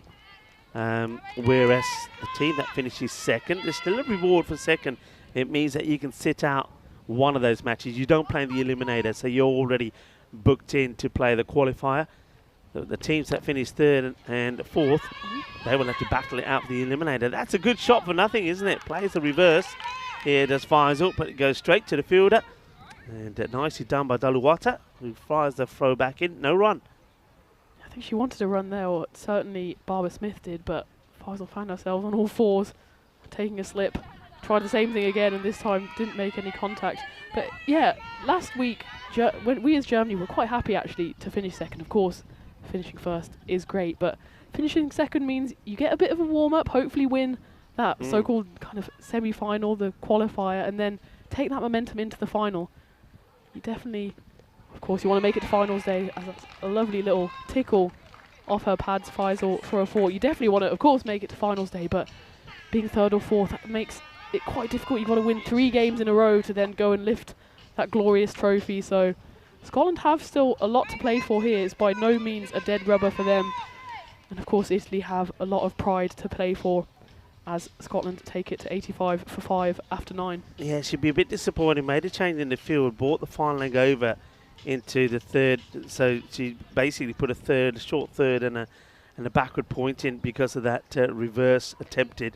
And then the next one is gone to exactly where she moved the field in front. But still, it's a good over. Just 7 come from it. It's interesting because I was going to ask you that very question, because when I was in watching that last match that you and Vinny did, there was a lot of people in the fan zone that were actually asking the question. You know, they didn't quite understand how tomorrow will pan out. They were asking, well, how does it go? You know, why is it important where teams finish? And when I explained that, several of the spectators did say, well, they actually feel that maybe finishing second is better, because they thought that they wouldn't want to come into a day and not play at all and play in the final. They thought there's some reward in playing a match before that. But the thing with that is there's always a danger that you could lose that match and not make it. So it's one of those. But yeah, most people did feel that, yeah, they'd like to play a game on the day before you go into the final. Because, of course, don't forget, conditions could change a lot. You know, you could have played all your cricket charts. No, happy to make the stop and save the boundary. I think that's a wise move. You don't have to commit. Mind you, having said that, Italy, oh dear, they're throwing this all over the place at the moment. It's almost like the ball has become 10 times lighter than it is. And they will get an extra single out of that. First, a bad throw from the boundary went over the bowler, and then the infielder threw it over the keeper. So a valuable extra to keep Faisal on strike. In fact, it's not. It's Molly Barber Smith who's on strike, so she takes the 2. I actually thought Faisal would have been happy to stay on strike. Scuffed away. So this time, Sims will probably be a little bit easy on the throw, and it does get stopped. I know England have got a few injuries. Of course, Ria Fackrell's out for the whole tournament on the concussion protocol, so maybe they will be happy to put their feet up until later in the day. But I know for Germany, we were happy to get that second place rather than that third place, so we didn't have that potential 3-in-a-row game. But as you said, get a bit of practice in before the final. That's absolutely crunch. And that's why I was thinking that Faisal was probably the better of the 2 options to be on strike. Malage, we know what she does. She doesn't put any pace on it. She just tries to get that flighted delivery around the off-peg mark. But that's been met with full force as Mariam Faisal hammers the first maximo of the innings. Yeah, it's taken a while, but it was worth waiting for from Faisal, and yeah, she's got off to a bit of a slow start in this tournament, so I'm really pleased for her that she's firing in this game. It's swept away, and not really pushing hard, which surprised me. I think at this stage, they could get a second. They may not have to push hard, but no, they decide against it. I think you got to run that first one hard and try and put the pressure on the fielder. It almost worked, and if they had gone for 2, they would have got there. Yeah, and Italy have been a bit sloppy these last couple of balls, so they'll want to finish strong for the last 2. Hit down the ground. Cindy does the fielding and gets a nice, gentle throw back to the bowler, which he takes on the bounce. So getting close to that 100 mark. A boundary here would bring it up. Last ball, potentially off the innings. And it won't be a boundary, so Italy will have kept Scotland to under the 100. At one point, it looked like they could contain them into the 80s, but they'll settle for that. If you're if you're going into the interval after Scotland have had a knock, and remember the Scots have won 4 on the spin and been scoring good, healthy runs, and they've been chasing really well. So keep them to under 100. If you offered it, I think you take it. 97 will be the score. 97 for 5. Yeah, and Italy will be really pleased with how they've come back in that fielding innings, and especially with some of the players they've thrown in who might not have had too much of an opportunity this week. Tashani, she came in, and yes, her second over went big for 17, but she came in and bowled well. Himanshi, her overs only went for 5 and 3, so there's some good individual performances from Italy. They'll be happy with that performance, and it's only halfway down. And will this be the time that their batters finally click? Well, you know, we keep saying it. We've only witnessed it once when Bartram and Ratanaika went big against Ireland in that run chase when they needed that 86. But I just think, and I often find myself saying this, I said it about Scotland when Scotland lost 3 on the spin, and I said, look, they're too good a side not to start winning. It's got to happen, and it happened straight away. It needed the match, this matchup actually. It went to a golden ball, 71-71, and Watson came back. First time we've seen that with a golden ball, where, of course, with the women's cricket, any batter, whether they're out or not, can come back. Watson came back and hit the ball for 2. They got the win, and since then they haven't lost. And Italy, well, they've just sort of, you know, that's hurt them, and maybe that's been in the back of their mind the first few times. But now's the time, as you said quite rightly, there's no pressure. It's your last knock, and the last time that you're going to be seen out there with the bat. Yep, it's been disappointing up until now, so you might as well go big time. Oh, there was James Pond having a good time before the start of this match. So, you know what, I'd back them. I'd back their batters to go big here. Yeah, me too, and who knows, we could have a double golden ball. We saw the golden ball in the first game between these two, and it's 97. It's one of those scores where it's not huge and it's not small, so maybe, you know, I don't know if we've had a double golden ball yet in ECC history, so... I think we've had the one in the men's. We had one, of course, here last year in the women's. It was Austria and Spain. They provided one, but we never had 2, so who knows. But you're right, you know, about the score. 97, it could bring us a golden ball. It's not been that many matches since we had one. I think about 9 now, so it's less than double figures. That was a good catch that was taken, wasn't it? And all smiles from Mamalage. And didn't she bat well also in that last match when all the other batters around her were falling? She brought up her personal best on the European Cricket Network by scoring a fine 29. So she's in good form. I wonder, we saw changes from Italy with the bowling. We saw Amelia Bartram having a bowl. We saw finally what Daluwata can do, and she proved that she's definitely worth having in the side and definitely worth having a bowl. I wonder if with the batting they might just change it. If it was me there, Tina, I must admit, I would put something like Methanara and also Delisha a little bit lower. I would probably open with the left-handed Bartram and go with Ileana Sims at the top of the order. Then maybe you get Ratanaika to come in at 3 or maybe even 4. Just change it out around a little bit. Just maybe say to those 2 at the top, well, all right, it's not clipped.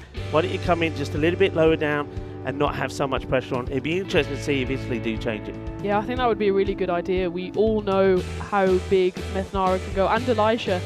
Maybe just the pressure of constantly opening is a lot on those young shoulders. So just put them down the order a bit and see what the big guns of Bartram and Sims can do. And they're both due a bit of a score as well. Sims, of course, went out early yesterday and this morning, so maybe they'll take up the mantle at the top of the order. Yeah, talking about order, let's have a look at this scorecard. And Faisal, what a good knock from her. 38 from 17. You were saying at the time you're pleased that she's finally getting into the runs. She's certainly got the ability, and a good little partnership between her and Molly towards the end of the innings when it was Neve of all the batters who gave them a good start. But interesting enough, some of the other big guns, the Watsons, and of course the captain this time round, Fraser, not really clicking with the ball. I've got to say, I think credit to them all. They tried well. Tashani's second over went for a few, but having said that, even though it did go for 17, she did pick up the valuable wicket, the one they wanted there of Fraser. And then Bartram, I suppose the captain, she wanted to have a go, had a go, but didn't go to plan. She was the most expensive, going for 19. Yeah, and Himanshi was also a standout for Italy. Not had too many chances, but she made the most of that. 2 for 7 off her 2 overs, so she'll be really pleased with that. So it leaves Italy a 98-run chase.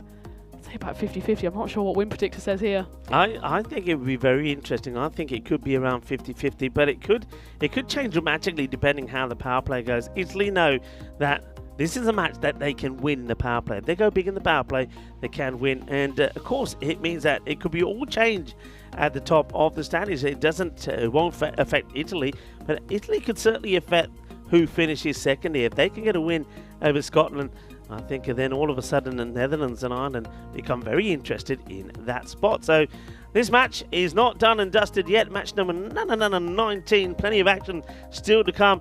And I think a lot of the neutrals around the world are hoping that Italy will come out and show what they can do and knock off the 98 they require for victory. Scotland, though, on the other hand, will be keen once again to show just how capable their bowling and their fielding is. Join me, Rika Full. I'm in the box with Tina Goff, in loving my time here, loving the sunshine, loving the cricket, and loving your company. Join us back in around 10 minutes' time.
This European Cricket Network event is proudly brought to you by HCL Software, Paramatch, La Junta de Andalucía, Victorinox, and our official timing partner, Rado.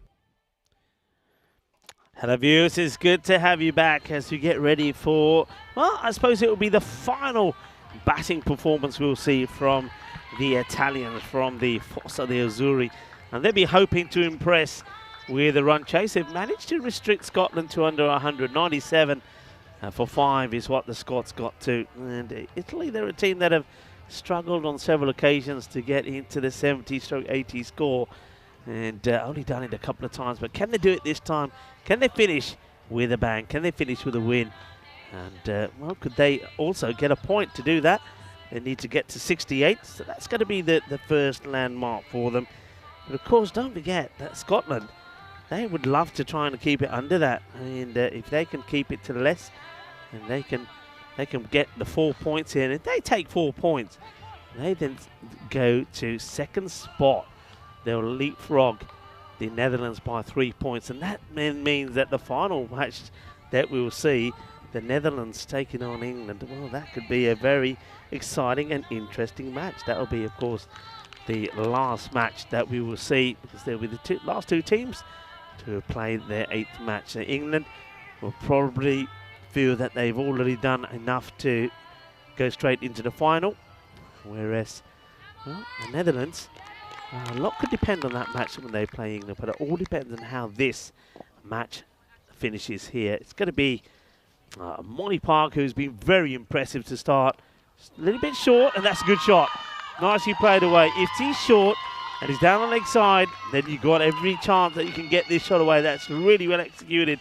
And Delisha Nanyakara makes the start. So no change from Italy. I think they probably have decided, well, look, we've stuck to this. It's never clicked. Well, we might as well not change it because it might click this time. It's a good start as Delisha Nanyakara gets off the mark straight away. And that's powerfully hit as well. Will he go in the gap? It's going to get ricocheted. It's a knee bound to the boundary for 4. The fielder goes down and it gets her on the knee. And that's knee. Well, she's got some power. Well, the Scots have got power. As you can see the funny side of it. But that's 4 runs. Back-to-back boundaries. Let's have a look at this. I mean, it's been crunched and it comes off the knee and goes for 4. So 2 balls, 2 boundaries. Molly, though, we know she's dangerous. She gets a Yorker in, and that's that dangerous delivery. And it almost cleans up Delisha Nanyakara. And I think the difficulty for the batters here, I mean, ideally you'd want to take your guard outside your crease to compensate for that ball coming in, the in-swing on this Yorker. But with the keeper, and that's Watson standing wide up, you haven't got the privilege of doing it. If you do step out, you've got to be sure. It's well dug out. It's good delivery. Good cricket. Good comeback this from Molly Parker. A young bowler. I've got a lot of time for Molly. What I liked about Molly all the way through is she's always just stuck to, is what myself and a lot of the commentators always talk about. Get the ball full and straight. Get the Yorker net delivery. And that's what Parker's trying to do all the time. I think as she grows and matures, then she'll put in like the short delivery in there as well. At the moment when it's short, it's down the leg side, and that will go all the way. Bolle, inna zona, shakka lagya. And probably for the first time in a long time, the Italians are making some noise when they're having a bat, as that 6 sparks a riot in the Italian dugout. Good hit, 6 runs. Perfect style. I like the way that Mathanara just gives her a little shrug on the back. So, yeah, that's the way. Perfect start. Italy. A little bit of discussion there from Fraser to the bowler.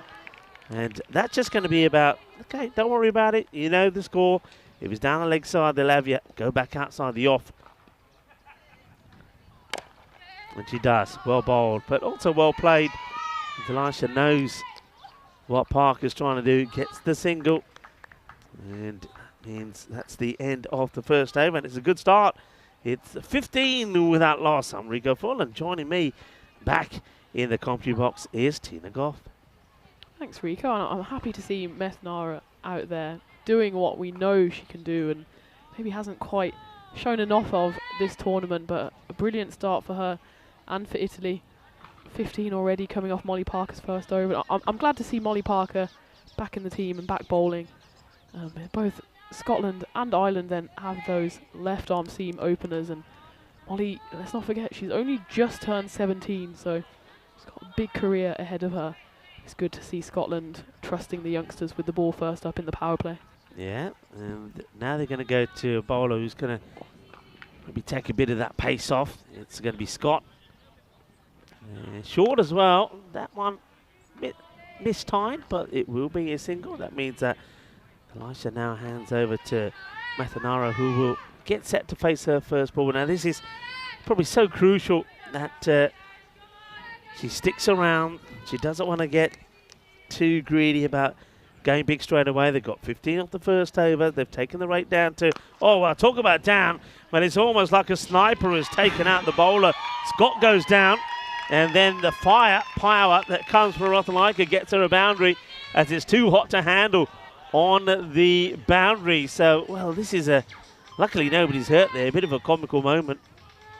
Yeah, the bowler goes down, and then it's absolutely cracked off the bat, and the fielder didn't get anywhere near it, even though she was only about a metre away from that. It's a hit in the same direction again. Watch a spin. Oh, well, it almost gets past. I said watch a spin, and in the end, it's well watched by Molly. They had to adjust and dive to her right to make the stop. And it looks like she's going to be relieved from that position. That's a bit unkind, but not really sure why that is. Kirsty decides she'll go there. Molly comes into the 30-yard circle. Oh, wow. She almost turns this back onto her own stumps.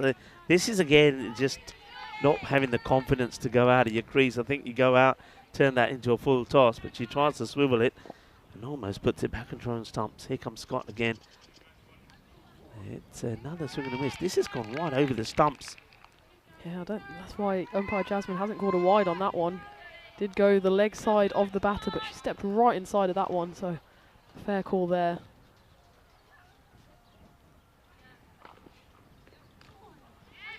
It's another swing. Well, this one's come off and gone on to... Has it gone on to the bails here? It has. Let's have a look at this side on if we can, because it could be one of those surprise kind of stumpings that you don't really...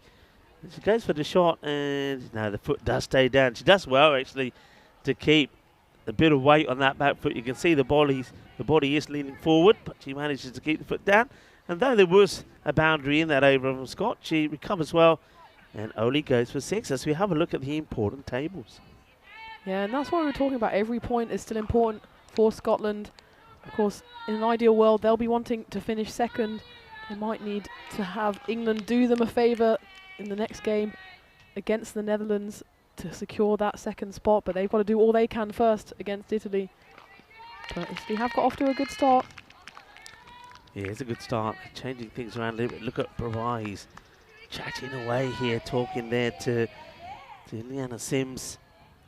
There's Catherine Fraser coming up to bowl. That's been hit beautifully. The sound of the bat as that echoed around the Gardner Oval was beautiful. That's a lovely shot. Rocks back and times it to perfection. So Mathanara gets another boundary to her name. That's pinged out of the middle of the bat.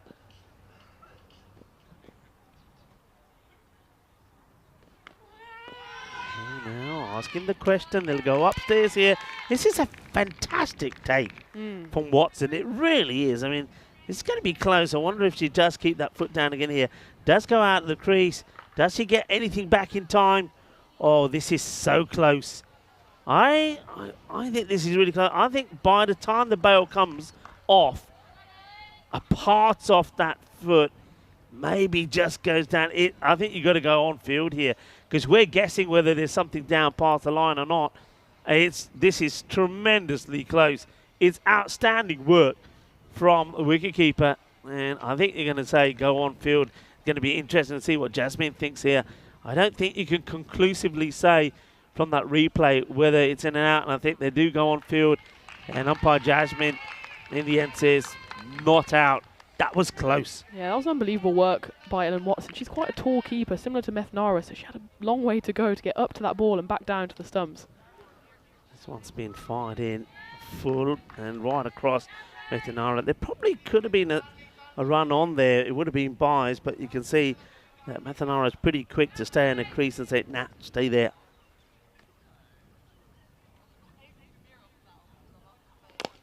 High.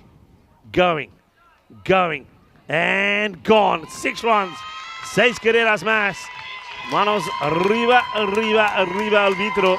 But against those 6 carreras, she just fancies it this time, doesn't she? You can feel it. There's the desire, there's the want, there's the need to perform from Ratanaika. And she crunches that for a big 6. She really did well to get really under that because it was quite a full delivery. It's good to see that Methanara and Elisha are both just saying, we'll just play our way, because obviously the bonus point here for Italy doesn't really make that much of a difference as they get to 32 off the power play without losing a wicket. So they could be forgiven for just saying, let's just get the win, we can trundle along and get there. The rate need is 10, which is something that's well within their grasp. But they're just sticking to their guns, they know they can clear the rope. And maybe they're just trying to hit themselves back into form, both of these openers. Yeah, I think you're right. I think the win, that's the, it doesn't matter whether it happens inside the 7, whether they do it in the 9th over, they want the win. They want to go out in style. They want to leave a message to the world, and that message is, okay, we may not have played our best cricket. We may have let ourselves down a little bit, but when we're back playing in the Challenge Division, we're coming to win it. And that's the message that they're sending. And I think you in Germany better take note. I'm already looking forward to next year's Challenger Division. It's going to be a fun one as Lucy Forrester-Smith comes into the lineup for Scotland. And yeah, I think Italy will go into that one with a lot of confidence. It's not like they've been completely outplayed by the Premier Division side. So especially if they grab a win here, then they'll go back into that division knowing that they can compete at the top level. Maybe they just want one more year at the lower division to get some of those wins under their belts. Yeah, as you said, they've got a big year coming up in 2025. That's a bit of a hoik, actually. And you can see the pace-off has done the trick. And that's one thing a lot of teams have learnt very quickly when they played Italy, take the pace off. Italy themselves will know when they go away from this that they'll have to work on that. They'll have to work on pace-off bowling, maybe the likes of Luana Sims and the likes of the other slower bowlers like Komadou would have to do a lot of bowling to the batters to get them used to the slower stuff, because that's what seems to be getting the wickets. That's time to perfection. It's a great effort. It's like a goalkeeper saving a penalty, but unfortunately Abby can't save the boundary. Superb effort. That's going to be 4 more. That's a really good shot. So there's little things like that. When the ball is in the right place, play the shot on merit. When it's not, don't just swing and hope. Push to single. That's one thing I think that these two can certainly learn from, especially when it's a match like this where they're in control. You're needing less than 10 and over. You don't have to take any unnecessary risks. That was almost like a flamingo shot from Methnara. When she made contact with it, she had 1 foot up in the air, and to get that much power, to get it past Abby, the despairing dive of Abby, shows just how much power she has in her shots, and it's great to see that she's finally brought all her skills to the table in the final game for Italy at this tournament. Moves on to 20. It was Delisha who made the better start. She hasn't had as much as a strike. Now that one is up in the air and just out of the reach of the fielder. And that also will bobble away to the boundary. It's Molly Barber-Smith who's trying to get hold of this. And it's like the perfect lob being played in at Wimbledon. It gets over the fielder. Love the effort here. Despairing dive, and how everyone has thrown themselves across the field this week has been really admirable. Maybe just the step up from the Challenger Division last week as well, just the quality of the fielding shown by all teams. Oh, shot. Oh, what a lovely shot that is. This is when she's at her best. She's seen it well. How quickly she gets down on one knee, gets a swivel, a little bit of the old, oh, and this one will go to the boundary. And Lucy Forrester-Smith, the over comes to an end. 12 will come off that one. So they keep on chipping away at the, not just the target, but the net run rate. It goes down to, the rate required per over now goes down to 9. And Italy well in control at the moment, but we know a wicket could change everything. Yeah, and this is what Italy have been lacking all week. We kept on talking about their opening pair. We know that they can put on a big score. they've not quite managed it, but they've come to the party. Better late than never. They've come and they're bringing all their skills. And Delisha, she's been watching mostly from the other end so far, but she's still on 16 off 10. It looks like Scotland have turned back. Oh no, maybe. Looked like she was running up with a seam bowler's run up, but maybe just sold me the dummy there, because it is Kirsty McCall, who we know is a spinner who caused chaos a couple of games ago, grabbing quite a few wickets, so she's back into the attack.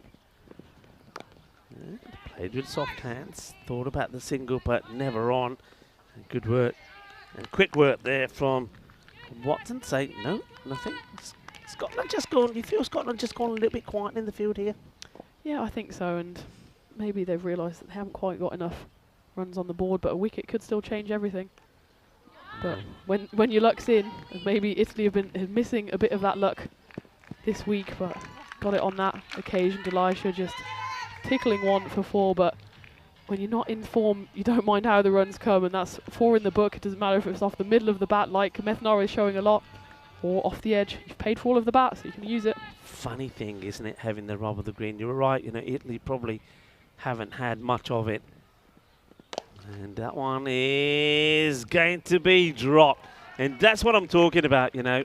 Italy haven't had much of it, and yet when it comes, it all happens in one innings. They would have loved the cricketing gods to, they would like to say to them that next time, can we have a little bit in every game? Because in other matches we've seen, that's been taken, and the key batters have got out, and then not else happened. Threw herself at this, but it misses the hands by a long way. It's a tremendous effort from Abby, but a chance, and it's not often that either one of these two batters have had a chance.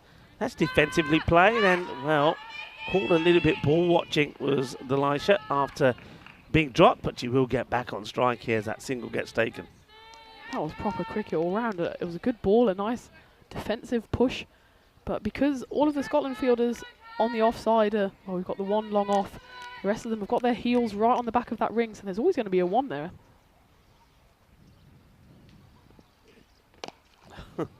Well, this should be caught, and it will be. Just trying to get a little bit funky.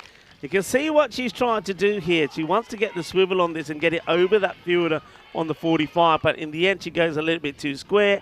The catch gets taken, and I think in the process of taking that catch, because of the one she went for the ball before, get the field. Well, that's Scott actually, isn't it? And I think the ball before she got one on the wrist. I think she's going off and getting a bit of treatment to it. So she goes off.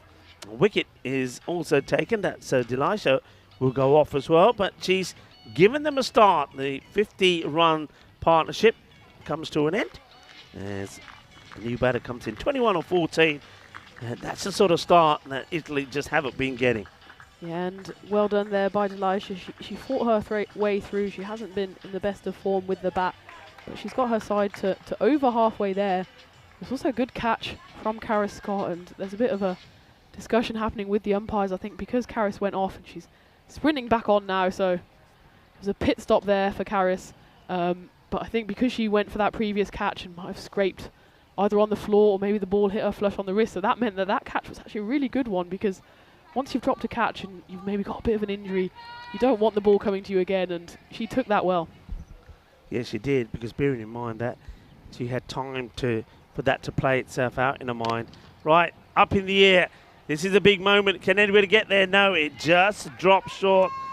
Nana Sims, she's done this a lot as well, hasn't she? Her very first ball, she's just gone and played a shot like that. No need for it at the moment. That's where the two batters need to talk and say, hey, we're in control here. Let's not lose a wicket unnecessarily. I'm glad that you could join us in the box. I've got to say that all of you have been absolutely fantastic. I'm loving the chat at the moment from a number of people enjoying the Euros of women's cricket. Yeah, and we're certainly enjoying it here in the box, Rico, and what a day it's been so far, and I'm already getting that tingle for finals day tomorrow. I'm really looking forward to it. Well, I thought you were going to say you're getting a tingle about this match. It could, you know, it could. The wickets are starting to fall. They've lost a key batter. This is going to be, I think you got this pairing and maybe one more when Bartram comes out. Then after that, Italy have struggled. So Scotland will believe they can get a couple of wickets here. Then they take the upper hand. Interesting that the win predictor is 55 to 45 for Italy at the moment, but just that 5% separating the two. I think pretty soon it will go to 50-50. Well, there you go. It's almost there now, 51 to 49%. Maybe we do need to talk about the T word for this match, Rico, because I think we are due another golden ball. Of course, it can only be... Could they do it again? The same two teams. Wow. Played out. It's not going to get it in the gap, so it will have to be fielded. And they keep it to 1. Yeah, that's better from Sims. She's maybe just she's a nervous starter, the way she throws a bat at the first ball. I think Amelia Bartram is probably a little bit the same. But I think here, I'm sure Prabhat is telling the batters who are coming in from the dugout, look, go out there and play sensible. You can play with the rate the way it is. You can play the way you would in the T20. Don't have to go crazy. It's a nice looking sweep shot. Gets it away from the fielder on the 45, and that's going to be 4 more. So Mathanara, lovely shot, gets down. Well, Prabhat, I'd love to see what he's writing down in that notepad. What do you think it could be there, Tina? Oh, I don't know about the Italian secrets, but I think the Italian bats might even be wanting a wicket just so they can get away from Prabhat, because he is absolutely chewing their ear off. Amelia Bartram was nodding along there, but I know when I'm waiting to bat, I just want to get in the zone. But, you know, maybe they're talking about Christmas plans. Who knows? You never know. You know, I tell you what, you just take me on to a nice question. As that one is gone, and it will go all the way. Shaba, Ginna Sona. Shakka Lagya, but to get your beard, Mari. That's 6 more, a little bit short, but the power, and that's the thing. When she's playing the right shots, I mean, sometimes she gets out because she plays the wrong shot to the ball that she's receiving, but when she plays the right shots, her power for such a young player is exceptional. Ooh. And now she will go, and that's right on cue, isn't it, Tina? Right on cue. When she plays the right shot, and here that's the complete wrong shot. It's a full straight delivery. You've got it, and she's shown it already when she's played down the ground and showed the maker's name and just blocked it out. And she could have done that here, but she's gone for the big shot. I think she gets a little bit carried away, and that's where I think more experience as she grows older will come into play. Wrong shot played, and she loses a wicket. Yeah, maybe just a bit of inexperience, a bit of naivety from Mathanara, because she did so well. That previous shot was absolutely crunched, over cover, went all the way. And how many times have we seen it?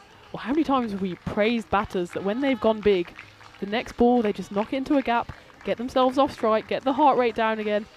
And instead, Mathanara, a bit of a rush of blood to the head instead. So she does have to go, but I'm happy to see her in the runs again. And it's Amelia Bartram now, the left-hander who comes out, and she'll be so eager to get her team over the line, as she did earlier in Italy's win. That day 1 of the tournament feels like ages ago, but she's proved that she can hit it big as well, and Italy will be wanting to see that from her today. Yeah, well, they've sort of left the behind square vacant at the moment. I know that Amelia likes to go that area. That's a good delivery. No chance of playing that in there. It's a very good over from Lucy Forrester-Smith, and a good spell, actually. She's been a little bit unlucky, and she goes for 23, but picks up that very important wicket of Mathanara. The question that I was going to ask you was, do you have any superstitions before you either start a match or before you go out and bat? Is there anything that you have to do? It's part of your sort of protocol.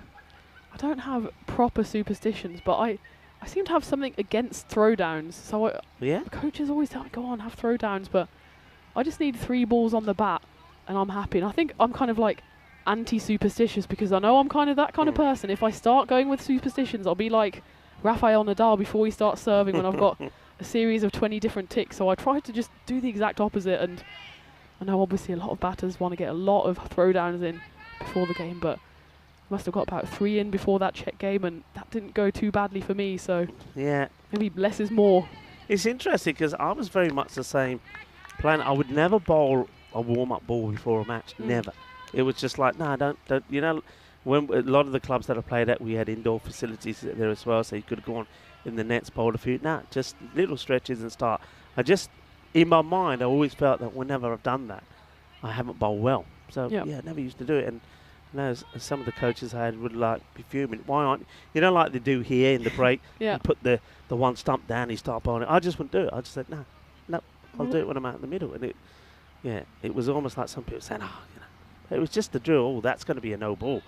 And a free hit coming up as this one goes completely wrong for Scott. So opportunity for Amelia Bartram to open her account with a massive 6. All right, so I've got another question. You ain't done yet.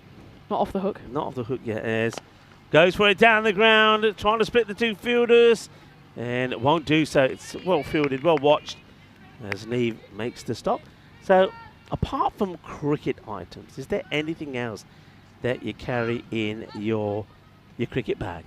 You know, a good luck charm or anything like that? Or anything that doesn't belong there but's always there? Well, it's usually at the end of the season, crisp packets, you know, all the stuff that you have. Bottles, as that one flies for 6. So the free hit is made the most of by Lenny Sims. It's the end of the year, you know, when you kind of got to the end of the season, you don't really want to see cricket for a while. I mean, you guys obviously don't have any end of season, it's just one season to the next. But you just throw your bag into the corner and just see you next year, and that's always dangerous because you never know what pops never know up at what's the in there. No, you're right. That was, I think Faisal just came off the line there too soon. That one, this is good from these two. I like this. If it's a good ball, respect it, take a single, run hard, and if you get a chance to get the boundary, do so. So the way they're going here now with that no ball, the couple of singles, the big boundary for 6, so they've got what they need comfortably out the over. So now you're saying to yourself in your mind, right, no mistakes. Keep it simple, no mistakes. So that's another extra. And Scott just seems to have lost our radar a little bit in this one. Again, issues with the left-hander maybe? Yeah, left-hand, right-hand combination. And we haven't seen too many left-handed batters this tournament, so it does prove the difficulty it proves for a bowler. But when you come back like that, it doesn't matter if you're a left-hander or a right-hander. Rico, you're not happy with that? It's not the shot to play, is it? No. You've got 11 off the over, and even if you block out these next 2, the rate has been brought down to less than 8. And it's very similar. I mean, Mathanara went super aggressive on this length, and Bartram does the same. It's look where the foot is and look where the ball is. Yeah, it was just a bit of a strange decision there from Amelia. Have a look at this. I mean, you know, look at the footwork. Look where the ball is. Look where the feet are. That's not a good shot. And yeah, you didn't. You know, that's the captain now applying a lot of pressure on the side. So they're 73 for 3. They're needing 25 of 19 deliveries. The point, whether you get the point or not, I suppose mentally it's going to be great that you get something out of this game, but they want the win here. So Mamalage, who batted beautifully for 29 in the last match, comes out to join the Inner Sims. Yeah, and we know how strong Amelia Bartram is through that leg side. I think maybe she's just got in her head that she needs to hit everything in that direction, but she's such a good offside player as well, and she just needed to play that ball straight. And as you said, Rico, they don't need that many, 25 off 19, but it's getting tighter now. They'll take the single. So this is one thing. This is a good time actually for I think for Mamalage to be out. She does stroke the ball around. She's not necessarily a big hitter, and that could work well. And like you say, just a boundary and over should see them home to victory. So they'll get a single off that last ball. So that means that 12 will come off the over. We have a look at what's coming up next now. What an important match this could be, because it's almost all or nothing for Netherlands if they want to finish second here. Yeah, and I think we can maybe look at the table and get Vinny back on doing the maths at the end of this game, because I think even, you know, Netherlands losing, Scotland are in with a shout, Ireland are in with a shout. It's all very tight between second and fourth place, and that all-important second place if you want to put your feet up for a bit tomorrow morning. Yeah, I mean, a lot of it, of course, depends what happens in this match. I mean, if Scotland, right, high up in the air, big moment, and wonderful catch taken. So, well, Mamalage, I was just saying, she's the ideal person to have out there because she'll stroke it around. She goes for a big hit. She gets caught. And now you see the Scots, they're bubbling. They're up and about, because if we go back to those tables, if they win this match, so let's say you'd imagine that the point is in the bag for Italy here. So it will be 3 points for a win for Scotland. If they get those 3 points, they go to 17 points. That takes them second, 2 ahead of Netherlands. And Netherlands and England play the last match. So Netherlands, a point won't do. They've got to get a win. Yep. They've got to get a win. Otherwise, Scotland, if they win this match, will finish second. Yeah, so it'll be really interesting, the tactics of the final game. England obviously knowing that they're sailing through in first place, will they make a few changes to their starting lineup? But again, as we've spoken about earlier, this will be their final game before the big final, so they don't necessarily want to go into the finals day with a loss. It's all still to play for here. Call. Oh, my word. Oh, my. I've never seen a ball thrown so hard back at the bowler. And fair play to McCord for stopping this. I mean, that's the captain. And Fraser has fired this in. And well, look at the height and speed of this. Amelia Bartram school of throwing there. It's nicely played. So, Iana Sims, after skying one earlier, which fortunately for her didn't go to hand, she seems to have got the right idea here and is playing the ball around. And the young Emma Moore comes out. I liked her with the bat. She looks pretty correct. Plays that away and just, yeah, rotate the strike. Tiki-taka, tiki-taka, get a few of those extras along the way. The rate has gone up. It was around about 7.5. It goes up to about 9. But if you can keep it to that going into the last, then we could have a sensational finish here. Yeah, Sims will want to be the one that is there leading her team through. Obviously, Emma Moore, she's still very young. Sims has to play the leading role here. And she didn't manage to trouble the scorers this morning. And, of course, yesterday she got out for that golden duck. And speaking of which, we do owe umpire Mirda a bit of an on-screen, on-air apology for that. I'll get back to that at the end of this ball. So as we called it, it was straight off the shoulder, caught behind, if you remember. Yeah. Yesterday for Sims, and she trudged straight off. Mirda threw her finger up very confidently, and we questioned that decision at the time, but Mirda said at the time she heard 2 noises, and Lenny Sims, I've since confirmed with her, she did actually hit that, so it was a brilliant call by Mirda on field. So this is my humble apology to her, that was a great call from her, but on this occasion Lenny Sims is going to want to stick around a bit longer. She already has done so, as her team need 20 off the final 2 overs to gain those 3 points, which they're not valuable 3 points anymore, but they'll be certainly good for the confidence. There's some more stretching being done from the England 11. They're getting set for that last match against Netherlands. Yeah, I was thinking to myself there about England, if they will make some big changes going into that last match against the Netherlands, or whether they'll keep it very much the same. I think they might make some little changes, maybe with the batting order, but not drastic. They will still go into that match for me wanting to get a win. They were also down to a quick run here. I think there's a good run called by Sims there, and they're looking for the 2, but not on Mariam Faisal's arm. She's had a great game and didn't want to take on her throw. Yeah, England of course are only down to 12 players, so with Ria Fackrell out of the tournament, so it's not like they can make that many changes, but as you said, they might tweak around with the lineup, put some players in maybe a good run of form going into the final. It's good bowling this. Fraser, another bowler that's preferred to be coming round the wicket and angling the ball into the batter. And the only danger is if you stray down the leg side. Sims, I think, now becomes the key here. More on strike. Should love to be able to. They need a boundary from somewhere. They know that. And goes for it. This is just going to drop in a pocket of space. It'll just be another single. The rate keeps on climbing. Italy, once again, being guilty of losing wickets at the wrong time. Who would you have bowling the final over here, Rico? They've only used 5 bowlers so far. Molly Parker would be the one that has an over spare. Do you throw it to her? I wouldn't. I would give it to slow bowler. I wouldn't put the pace on it. Could be important. Now that's an important shot. What a hit that is. And Ileana Sims, I said she holds the key. And this time, when you need a boundary, there's only one player who can do it for you out there at the moment. That's Sims. And she gets this beautifully done. It's a great shot. Uses her feet, backs herself, knows that the wicketkeeper is breathing down her throat, but she still gets there, nails it, gets the boundary. Now she's quite happy just to get back onto this and take the single. That's clever. That's smart. That's what Italy have to do. And we're getting close here, you know. It's tingle time. 89 for 4. There's an over to go. 9 required off the last.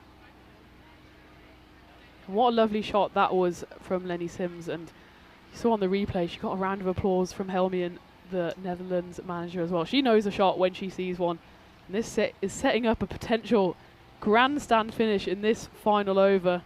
The golden ball tingle is real. These two teams were the ones that brought us the golden ball when the scores were tied on 71-71, and it would be Scotland that would win it, with Watson came out and hit the winning runs. Now let's see who's going to be bowling to. Are they going to the pace of Molly Parker?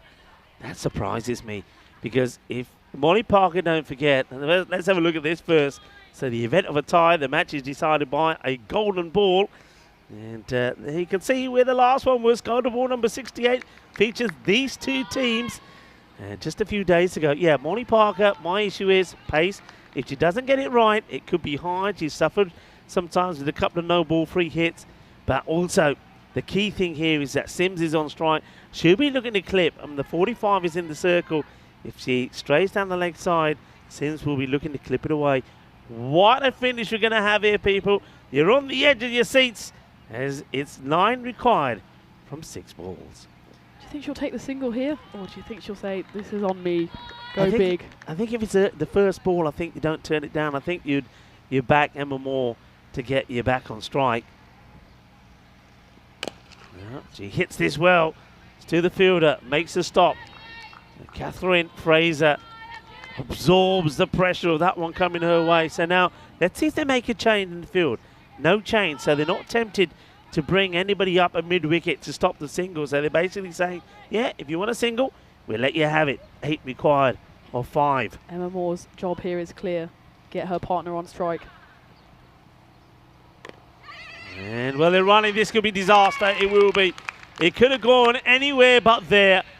I think they had to go for it, but they're not. And Emma Moore looks distraught, but she's called on that. And it seems to saying, come on, we go, we take it.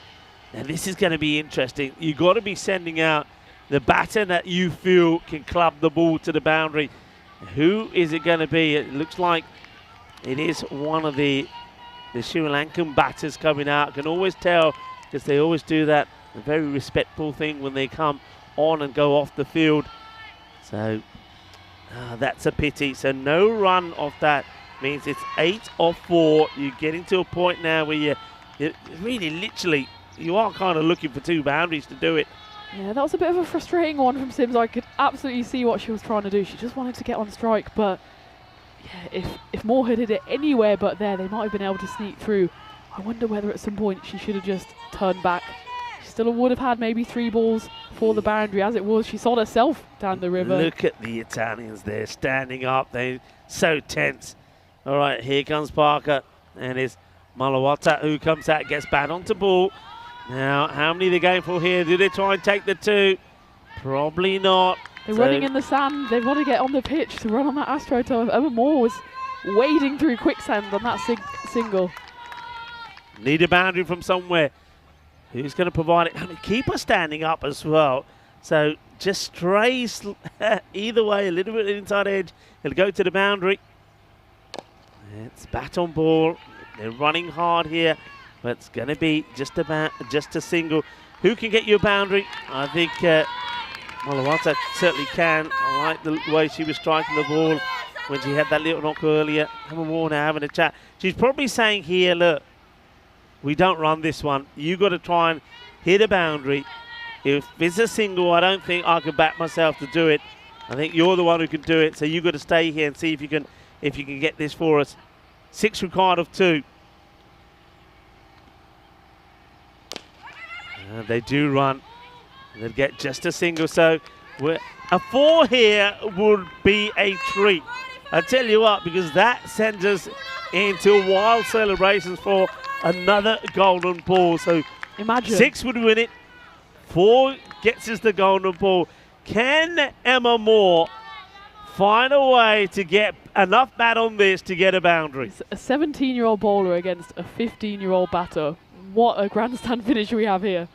Their ages combined are almost my age. That's terrifying.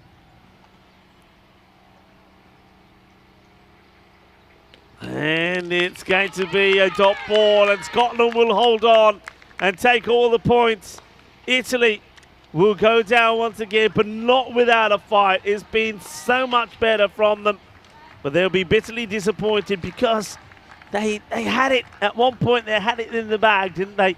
They controlled the game for much of the time. Delisha made a good start, 21 of 14, and she would go with McCall getting the wicket. Then Ratanaika looks good, but then she plays that ugly shot to get bowled by Forrester Smith.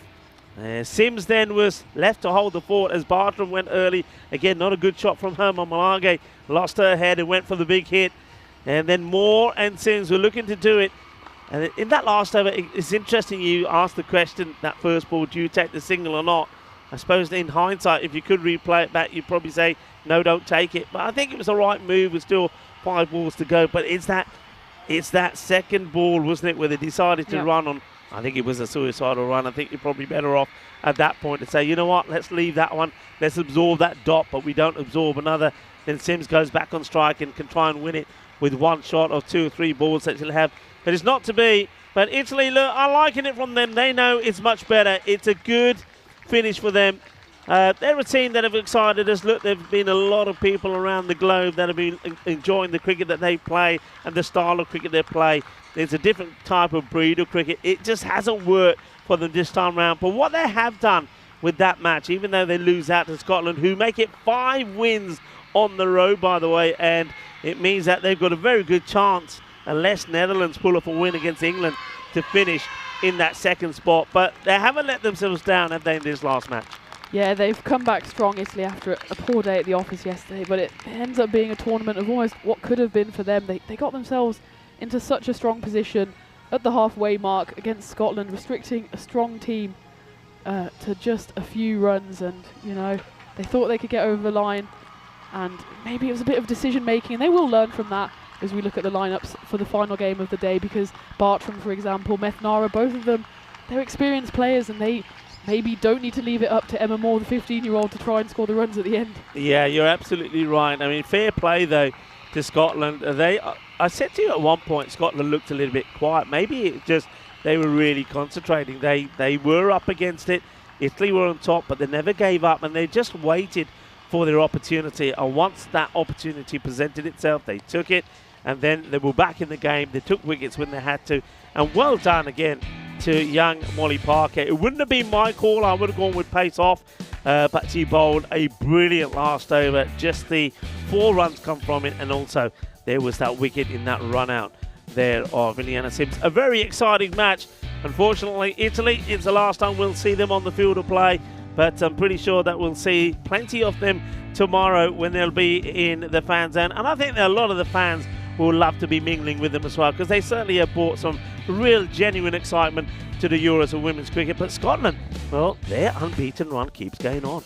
Yeah, Italy have been a great enrichment to the Premier League, so we're very much looking forward to having them in the Challenger division next year. And they've shown glimpses, as we see that cat-like reflex. We've seen glimpses of what Italy can do, so I'm sure they'll be a force to be reckoned with in the future. But Scotland, they go marching on. They'll have the momentum. Who knows where they'll finish? Of course, that depends on what happens in this next game. Could be second, could be third, could be fourth. So they'll be going into finals day at least with that win under their belts, and looking forward to playing whoever it might be. Yeah, I really have loved the way that the Scots have played and applied themselves. They looked like they were going and heading for their 4th defeat on the spin, and then they beat Italy, of course, on that golden ball. And since then, they haven't looked back. And when you look at the way they played and the victories they've had comprehensive victories when they batted first. They pulled off a sensational run chase, and even when a match like this, the chips are down, they've buckled up and they've got the win. And I think that confidence and those wins that they've had in those circumstances is why they've got stronger and stronger. I don't think they're a team that I don't think anybody wants to play at the moment. No, and as you said, they came into the tournament and no one really knew what to expect for them. But, you know, there's 5 wins on the bounce now, and they'll be the team to watch going into tomorrow. And such a young team, and there, Molly Parker getting all the plaudits from her teammates. It was a big call throwing her the ball for someone so young. And as you said, Seam on the final over could have gone one of 2 ways, but it definitely went the way of Molly Parker. Yeah, let's just reflect on their first 4 matches. They were bowled out for 56 when we saw them on match number 2 against Ireland. They then, chasing 78 to win, they fell short by 16. They were 61 for 9. Then we saw them the next day chasing 90 for victory. They were restricted to 85. And it looked like they were going to lose the match when they were chasing that 71. But in the end, it ended up going to a golden ball. They won it. Then after that, they came back the next day and they chased England's 126 for victory. And they haven't looked back since. So everything's going right for them. It just goes to show, Tina, that, and you'll know this as a player, that one victory, one momentum change can really set a spark, then that ignites for the whole of the tournament.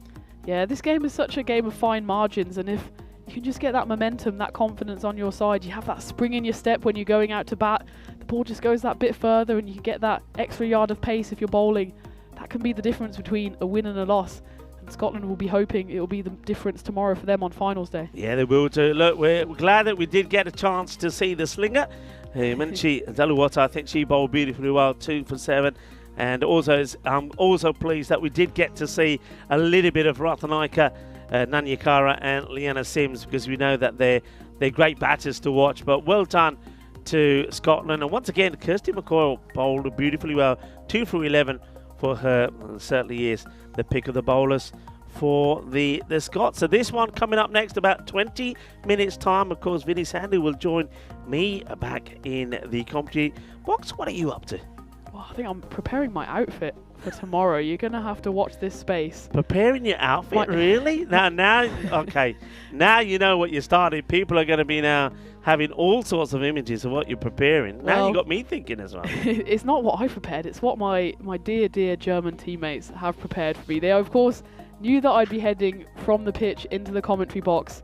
They went straight out to the shops and bought me this outfit. You'll have to wait till tomorrow. So you have seen it yourself? I've seen it myself. It's been hiding away in my wardrobe since then, and it will see the light of day tomorrow. Oh, the suspense. Everybody, the suspense with Tina Goff and her outfit for finals day tomorrow. Well, okay. Well, are you going to hang around or are you going to go back in the bus? Are you going to watch the last match from here? You're going to be lurking? I think I'll watch it from the comfort of my hotel room, see the two experts do what they do best, and take some notes for tomorrow. Well, it's been, as always, a pleasure and a joy to have you in the commentary box. I know that our viewers and also everybody in the fan zone is loving your work. I know when we got back to the Sunset Beach Club the other night, you had your fans waiting for you there to say they're loving your work, and I can see why. You're doing a wonderful job. You sound brilliant on air, so well done, and I'll let you say the last words and say the goodbyes. Thank you. I really appreciate that, Rico, and what a day it's been so far. And I can't get my head around the maths. Who's going to end up where? And that's why this final game from England against the Netherlands is so exciting. But Scotland at the moment seem like the team to beat. So it's all to play for on finals day tomorrow. I will be joining you on finals day. I'll be preparing that outfit. In the meantime, get the kettle on. It's about 18 minutes start. England against Netherlands. It'll be the two seasoned pros, Vinny Sand and Rico Full, will lead you through that one. Come back then for the final game of the group stage of the ECC-W Premier Division. See you in a bit.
This European Cricket Network event is proudly brought to you by HCL Software, Paramatch, La Junta de Andalucía, Victorinox, and our official timing partner, Rado.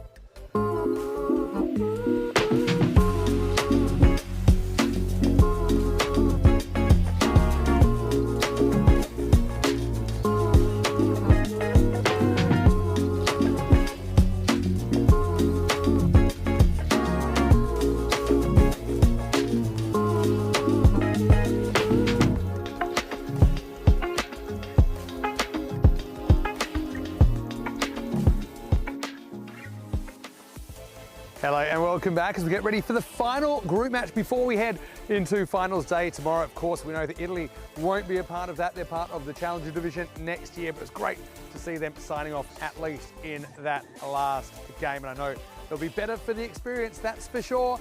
Coming up now, though, another rematch of last year's final with the England 11 taking on the Netherlands 11 in match number 20. Well, I'm sure both these teams want to put each other through their paces. Let's see what happens at the coin toss now with Ian Ramage and the two captains. England, you're the home team, you'll toss the coin. Netherlands, as the away team, you will call. Andalusia. It's been called Andalucía. It's come to Andalucía, so you've won the toss. We'll have a ball first. Okay, the toss is on by Netherlands, who will bowl first.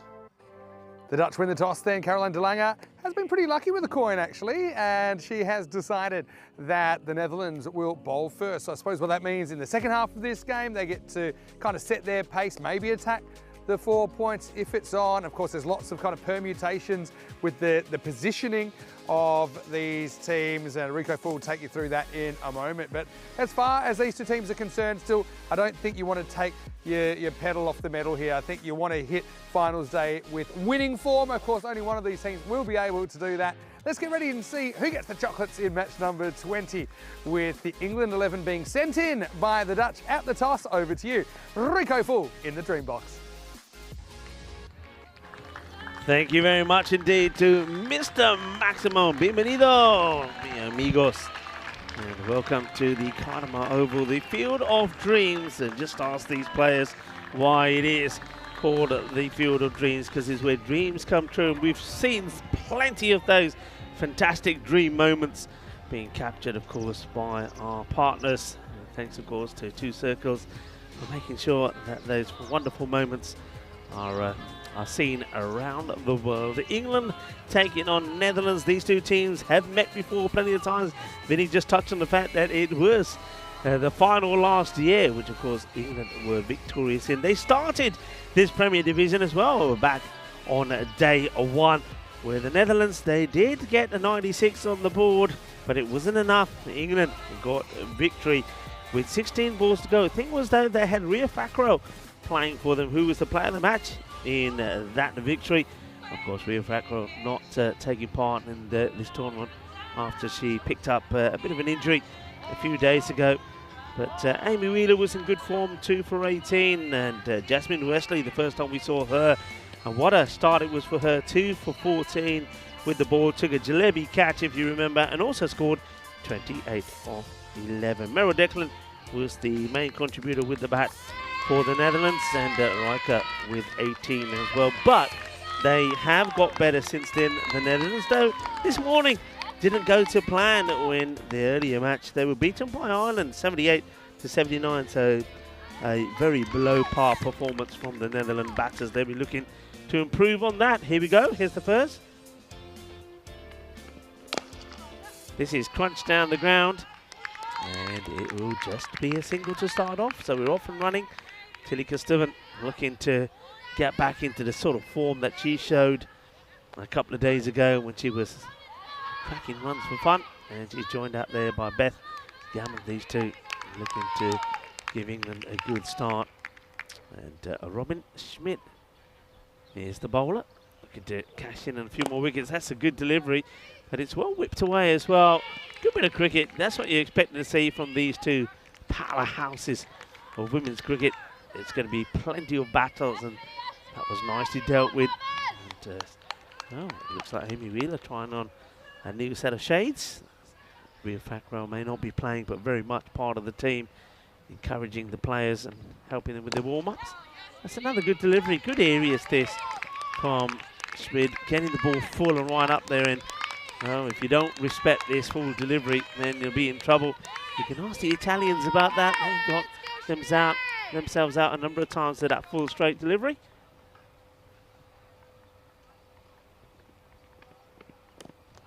Trying to make a little bit of room for herself there. It's starts to walk down the pitch a little bit, Beth Gammon there. It's probably not advisable. Bowler Robin Schmidt maybe does get slightly put off there because she doesn't go for the normal full pitched up delivery, which I think you're probably better off doing so if you see the batter moving around. Maybe she was afraid that Gammon was trying to turn it into a full toss, but she knows what the plan will be from Gammon. She might go a bit shorter. But no, she just goes fuller. Once again, they're just darting it into the pads as Mehta signals the leg by Mehta out there. Done a fantastic job, and Snehal is the square leg umpire. Welcome to Lance, Dwayne, to the Trippy clan, and Steve McVeigh, all in the chat. And the pads again one more time. I'm liking the length here from Robin Schmidt. I think that's why she has picked up so many wickets. She gets the ball in the right areas and starts with a very tidy over. Just the 3 comes from that. And of course, we're also enjoying all of the interaction that we're getting from you, our viewers. You've been absolutely superb. Getting so many messages, all giving the thumbs up to the Euros of women's cricket. I know people around the world are loving the action and loving the fact that the women not only showing how the game should be played in terms of the skills, but also in terms of the way sport should be played in general. Enjoy it, have fun, and be super respectful to everybody involved, from the umpires to the other players. It really has been a showcase of cricket. It's been a fiesta of cricket, European cricket, and the women, they've been absolutely sensational. And today and tomorrow will be fantastic. This is the last match today, so of course we welcome your random questions. You can prepare them. I'm sure Vinny Sandhu and I will do our best to answer them. We might even fire a few your way as well, but tomorrow I think is going to be a great day. It's also going to be the end, of course, of our 2024 season, so I think we'll have plenty of things to talk about, maybe some memories to share with you. And, of course, it will also be Peacock Friday, so don't forget to put your most dashing Peacock Friday numbers on. That's a nice looking shot. Sweeper is out there. That'll be well fielded. It's like that Sanya Kurana. She's got great hands as well. Good catcher of the ball. So going with pace here as Alara continues from where Robin left off. Robin, good over from her, just a 3 from it. That slower delivery, hit firmly. Good throw, could be in trouble. It is a direct hit. We'll go upstairs. Just watching this live, I think the batter probably just gets in. Chile was very quick to set off, and I think if there were any hesitation, but Caroline DeLange, the captain, great pick up and throw. So let's have a look at this. Here we go. So running, good technique, bat stretched, the slide, and yeah, just getting that bat past the line. I mean, it's an interesting one because she opts to slide it off the pitch. So I wonder if we can just zoom in on that shot here, just as we see. So it's given not out, which I agree with, but only by a real little margin. We see it here again. It's a great pick-up and throw, and only just. Back to the live action, and that's well bowled. Good delivery. Almost throwing it away. Well, I'll make that 15 all now. A little bit of tennis out there in the middle. Quick work there from Lawrence behind the stumps. Very vocal. Netherlands looking to come back after, I think, a disappointing display by their standards earlier against the Irish. That's high, and it's probably got the legs to go all the way. And well, we're going to just check this. Does it go all the way, or does it drop just before the rope? You can see both umpires not convinced either way, so we'll have to go to the replay. Is it going to be manos arriba, arriba, arriba, or is it going to be izquierda, derecha, Izquierda derecha, izquierda derecha, it will be. Cuatro carreras. Still a good shot, nice shot to play. This power play with all the fielders, nobody back there.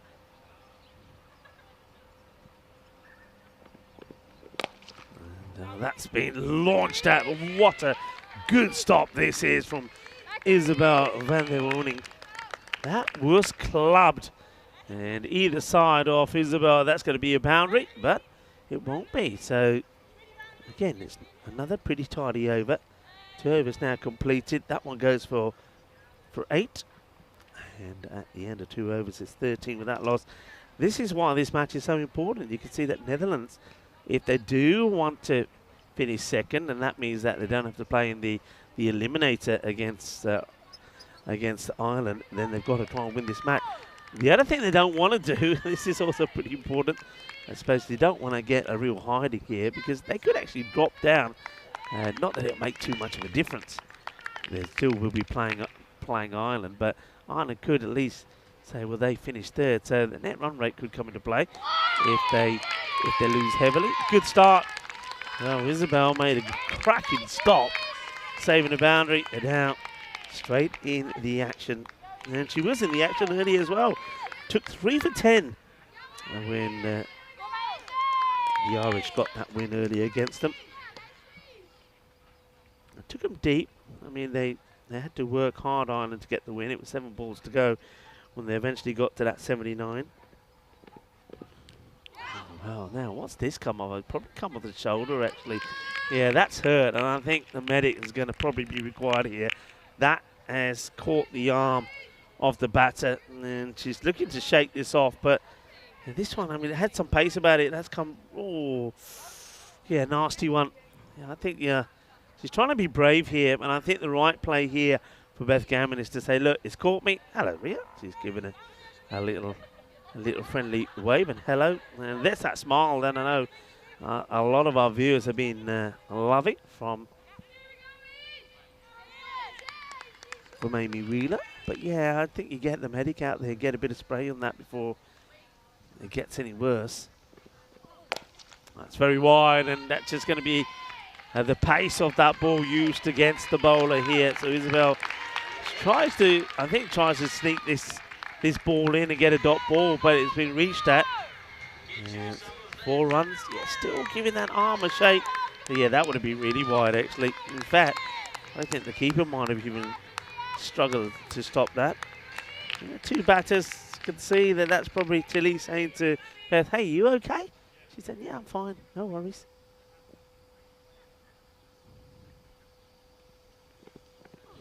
Oh, that's a quick delivery. That's, when she gets it right, she's got some pace. I was watching actually bowling from the fan zone in that match because it was my match off, and I was pretty impressed with the pace she was generating.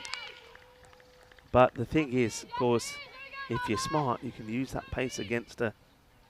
But some of the Irish batters did pretty well. That's far down leg side, and an incredible take from Lawrence behind the stumps. Another good tidy keeper. I know Vinnie Sandy will back this up, but the keeping standards that we've seen, not just in the Premier Division, but including the Challenger Division, has been absolutely fantastic.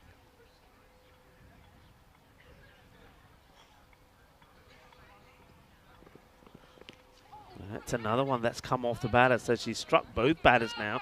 And this one also, I think, is probably the upper arm stroke the shoulder. This time it's Tilly that is a little bit too slow getting to this. Good, quick, fast delivery. Bowls with pace.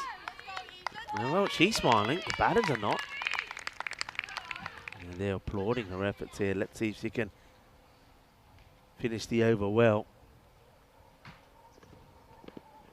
And, well, that's one way to do it, but they have got a fielder back. I think she was looking to play this at fine leg, was Beth. She decides, well, maybe the way to counteract the pace of Isabel van der Woning is to move around. And yeah, look, both batters now saying, hey, we've both been scarred here. But yeah, just trying to get out the way and just getting a bit on this, but gets it not as fine as she would like.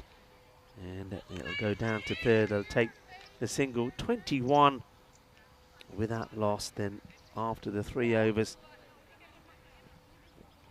That one going for just the 8 runs. And Lance has a very interesting random question. Just seen that from you, Lance. He's saying, if you could master any skill instantly, what would it be and why? First thing that comes into my head, Lance, is electrics. That'd be mine. 2 electrics and car stuff. I'd love to be able to, like, when things go wrong and you can just open them up, see what's wrong, get the old soldering iron and sort it out, and it's done. And that's not a good delivery, and it gets punished. That gets smashed away. Yes, Silver Seegers goes short and down the leg side, and Gammon decides it's time to hit back after being hit herself. It wasn't Silver Seegers that got it, but still too short. Seegers needs to get this right. It's getting a bit darker, I have to say. I think some of the sunshine. Oh, that's going to go all the way. Bolle. Inna Sona. Shaka Lagya. And Silver Seegers too much down the leg side and too short. I've said this before about her. I like her as a bowler, but I think she's far better when she's getting that ball a little bit more flight, keeps the body a bit more upright, and gives it a bit of air outside the off. Too short again, and she's asking for trouble here. And that one will be stopped. Isabel does really well on that part of the ground. It's just going to be a single. I think the batter, Beth Gammon's going to be disappointed. She doesn't get 3 boundaries on the spin. Seegers gets lucky. Yeah, so that's why electrician rewire things. And I've always wanted to do electrics around the house, but always had to call in the professional because I'm always worried that I'll do something wrong and I'll start a fire or something. Then, of course, cars. It'd be great to be able to work on your own car, wouldn't it? Because that's an expensive, every time you have the annual sort of check-up or you need to get something done on the car, it's normally sort of little electrical repairs and they cost you an arm and a leg. Good question, though. Liking the question.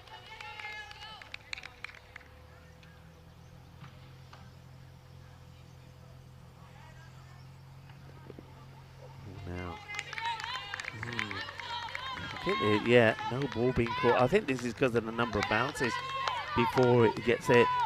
Seegers, she's had a long championship. I think she's bowled and played in most matches. Just struggling a little bit here. And that's been crunched back at her. It's a good stop. I wonder the height on this. Does it bounce before it gets to her? You might not get a chance to see it because she does come back and bowl pretty quickly.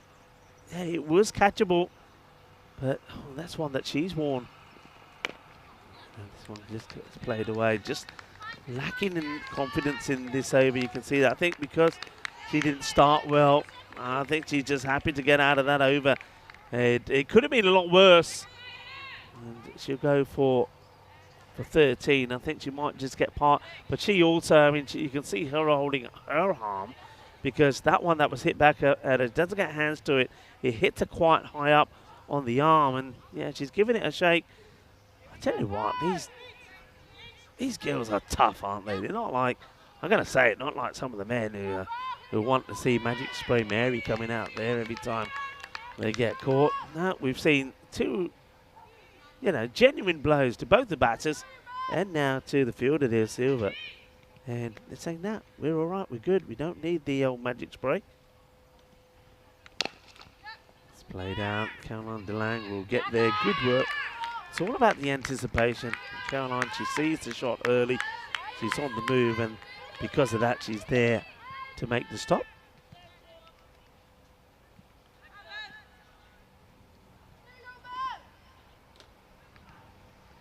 That looks like Meadows got an injury as well. She looks like she's got a plaster on her finger. What's happening? I'll tell you what's happening. It's all happening at the moment. As that one's another big hit as Beth Gammon. She steps inside and clubs this one away. Gentle applause from her bench. Good shot. It's too short. Gets across. Well deep inside her crease. Plays that away. That's a lovely shot. So just after a pretty decent start from the first two bowlers, from Robin and Lara, I suppose even Isabel didn't bowl bad with real pace. The last two bowlers, so we saw that first from Silver Seagulls, and now from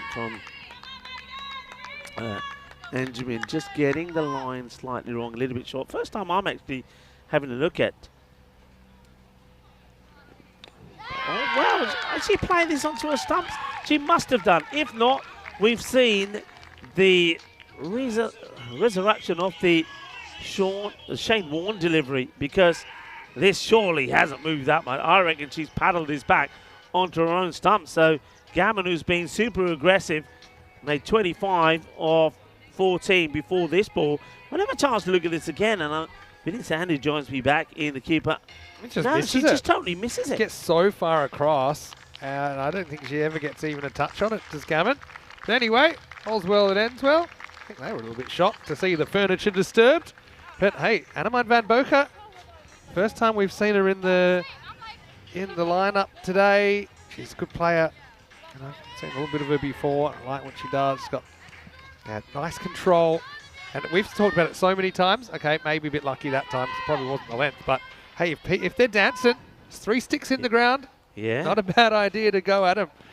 Here's Flash Gordon coming out and starting with a blast. Maximo. Well, that's called getting your eye in ECN style. 6 runs.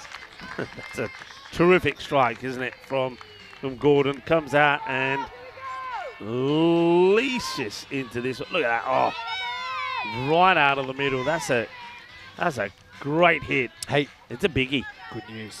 What's the good news? You want good news? I'm only bringing good news. All right. I like it when you bring good news. Wait for it. Come back ball. This time she goes leg side. A bit more bottom hand in this one from Gordon, who goes bang, bang. And just like that, the 50's up. England might have lost a wicket, but they're not losing any momentum. Oh, that's a cracking shot. First one goes over the offside, over long off. This one goes over long on, and it's still going. That's a big hit. You just saw some of the clouds, actually. Hazy clouds coming over from the mountains, the Sierra de Carama. Come on, what's the good news? Tell me. Get ready for a world exclusive first peek at the 2025 calendar. I've been given the thumbs up. Ooh. All right. Last ball of the 5th, or is it? I don't think it is. It's going to be 3 in a row. It's shaka time. As the bowler has been carted for another biggie. I think this is going to be a 7 up. It's not fast delivery. Oh, she might just get away with that.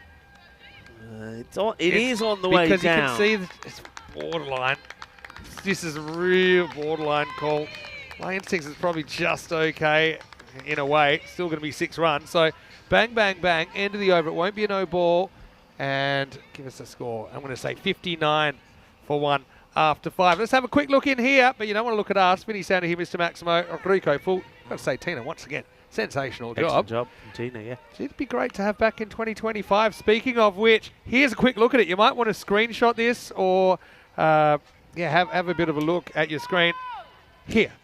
Try again. There we go. And, okay, we're going to show this a couple of times. By the way, it's subject to change, but I'd rather just let everyone know where we're at. So there's they're a not lot there. All confirmed. Yeah, there's a lot.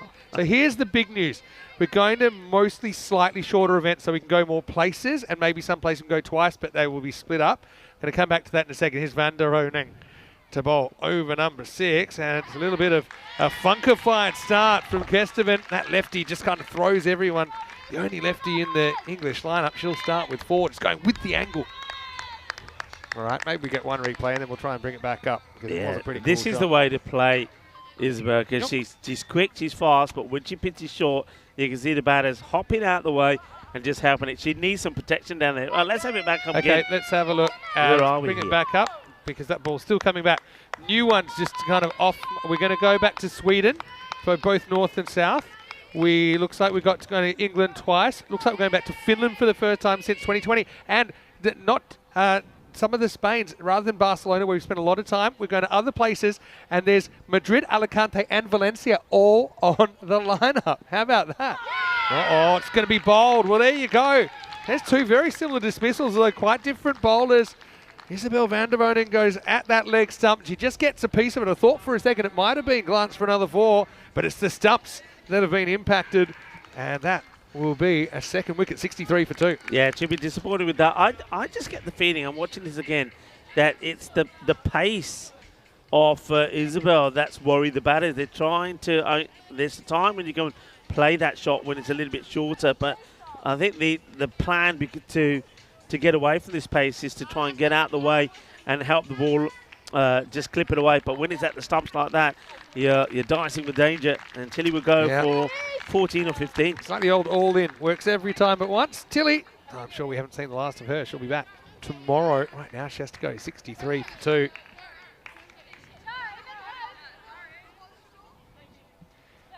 Anyway, I know everyone's desperate to have another look. We'll try and bring it back up at the end of the over. Right now, here's Jasmine Wesley.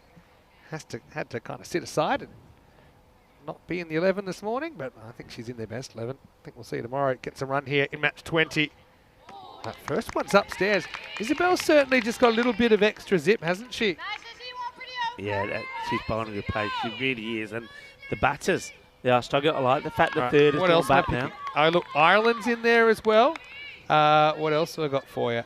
Romania gets a couple of goes, actually. Jersey, of course, we already talked about Jersey. Yeah, Jersey there. But yeah, also Belgium's back and Germany's back. See Finland in there. Yeah, Finland, first time since 2020. And that's a great shot. That's going to be 4. It's really nice, especially after she got beaten upstairs first time around. Wesley off the mark with 4. And yeah, other news is we will have some European cricket series, and I think the Portugal one, which is just after ECL, and I think the Czech one at this stage are actually going to have a challenger in a Premier Division. So, you know, in places where there may be a kind of 2 tiers of clubs, I think that'll be great. So again, borrowing from what's worked so well here in the ECC and the ECC-W this year. Oh, I wonder the heights on this. Yeah, have a look at this side, because I don't think this is too high. Don't forget, one was called for. One was one for the over. I like the seaside on it, just to see I just think it's chest. Yeah, no, that's okay. Standing in the crease. Just you can see, well, the batters want it. You can see that Jasmine Wesley saying, hang on, is that another one? No, just okay. Jasmine's not 4'6", and that's why it's fine. Isabel, give me good throwback fast bowler vibes here. Last ball of the 6th. Slightly dicey one to Langer, takes it on. And they'll scramble home, end of the 6th over. England 11, 68 for 2. Okay, so I like the fact. Go on. I like that we're going to other parts of Spain. I mean, we know that Madrid, they've got a new complex there. Looking forward to seeing that. I know Valencia very well. Valencia will be very happy. That's at Levante. You said maybe if you're in the Valencia area, don't drive your car near the ground. The only thing with Valencia is, and I've done, we used to do the Valencia smash there. Used to umpire that. And when you smash it, it does go out of the El Campo, so you've got to be careful. I reckon we're going to have people probably patrolling outside of the boundary, because that could be interesting. And Alicante, I suppose that's Sporting Alfaz again, is it? Yeah, possibly. I suppose so. Yeah, Alfaz Del P. But again, that's towards the end of the year, so I'm kind of seeing a lot of this stuff for the first time as well. I had whispers.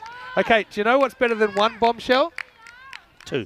2 bombshells. I might even have 3 bombshells. Okay. So you saw there probably 3rd of February when we're going to Malta. So it looks like, but that's European Cricket Series kind of locations. We love more cricket. Oh, Stumps thought the Stumps might do the fielding. It's just 1. Here is a bit of a bombshell. This is good news for you, Rico, because we are actually going to go to Porto for the first time. Ooh. And this season will actually be like a bonus 3 days, take you into the season. You're doing it, so get your passport ready. So we'll actually start in January after all, 31st of January. I'll come back to that in a second. All right, back to Leemhoos. Just going to get work for 1. Okay, so this is how the start of the season is going to run. And you know what's the other bombshell? You might notice it there. Look, before the European Cricket League, we are going to spend 5 days doing the Western Shield, and that is going to be supersized. So here's the big announcement. Western Shield, of course, you probably know it already from this year. That's in the air. Is that holding up? Well, that's just a good miss hit, really, for Gordon, because it doesn't actually make it to the outfield. And so What did we miss? I want to know what we missed. Something happened out there. What did we miss? I don't know if it was a slip. I think they're just laughing because it's the one she's mishit, and rather than get caught, didn't even make it out of the infield. Still, the Netherlands in touch here. Remember, they need a win to push up and avoid the eliminator tomorrow. That one's hit really, really well, and it's out of here. Maximal for Wesley. Well, she impressed me on day one. She's continuing to impress me. She lifts that one again. A lot of bottom hand in that shot, but kind of picks up that length and deposits it out of the park. She's a good play, you know. I mentioned to the viewers, and you might have heard that, I really liked her the first time we saw her in that very first match. I think she was an outstanding all-round performer. And she's doing the business here. And, well, this time she might have chipped herself into trouble. Oh, it's been dropped. Oh, it's been dropped. And, well, Silva is not having a good day here. That Silva Seegers was expensive with the ball. Now, that one, she just never set her feet. If you actually look at her, she's moving. still moving forward. And it kind of looks casual, doesn't it? You see? She didn't have to take that extra step in. She could have kind of set her feet and got ready for the impact. That's a bit of a shame that one goes down for the Dutch fans. Anyway, end of 7 overs, 79 for 2. Coming up tomorrow, before we get ahead of ourselves and talk about the next year, and I did this last year, it's the last day of the season. And I think we can probably start by filling in some of those gaps. Yeah, we certainly can. And I know that you'll be working on that. So, Porto, hey, you know what? I don't mind that. The last time that Porto played, I believe in a night series, they bought me a lovely bottle of port. Well, I'll tell you what, if I was bought a gift of a bottle of port, well, this is another gift, and it comes as in a free hit because this is too high. It gets clobbered away. It's a 7-up, and Jasmine Wesley moves into the 20s, and she'll have a free hit. Christmas coming early for Jasmine, who just got dropped. Now she gets 7-up and a free hit. Saw Libby Thomas in the background there. Didn't she do a great job on the commentary earlier? Now she's settling back into the whole playing aspect of things. Well, the English girls, they loved it up here. I think they nicked all our ducks. That's up in the air, and that's going to be 6-4. Impressive hitting from Jasmine Wesley. She's there to make impact straight away. And, well, if you wanted to know how you got 13 on one ball, that's how you do it. So, yeah, 7-up, and then the free hit is followed up by 6 more. This is dangerous here for Netherlands. It could go out of control pretty quickly. All right. Immunity cloak's worn off, though. She's going to get another one. I think that's going to be another one. And that's going to be a Maximo, but we'll have to check it. This one was coming down, but wasn't coming down quick enough. Wheels rattling. In fact, I think that probably is wheels falling off now. Check it out in the replay. I think that's high, you know. I think that's still too high. I know it. Whenever you see getting hit behind square. Yeah, she's going forward. The ball is coming down, but I think she hits it chest high, even though she's slightly down. Yeah, no ball called. If you were thinking really rose-coloured glasses, you might be able to make a case, but remember those kind of those in-between ones, they normally get called. So, hey, second and final warning for Deckling. We've just had a magical ball. It was 20 off one ball. Yeah. Do not adjust your sets. But, hey, rather do this tonight than tomorrow, I guess. Good luck, Merrill. It's the next one. It's going to come around the week. It's another free hit. Well, that's probably hold on a sec. No. I think I might have bounced the second time before the line. No, I think it just gets Do you reckon past, it's after the line? I think just. Let's have a look. Well, it wasn't what I was expecting. Where's the ball gone? Where's it going? Race. We've got to watch this. So keep it going here. And it is just before. The old too high, too low. Find the one in the middle. It's been no ball. 21 off a ball so far. Jack Hogarth bowled a magical ball back in the ECC for Scotland men's. Anyway, like I said, I'll rather get it out of the system now. Oh, now an edge. And this is something I talked about the other day. Probably don't need the keeper up, even to a spinner, if it's a free hit. Yeah, I think you're spot on because you got nothing really to gain. One day, someone will listen to the broadcast. All right, so good news for Deckling is she's out of the kind of purgatory. Let's see if she can keep this from going supersonic. I was trying to get to all the questions about the schedule, which I'll try in a minute. Now the full toss, and that's going to be one bounce for Cuatro Carreras. Gordon she's just kind of lighting it up here. Overcast conditions. Hey, okay, so where do I start?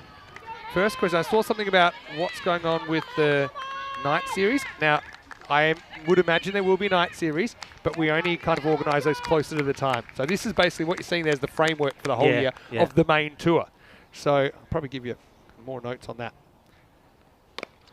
This one, better pitch delivery. I suppose sounds weird, but maybe the good thing for Deckling is she could still finish the over well and kind of feel a bit more confident going into potentially a second over here, or if not, going into tomorrow. She's still a viable option.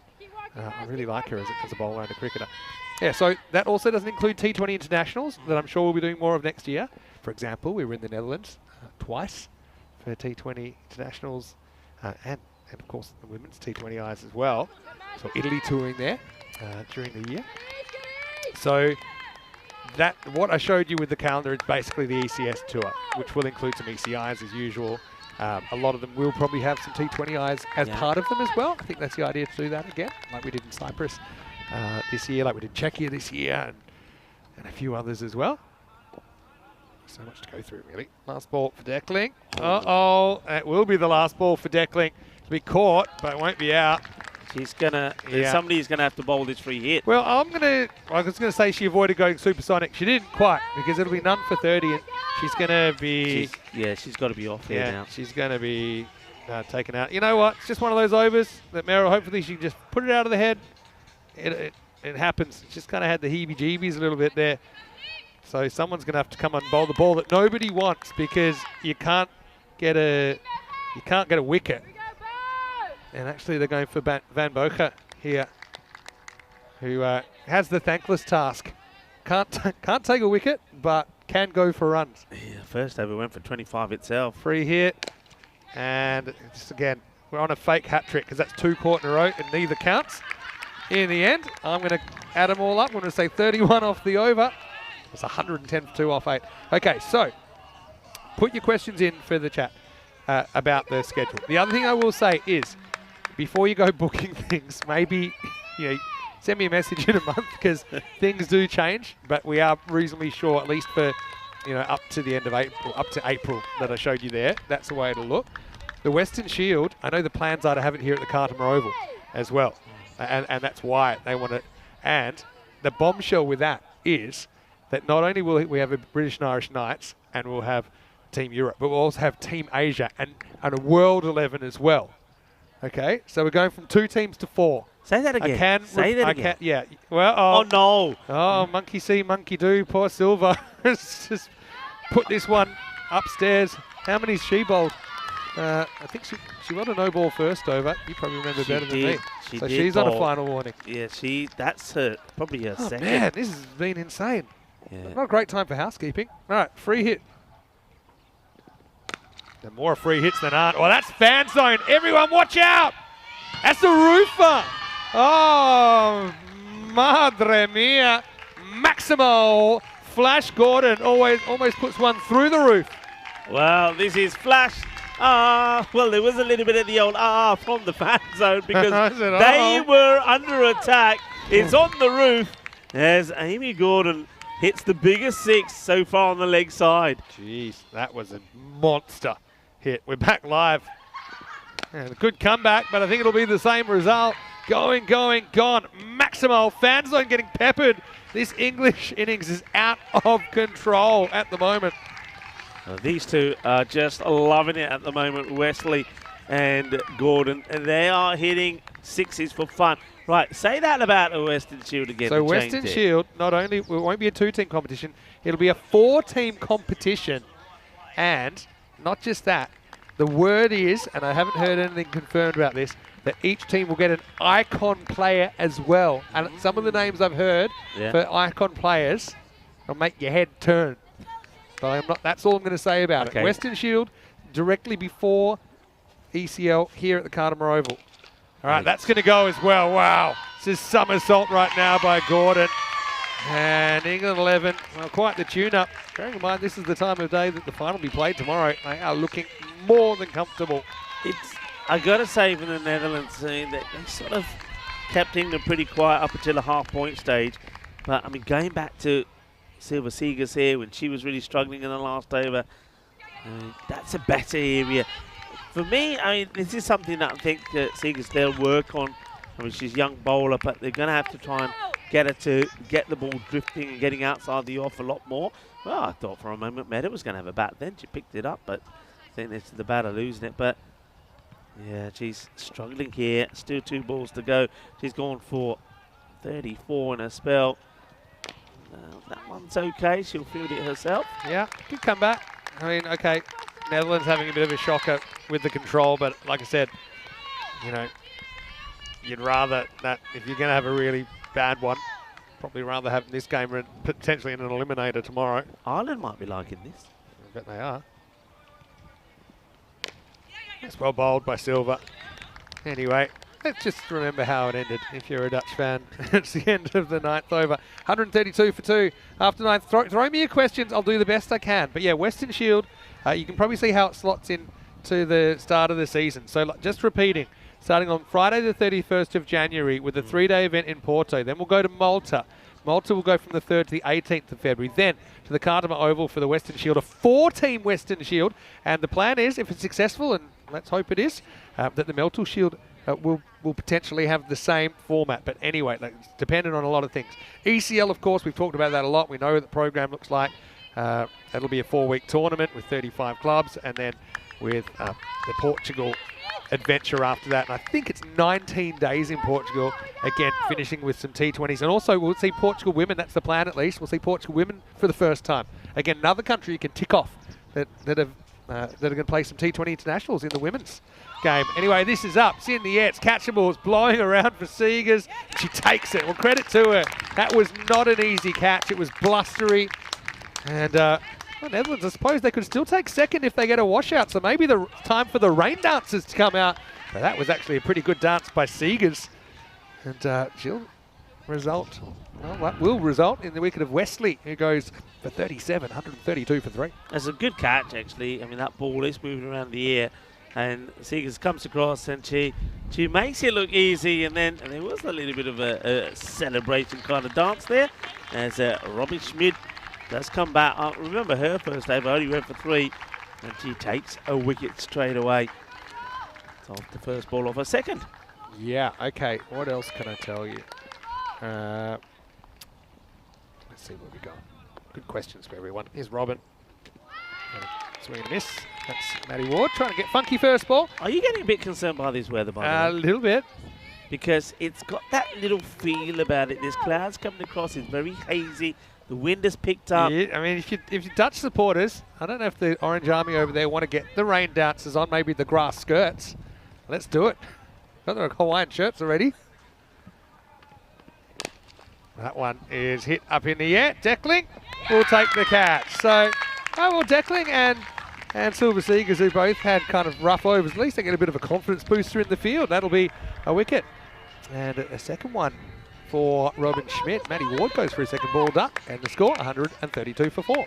Yeah, well held. This is a great spell of bowling, by the way, from Robin Schmidt. It's going to look pretty weird when you have a look at the bowling figures, because she's just taken 2 wickets in 3 balls, no runs. So she's on course for what could be a maiden. And, well, England, batters are coming in, and you can imagine what they're just having a go. And Matty Ward swings, gets caught. Next batter will do probably the same.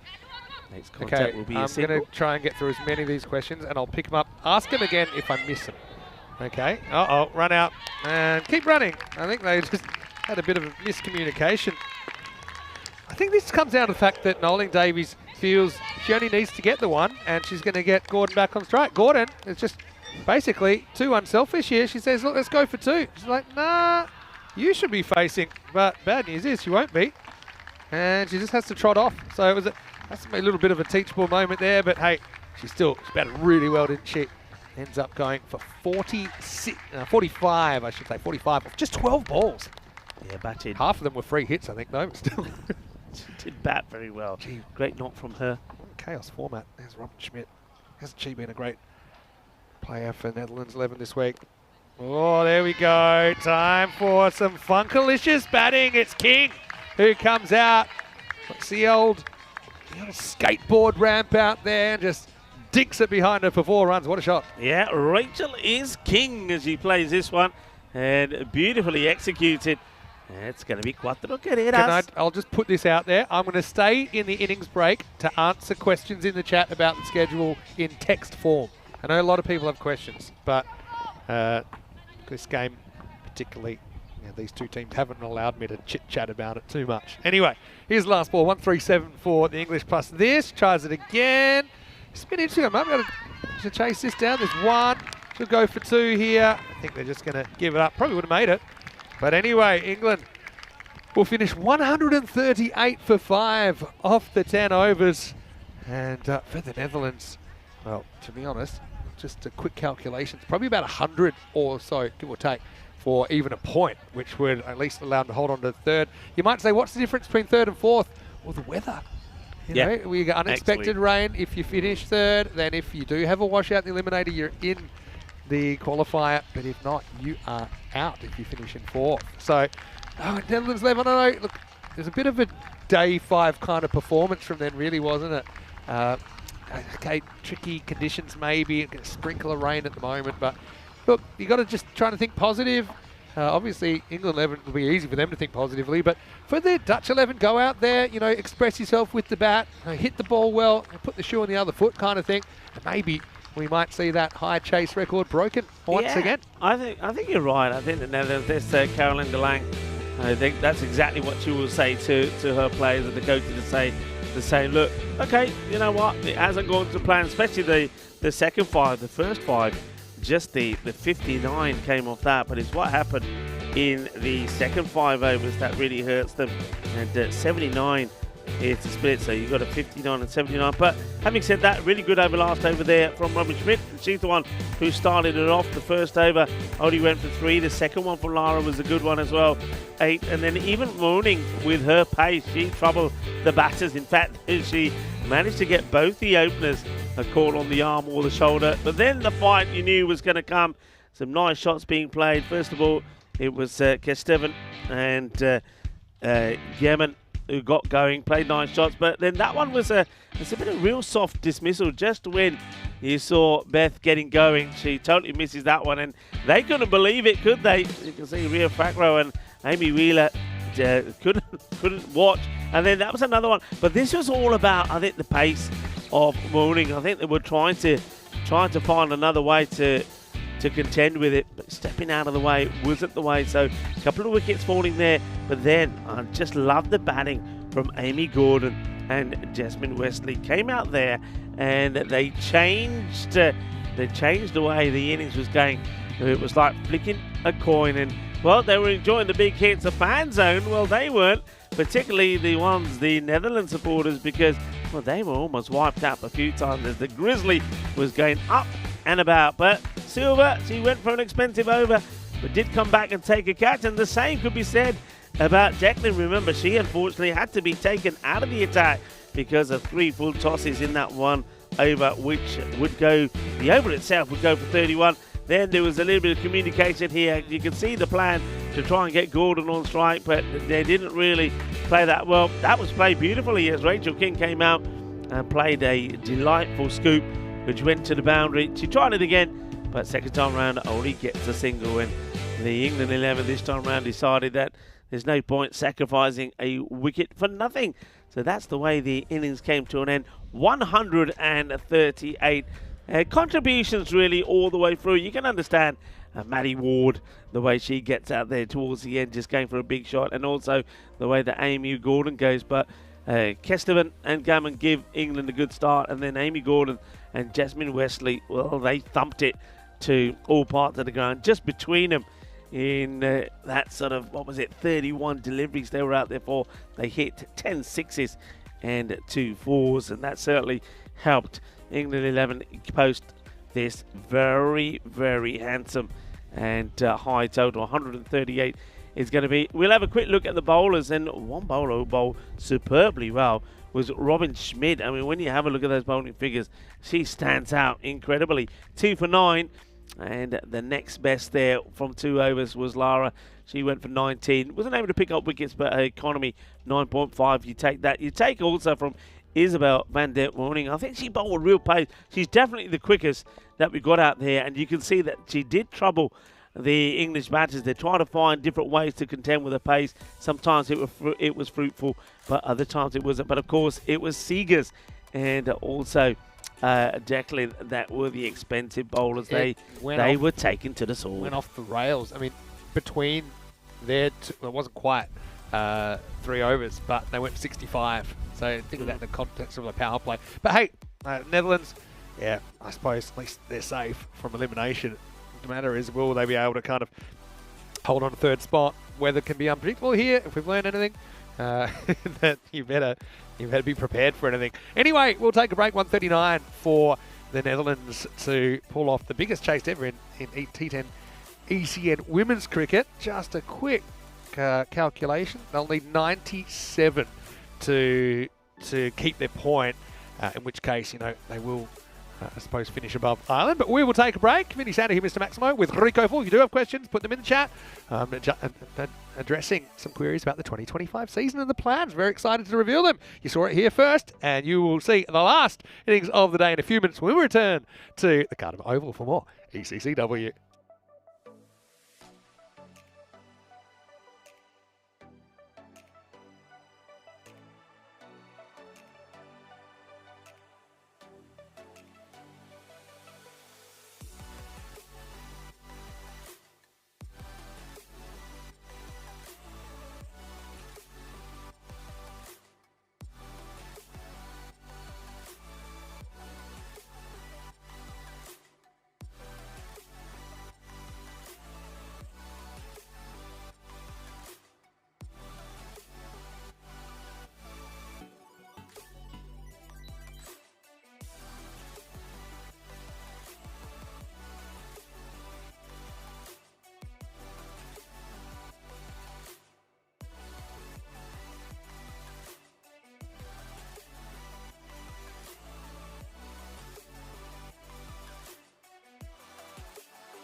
This European Cricket Network event is proudly brought to you by HCL Software, Paramatch, La Junta de Andalucía, Victorinox, and our official timing partner, Rado.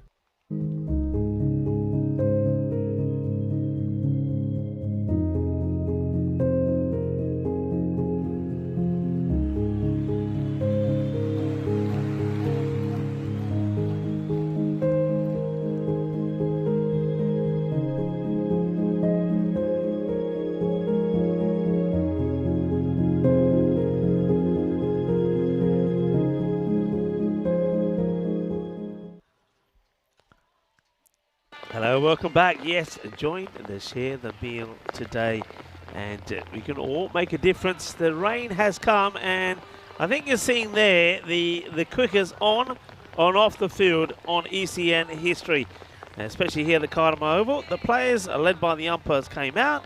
The rain, it was raining. It got heavier and heavier, and is a little bit of in, out, shake it all about. I told you, folks, I could feel it in my bones that this rain was coming. I know this Spanish weather pretty well, and that rain has come, and the angle of it is pretty. It's going to be pretty frustrating as well. It's sort of coming from behind us at a vicious 45-degree angle. It will be right into the batter's eye line as well, and well, shrugs. Coming all together now. There's the thumbs down. There's some smiles and some disappointment. I think the English will be very disappointed because I think having scored 138. Yeah, thumbs down. Boo-hoo. And I'll tell you what, now let's see in the Netherlands. Meta and Snell, they're not very impressed. So the rain has come. So obviously it's going to be a delay of some kind here. We'll try and keep you updated when we hear the news. But yeah, I think Netherlands, they'll be pretty happy with the rain here. Because don't forget, if there is any reduction in overs, that means that we get to a situation where it's going to be a 3 for a win and 1 whatever happens. So there'll be a point to the losing side. But of course, it could be even worse than that. We might not even get on. And well, where did you come from? You're a bit wet. Can't confirm it's raining. I just had to take a comfort break. And yeah, well, the Dutch, I don't know, it was the Orange Army or whatever, but they wanted the rain dance. Obviously, that had a bit of a Barry Crocker, to be honest, with the ball. Yes. And yeah, just before the rain really came. So a couple of spinners obviously found it tough going. And that's the thing. So if we lose any overs here, because in any reduced game, even if it's still a result, but any reduced game, Netherlands will get their point. Yeah. So it's actually perfect time. And we had some issues with the weather in Netherlands earlier in the year. Still, one of my Tina was asking me some of my favourite bits of the year on and off the field. There was a great moment we did KNCB Finals Day to see who would qualify from the Netherlands for the ECL, and it was Voorburg, VCC, that ended up winning it. But unfortunately, the Finals Day was kind of ruined by rain as well. But the funny one thing, even on that day, there was a huge puddle. It was amazing. Around the ground, there were big puddles everywhere. The actual ground, they kept pretty dry. But the ball got hit into one of these huge, it was like a lake, basically. And then the fielders went around. I don't really want to go. It was kind of this deep, right? It was like that deep. And then, do we really need to do this? And the umpire's like, come on, you have to go get the ball. You have to go get the ball. Then they tried to build like using wood. They're like a little bridge. But then basically he said, look, whatever. And he went up to his knees. And then, of course, they threw the ball in. The umpire said, oh, it's too wet. We can't use this. So I remember that had to be one of my to find that and put it video. on there. You'd have to find it, put it on. It was comical. I remember you telling me about it, and I watched it. It was pretty good. And I kept on saying, why don't you just use another ball? Why don't? And in the end, the poor bloke, he got the ball and he said, we use another ball. It was very, very wet. Okay, so the covers are coming out. The thing is, I mean, both teams here, it kind of suits them. I think, England, obviously, they love the win. But they're the top of the ladder anyway, so the result doesn't affect them. It does matter to the Netherlands. The Netherlands are very happy just to take 1 or 2 points out of this. Yeah. I suppose it's Team Scotland as well that probably are keeping a close eye on this. I think it's worked out perfectly for England, because I think if you were given them the option of what they would like to go out and do and have a practice on, it would be having a hit, and they've had a good hit. So that's going to serve them well for tomorrow. Remember, tomorrow we won't see them play until the final now. Yeah. So they have a hit that makes them feel good. Netherlands, it won't suit them because on the bowling department, apart from a couple of bowlers, it didn't go well. And they had an opportunity to go out there and just have a hit and have a bit of a feel-good factor. Yes and no, but I mean, if it's a washout 2 points, Yeah, then on obviously that respect. that is probably worth more than the batting practice at this stage. You know what? We often go to classic matches, and this is no exception, but we won't have to go too far into the past this time because, a lot of people here, maybe you're from one of the countries that are playing this week and you might not have caught too much of the Challenger Division. And, of course, one team did get promoted from the Challenger Division. So what we're going to do, we're going to go back and look at the second half of the final from last Saturday. It was Jersey versus Germany. I know this one will probably be twisting the knife for Tina if she's watching at home, but Sorry, it Tina. will be Germany going out to chase 71 for the first ever Challenger title after keeping Jersey to 70. So we'll let you know when there's any update here. You can have a look on the bottom of the screen as well, and also I'll be in the chat also to answer any of your questions with the schedule. If you have any questions about that, I've already answered a few. Let me know. But for now, fingers crossed, we'll have some news for you soon. But until then, let's go a little bit back in the time machine to last Saturday at the ECC-W Challenger Final.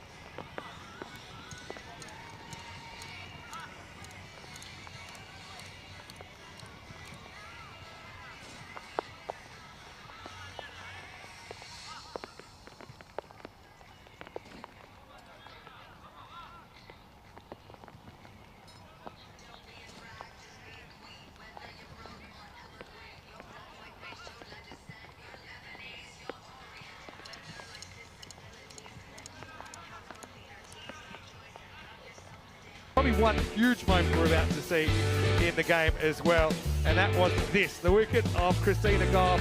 Umpire felt it was straightening and taking some of that leg stump, and that really was the moment where I think Jersey truly believed they could get their hands on this trophy. But there'd be a little bit of chaos first, including back-to-back. I don't know what's going on. First from the fielder, first from the batter, and then from the fielder. It was lovely moments. Look, we had a bit of entertainment. Quick entertainment is what we bring in. But Billy, remember what I said to you, is that teams can win and lose matches in the power play. Now, even though Jersey, they scored just 70 runs, their power play score was 32. And if you look at the power play from Germany, it was 16. The difference, 16 runs. The difference between the winning margin here, 15 runs. Yeah. You've got to go bigger in the power play. And that's one thing that I think Germany will have to build on. Spain fall in that category as well. And even Austria, go hard in the power play. And I like what you were saying there. Sometimes, even though you've got your key batters that can bat you through the innings, they may not have the power. Have one or two batters that you say, go out there, give me everything in 3 overs, and then if I have to, retire them out and get the others To in. be fair, I mean, I quite liked their choice of opener. I think they were trying to do that, but I actually think it was more of a case that Jersey just didn't allow them to hit those boundaries. They made it really tough to get things away. I mean, Wetherill, we saw her disappear for a boundary here, but she would have the last laugh towards the end of her over. It's really credit to Jersey. You want to be able to stand up under pressure. That's exactly what they do. Grace celebrated at the end of the night, tilting back the leg stump. That was the end of a brave innings from Ramisha Shahid. I really liked her week. Obviously, so many players that we've gotten to know a little bit better this week, particularly on that German side as well, who we haven't had, I think, T10 before, at least. And, well, Merritt, well, she already showed she could catch without her hands. And this is one of the more strange finishes to any tournament I've ever seen. So I suppose if you're going to make your clangers and your face palm moments, do it when you can. We saw Maguire miss the stumps from about 0.4 metres. That still ended up in a run out. But Jersey, they have been through a lot this week, obviously, with they're changing the flight schedule and all these things were out of their control. But what they did, what they were able to control, they did very, very well. I think all teams applaud because I think there's no doubt Jersey are rightful champions in the inaugural ECC-W Challenger Division. Yeah, and you know what, the girls, they haven't disappointed. We know one thing about women's cricket here on the European Cricket Network is that they give us plenty to smile.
This European Cricket Network event is proudly brought to you by HCL Software, Paramatch, La Junta de Andalucía, Victorinox, and our official timing partner, Rado. Hello cricket lovers, welcome back to the Khartoum Oval, and I do have some official news now. Due to the rain which set in just as the players were coming out for the final innings of the day, and in fact the final innings of the group stage here in the Premier Division. Official word now, and as you can probably gather there, that this match 20 between the English 11 and the Netherlands 11, has been abandoned. And what that means is that the Netherlands, they do get 2 points, and that means on net run rate, they have taken second spot. Well, we said the Orange Army might be doing a rain dance. Looks like their prayers have answered, and a real bad break considering that Netherlands were chasing 139 in the second innings. A real bad break for the Scots, who now have to play the eliminator tomorrow. Yeah, I mean, that's big. I mean, nobody thought, let's face it, when we were looking at those standings, and we were looking at it and saying, right, the Netherlands, it's basically, if they want to be there, they're going to have to win the match. Even 1 point, even a reduced match wouldn't have been enough. It wouldn't have been enough, and then all of a sudden we thought, hang on a minute, this cloud's coming over. If the rain comes and it gets abandoned, they'll get the 2 points. That's exactly what's happening. And the thing is, with the officials, they also just need to, they can't really worry about the scenarios and all that. They just got to play it as they see it. And it's a pretty clear call. Constant rain came, it got quite heavy for a while. They need to protect the ground for tomorrow as well. So there's a lot of work going into the surrounds of the pitch right now. And so it's also a bit of a weird one, isn't it? It is, and also, I mean, if you have a look at it out there, I mean, the screen doesn't give the viewers the proper outlook really, but it's pretty dark.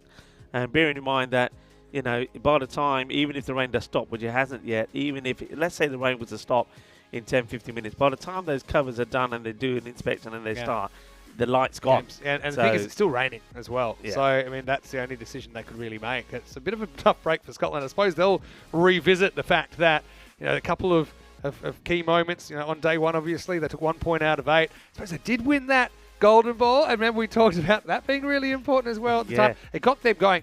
For Scotland, and actually we can probably show you the fixtures for tomorrow as well. I mean, they'll have the right to go in quite hot favourites against the Irish. You wouldn't have believed that if you saw those teams go head-to-head on Monday morning when Ireland smashed the Scots within 4 overs. But Scotland, after those 3 initial losses, they were on a winning streak of 5. But, you know, Ireland could easily just kind of regain their mojo. Of course, Italy out of the competition. Confirmation that the Netherlands have finished second, and they will take on the winner of the Scots and the Irish in that match.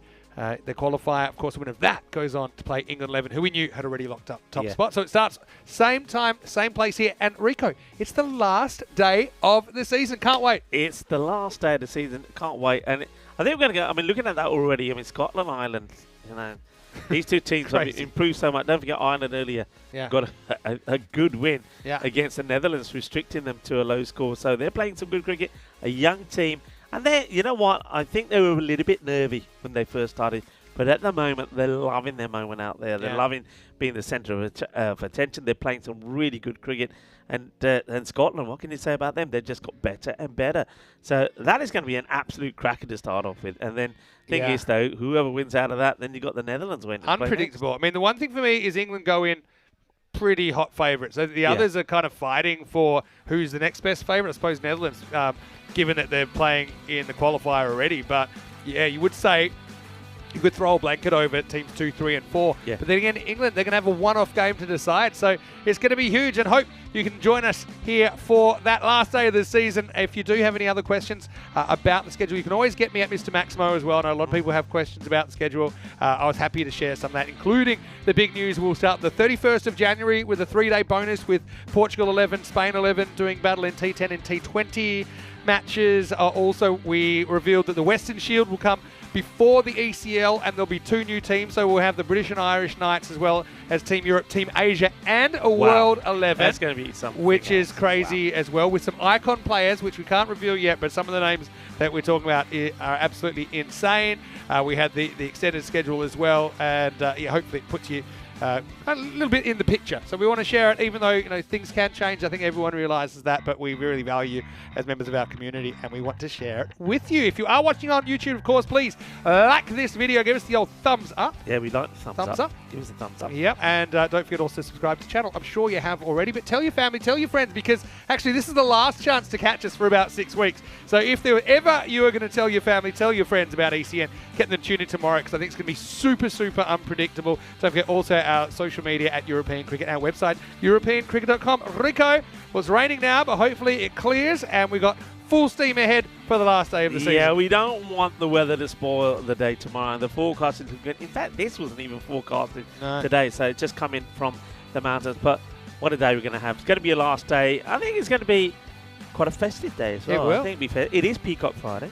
And don't forget Peacock Friday. well, and you've got a game off tomorrow. We might have to get you in the red suit. Well, all right, I'll bring some pillows. But I'm telling you, I'm already in suspense, because not only is it going to be a great day, but, I mean, Christina's got me thinking about her outfit. Yeah, I'm in real suspense about what she's going to wear. I mean, now I'm thinking, is it going to be to do with Peacock Friday? Yeah. Is it going to have the German feel to it? I'm really, especially when she mentioned this headgear. The dirndl, maybe.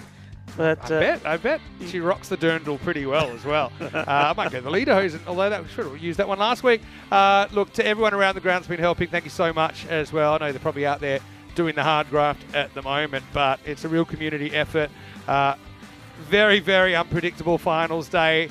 Over 1,700 matches. We've got 3 more left in the season. Thanks so much for coming along for the ride. But for now, it's Vinny Sandu, Mr. Max. On behalf of Tina Goffake, who will be back tomorrow, took another sensational job. Also, Libby Gordon, wonderful effort from her in the commentary box today as well. But she'll be busy out there on the field. You'll be busy here with me, Rico Fall, and we'll see you tomorrow for the end of season 2024 right here on ECN and more ECC-W. Here's some of the best bits of the day. Thanks to our magnificent crew at 2 Circles. For now, it's hasta mañana. Adiós, hasta mañana, mi familia.